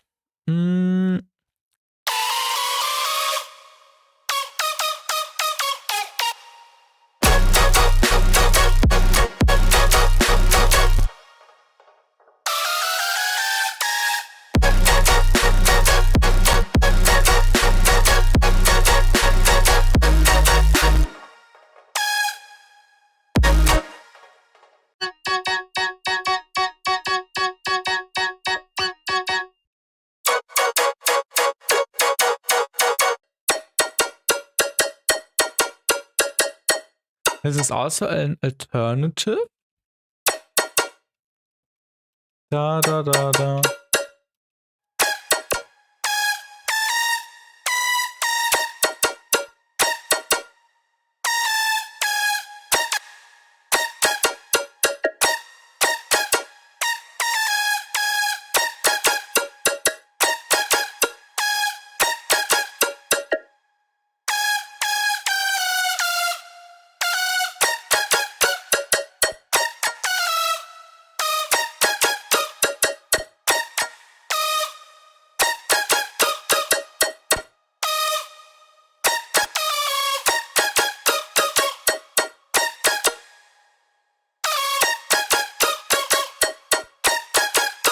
No, thank you, Laser Blue. Thank you.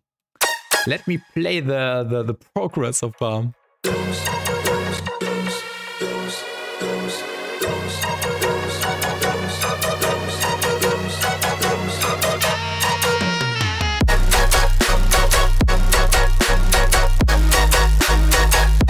yeah, this makes sense. We can do an A/B.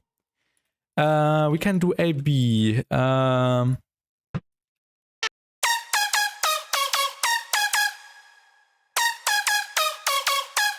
Might want to change the snare. Yeah. The snare consists of 3 layers. Sounds kind of weak personally. Yeah. Totally get you. We have this layer. Why is there an envelope? Why was there an envelope? This and this. And then together. Wait, why was there an envelope on the transients? Oh my god. Wait, maybe it's better now. Yeah. Color snare. Yeah. Let's scrap it. You're right.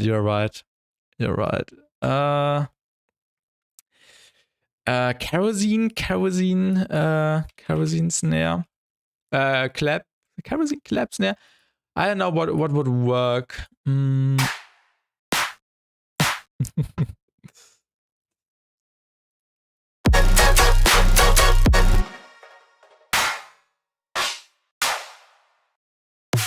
Let's try the tail snare.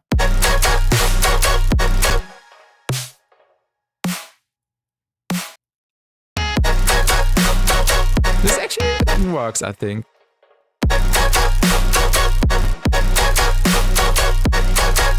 Oh, we have the other ones enabled as well.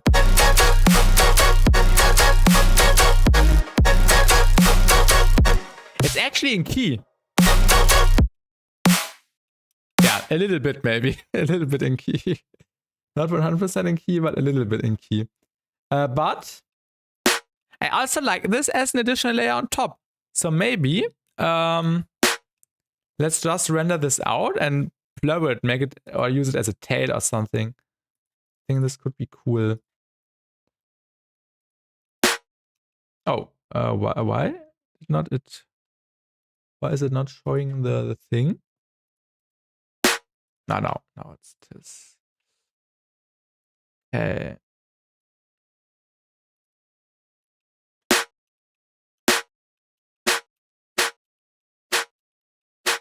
And some reverb. OR.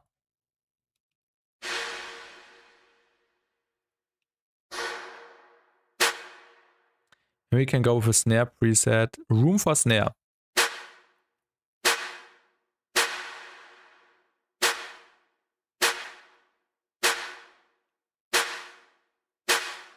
And at the drum, what I also do, when I load in presets, I tweak them.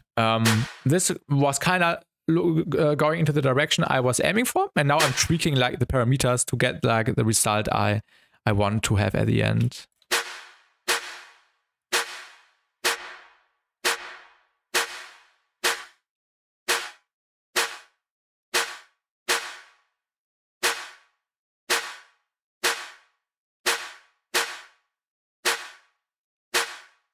Also a little bit of EQ.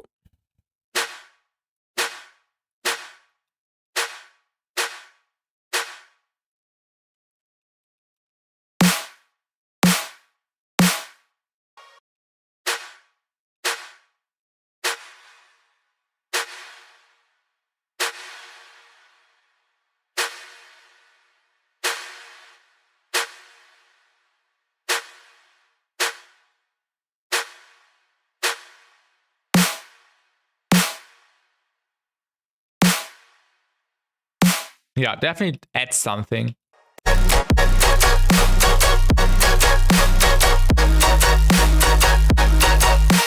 And we also have to add heads and stuff, crashes. But yeah, I don't want to do it in the stream right now because it's the same process I do all the time, stacking all the kerosene symbols. So yeah.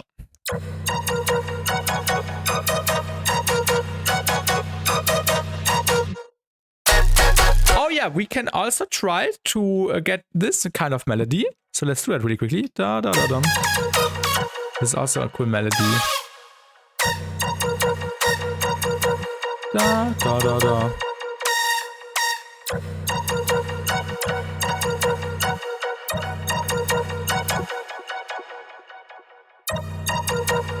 Da.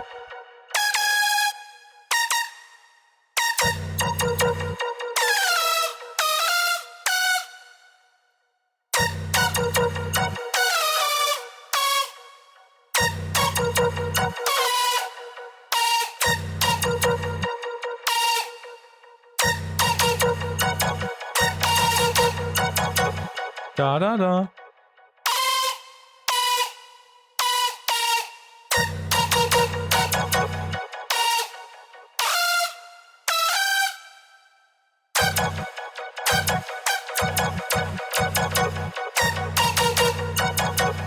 Wait, I'm stupid. Where's the delay?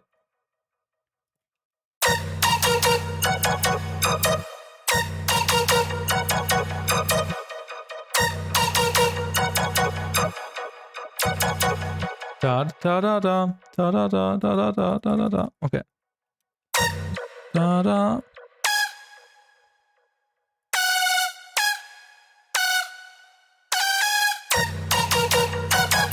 Ah yeah, now we got it. And then it changes.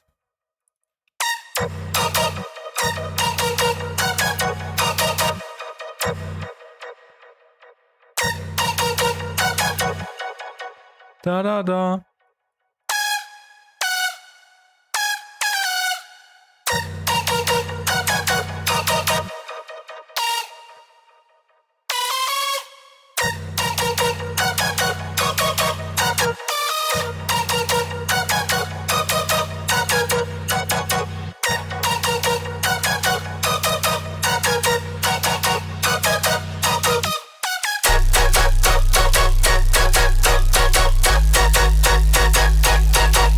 that. Something like that.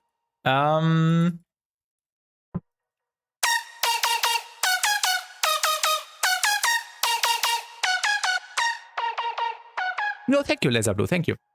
Also like the processing of the fake out sub. Sounds like a tractor and someone is hitting the engine. Like a tractor starting.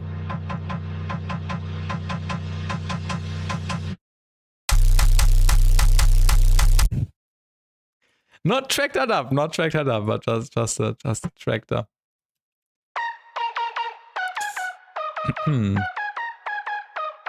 Now I want to listen to tractored up. Damn it.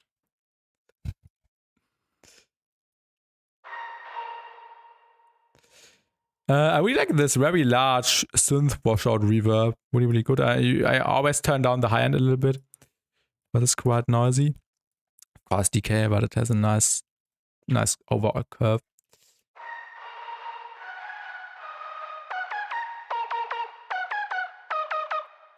I think this would change. Da da da da da da.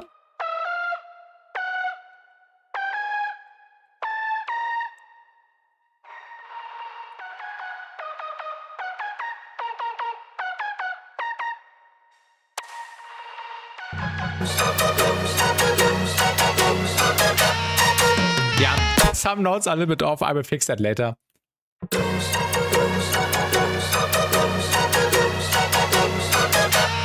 No, I will fix it now.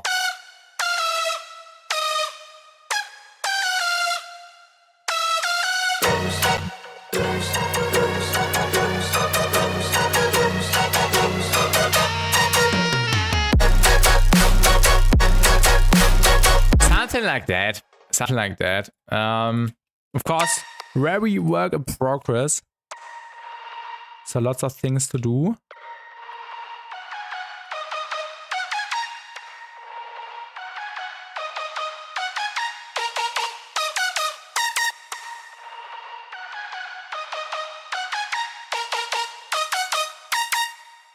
Alright, in the next step, we will add some more background effects.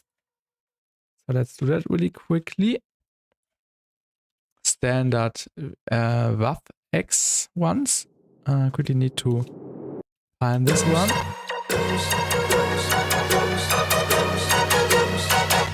This one never has to miss.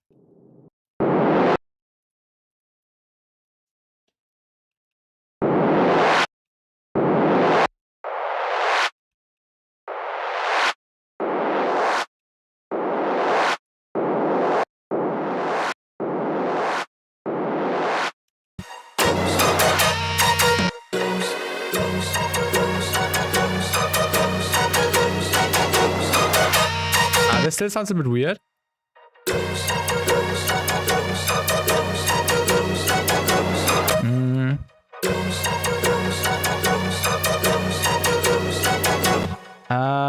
Yeah, this is a bit weird. Let me quickly render it out. Ah, wait, there was also the convolver involved, I remember. And the delay and the reverb. Let's group that because I want to loop it. Because the notes are a little bit too random. Oh, wait, why can't I group this?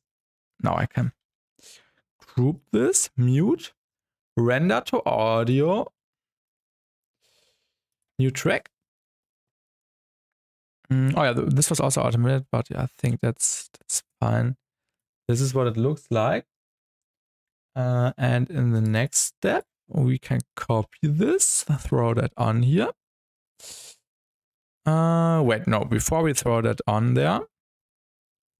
Wait, go back, go away.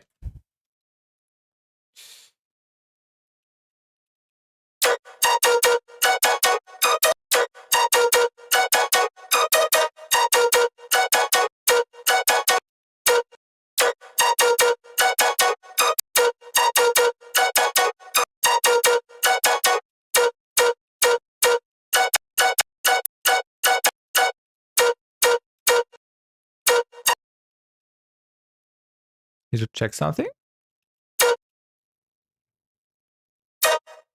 Oh yeah, we need to render it out in a different way. So we get this tone as well, because we rendered it out right at the beginning. It did not catch the tonality like it was supposed to be. Yeah, now it sounds like it's now it sounds like how it's supposed to sound like.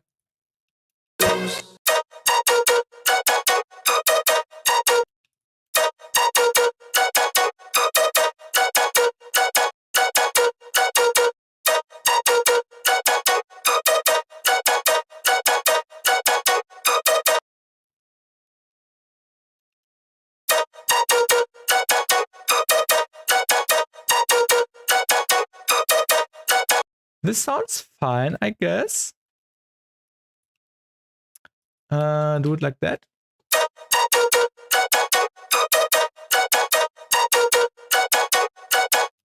While using 0.2 and phase blend, when it has a lot of effects, it causes lingering effect. What do you mean with lingering, Tredrom? What is lingering? You mean like blurring, or what in particular?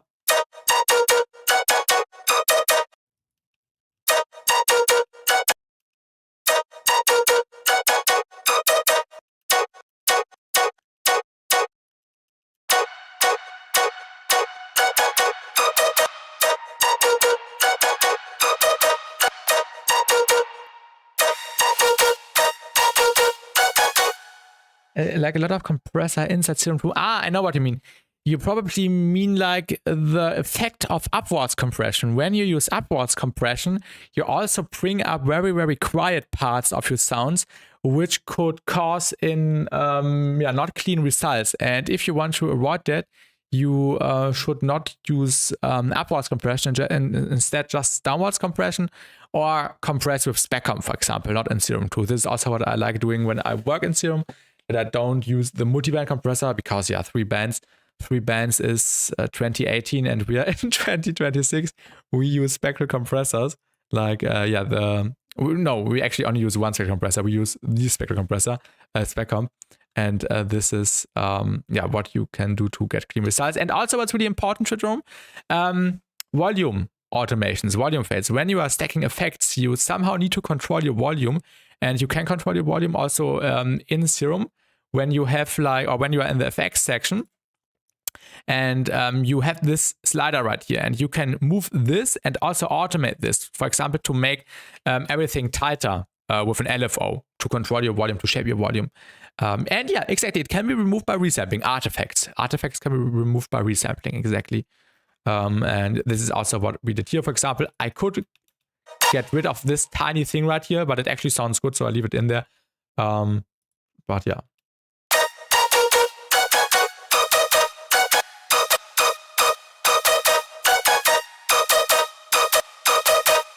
Da. Is it going up? Down.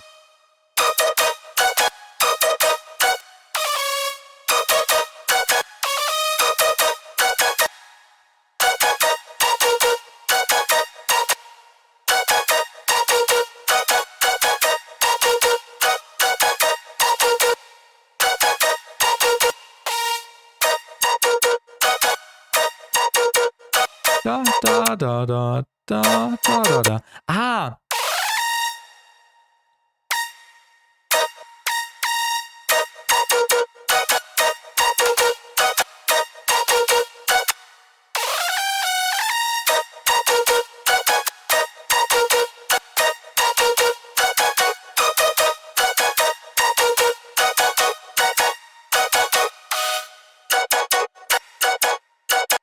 And welcome back, Whiplash. Oh, welcome back. Oh yeah, you changed the account again. Whiplash.com was the previous one, now whiplash.com. Nice.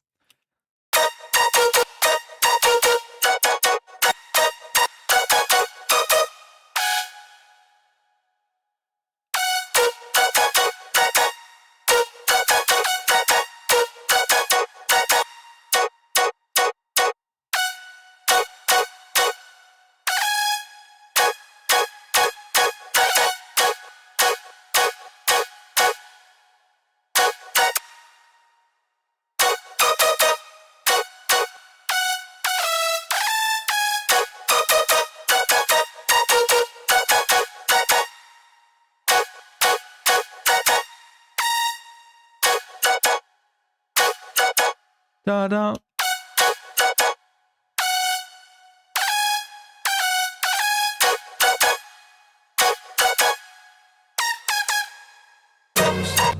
Now it should sound good. I really like this build up. It has this really, really interesting vibe to it, which I really dig with. Yeah, no worries, Whiplash. Oh yeah, let's also add the processing again. Also an EQ to check things. Oh yeah, it has some volume, some low end, which we don't want.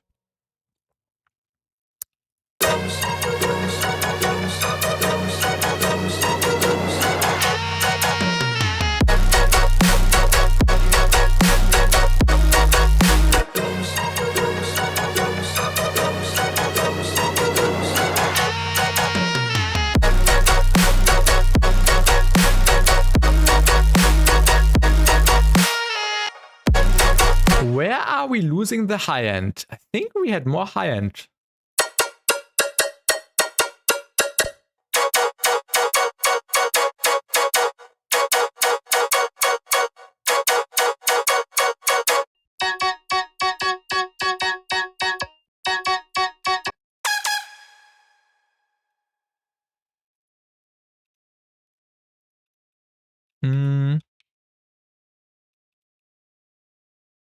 Wait, why is there no sound? Oh, because this was muted. Yo,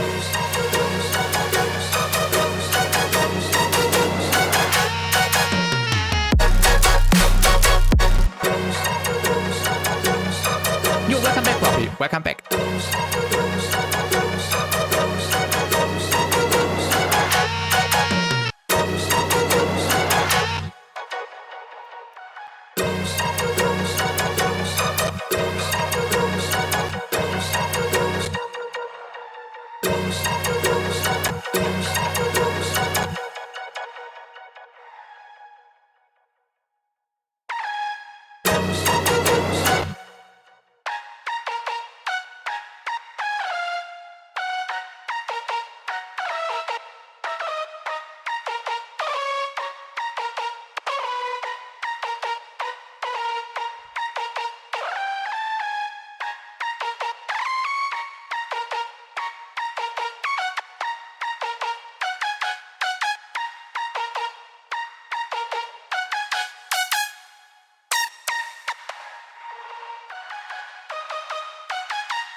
Snare kinda does not fit. The snare does not fit.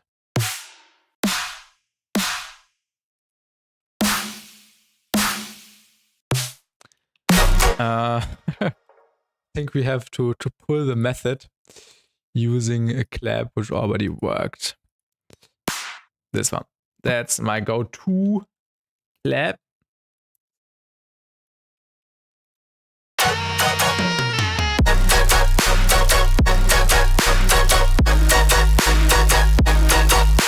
Maybe a snare?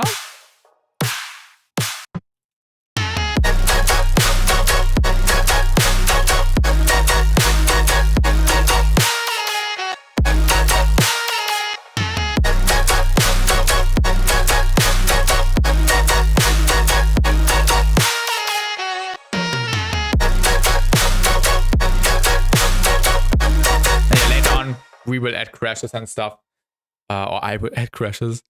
Yeah, this is a cool idea so far.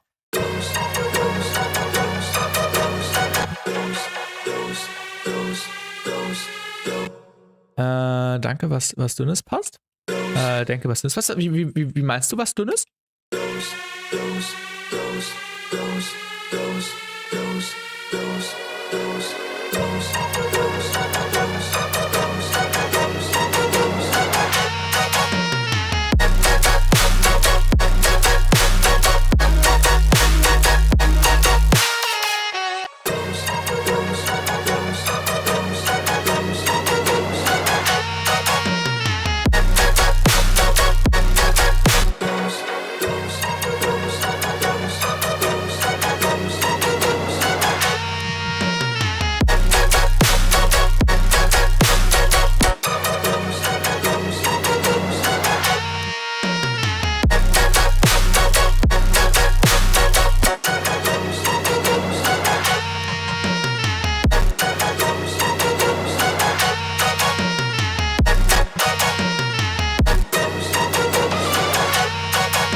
Guter Call, Ruffy. Guter Call.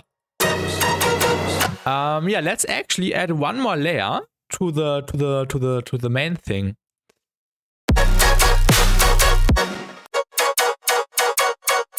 And I think this could be a little bit cleaner. Go into the poly flanger.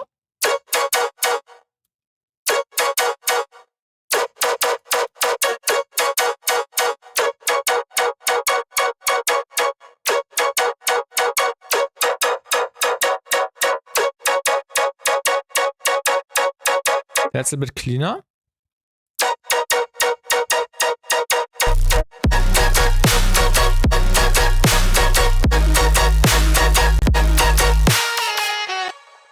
Let's add a laser, a zap. Let's go to the Devastator. Yeah, VR lasers. There's one laser which is perfect. Which one was it? Clean. Yeah, this one. Wait, or what? Was there another one? I can't remember. Tight? This one. We will add like short zaps onto the main hit.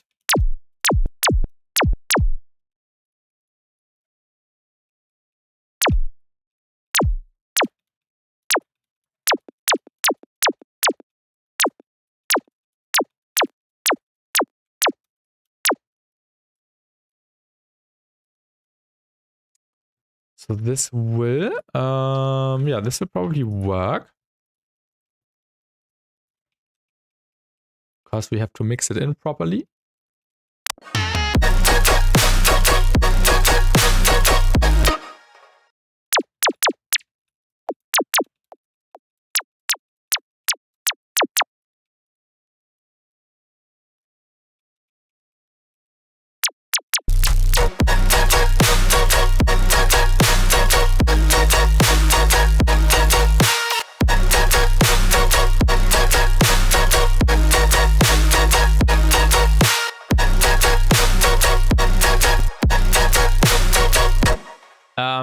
I also think we need more low mids.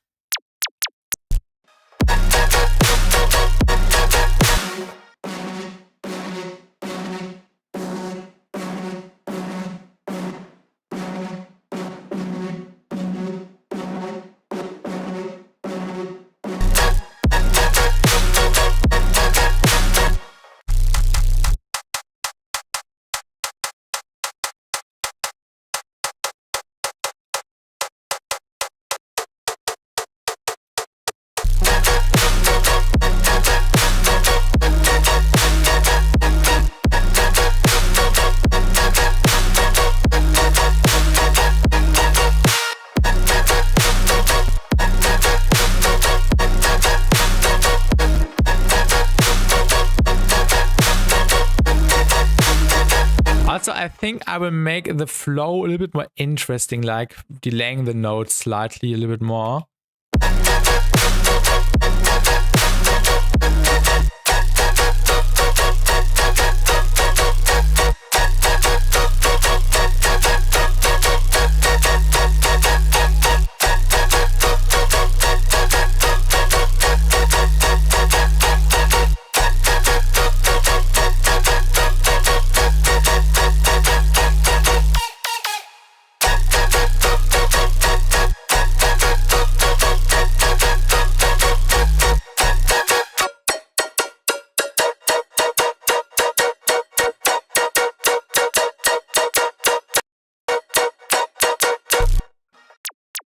I think we should actually use a different zap, like the one we had earlier. This one is a bit better.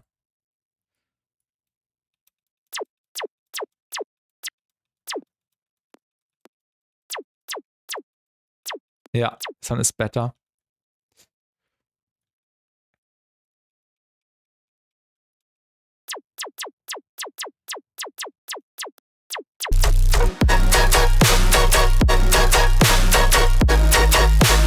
A bit more natural.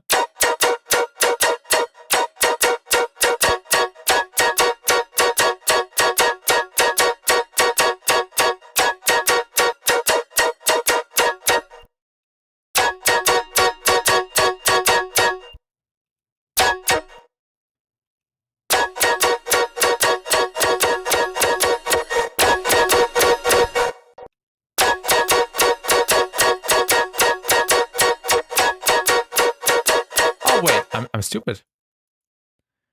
Where did I add the spec comp right now? Wait, I will turn the mix to 0. Where did I add the spec comp? Wait, here we can see it. 44 crew? Wait, no. I want it to be different. And we can do it with curve comp.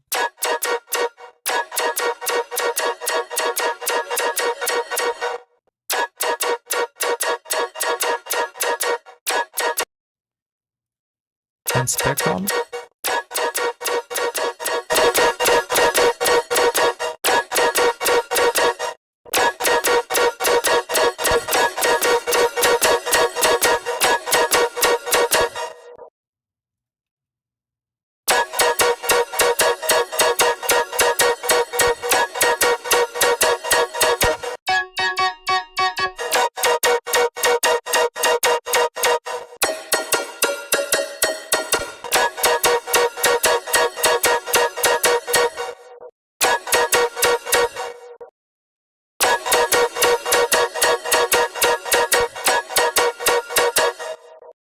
Of EQ.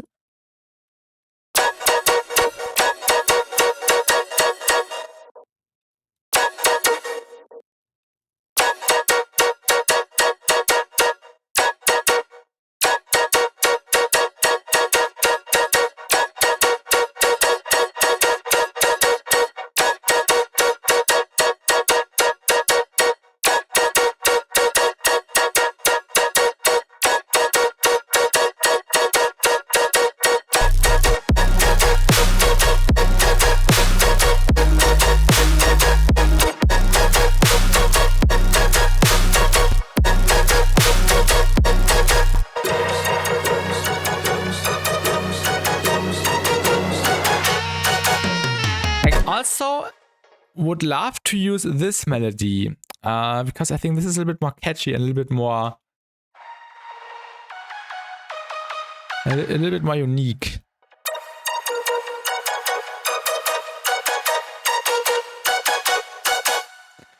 I might change the pattern later. I don't know.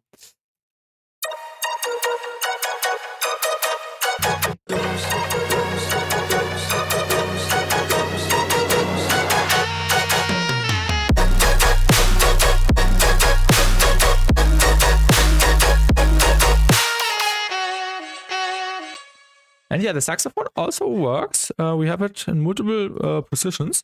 Yeah. I'm coming for your heart, I'm coming for your heart. Like a thief, and this time it's anything goes. I guess I'm just a selfish ghost.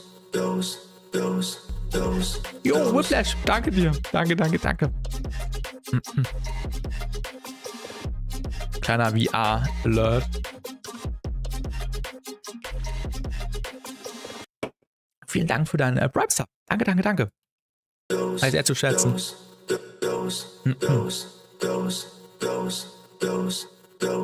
Jetzt hat funktioniert. Danke dir.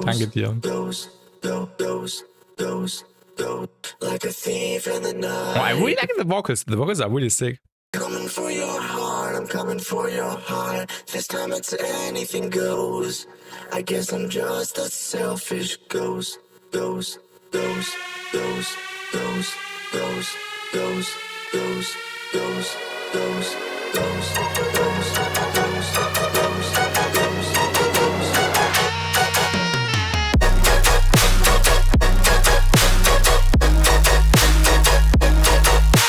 Yeah, I'm not 100% happy with the layering in the drop.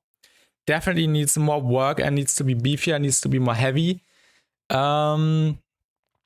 I need to figure out a way to do that. I would like actually I like the build up, the pre-drop thing more than the actual drop.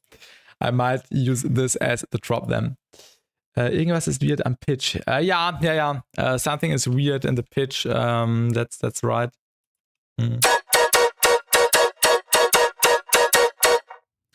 What happens if we do the method? What happens if we do the Nesco method?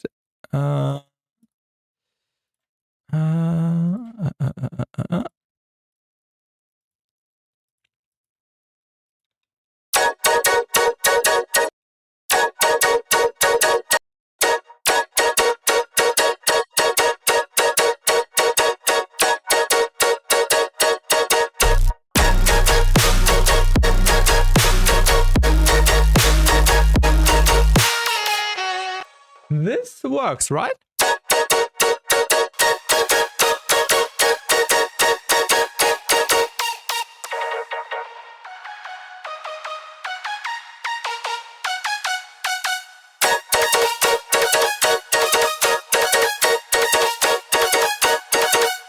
I think I will stick with this and make this a bit more syncopated. I like this a bit better. Yeah. This might be a cool B part, like in the second drop part, and then we have the exaggeration with the da da da da da da da da da da. That's a cool riff, like dun da dum dum da dum and so on. Maybe somehow it will work. But I would also say we are finished for today. I have to look after the cat, and I also have to eat something. And then I will watch something. Watch like a series, because today a new program starts, a new series starts, and I want to watch it. Hello, Escanix, welcome. Zach, you're remixing a Thief or something. Yes, we are remixing a Thief. I think yes, Strodrome. Yes, I need to food. I need to eat. Like a thief in the night. Oh, I love the vocals. The vocals are so good. Like a thief in I recognize that from an old Roblox YouTube intro. Nice. Like a thief in the night. Ghost.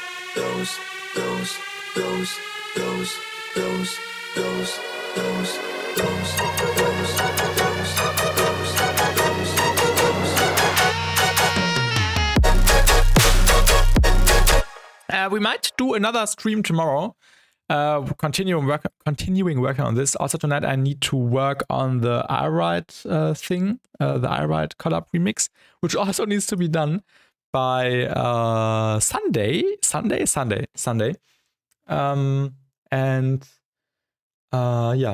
of work, but I really like it. I really enjoy it. And also there might be a video tomorrow or on Wednesday. Which I also want to record, maybe also tonight. So yeah, thank you for watching, everyone. See you in the next video or in the next stream. Make sure to drop a like and subscribe if you enjoyed it. And leave a comment for the algorithm. And also make sure to check out the new Poly filter the new Flanger video on YouTube, which came along really nicely. And that's it for today's video. Thank you for watching and see you in the next one. Und gute Nacht, Whiplash und Ruffy. Und euch allen gute Nacht. Aber ist das fertig, by the way. Mal schauen, vielleicht darf ich jetzt bis zum nächsten Feedback-Stream. Jo, sehr gerne. Nächste Woche ist ja der nächste Feedback-Stream. Gerne, gerne. Und ja, goodbye everyone. See you and have a great day. Bye, bye.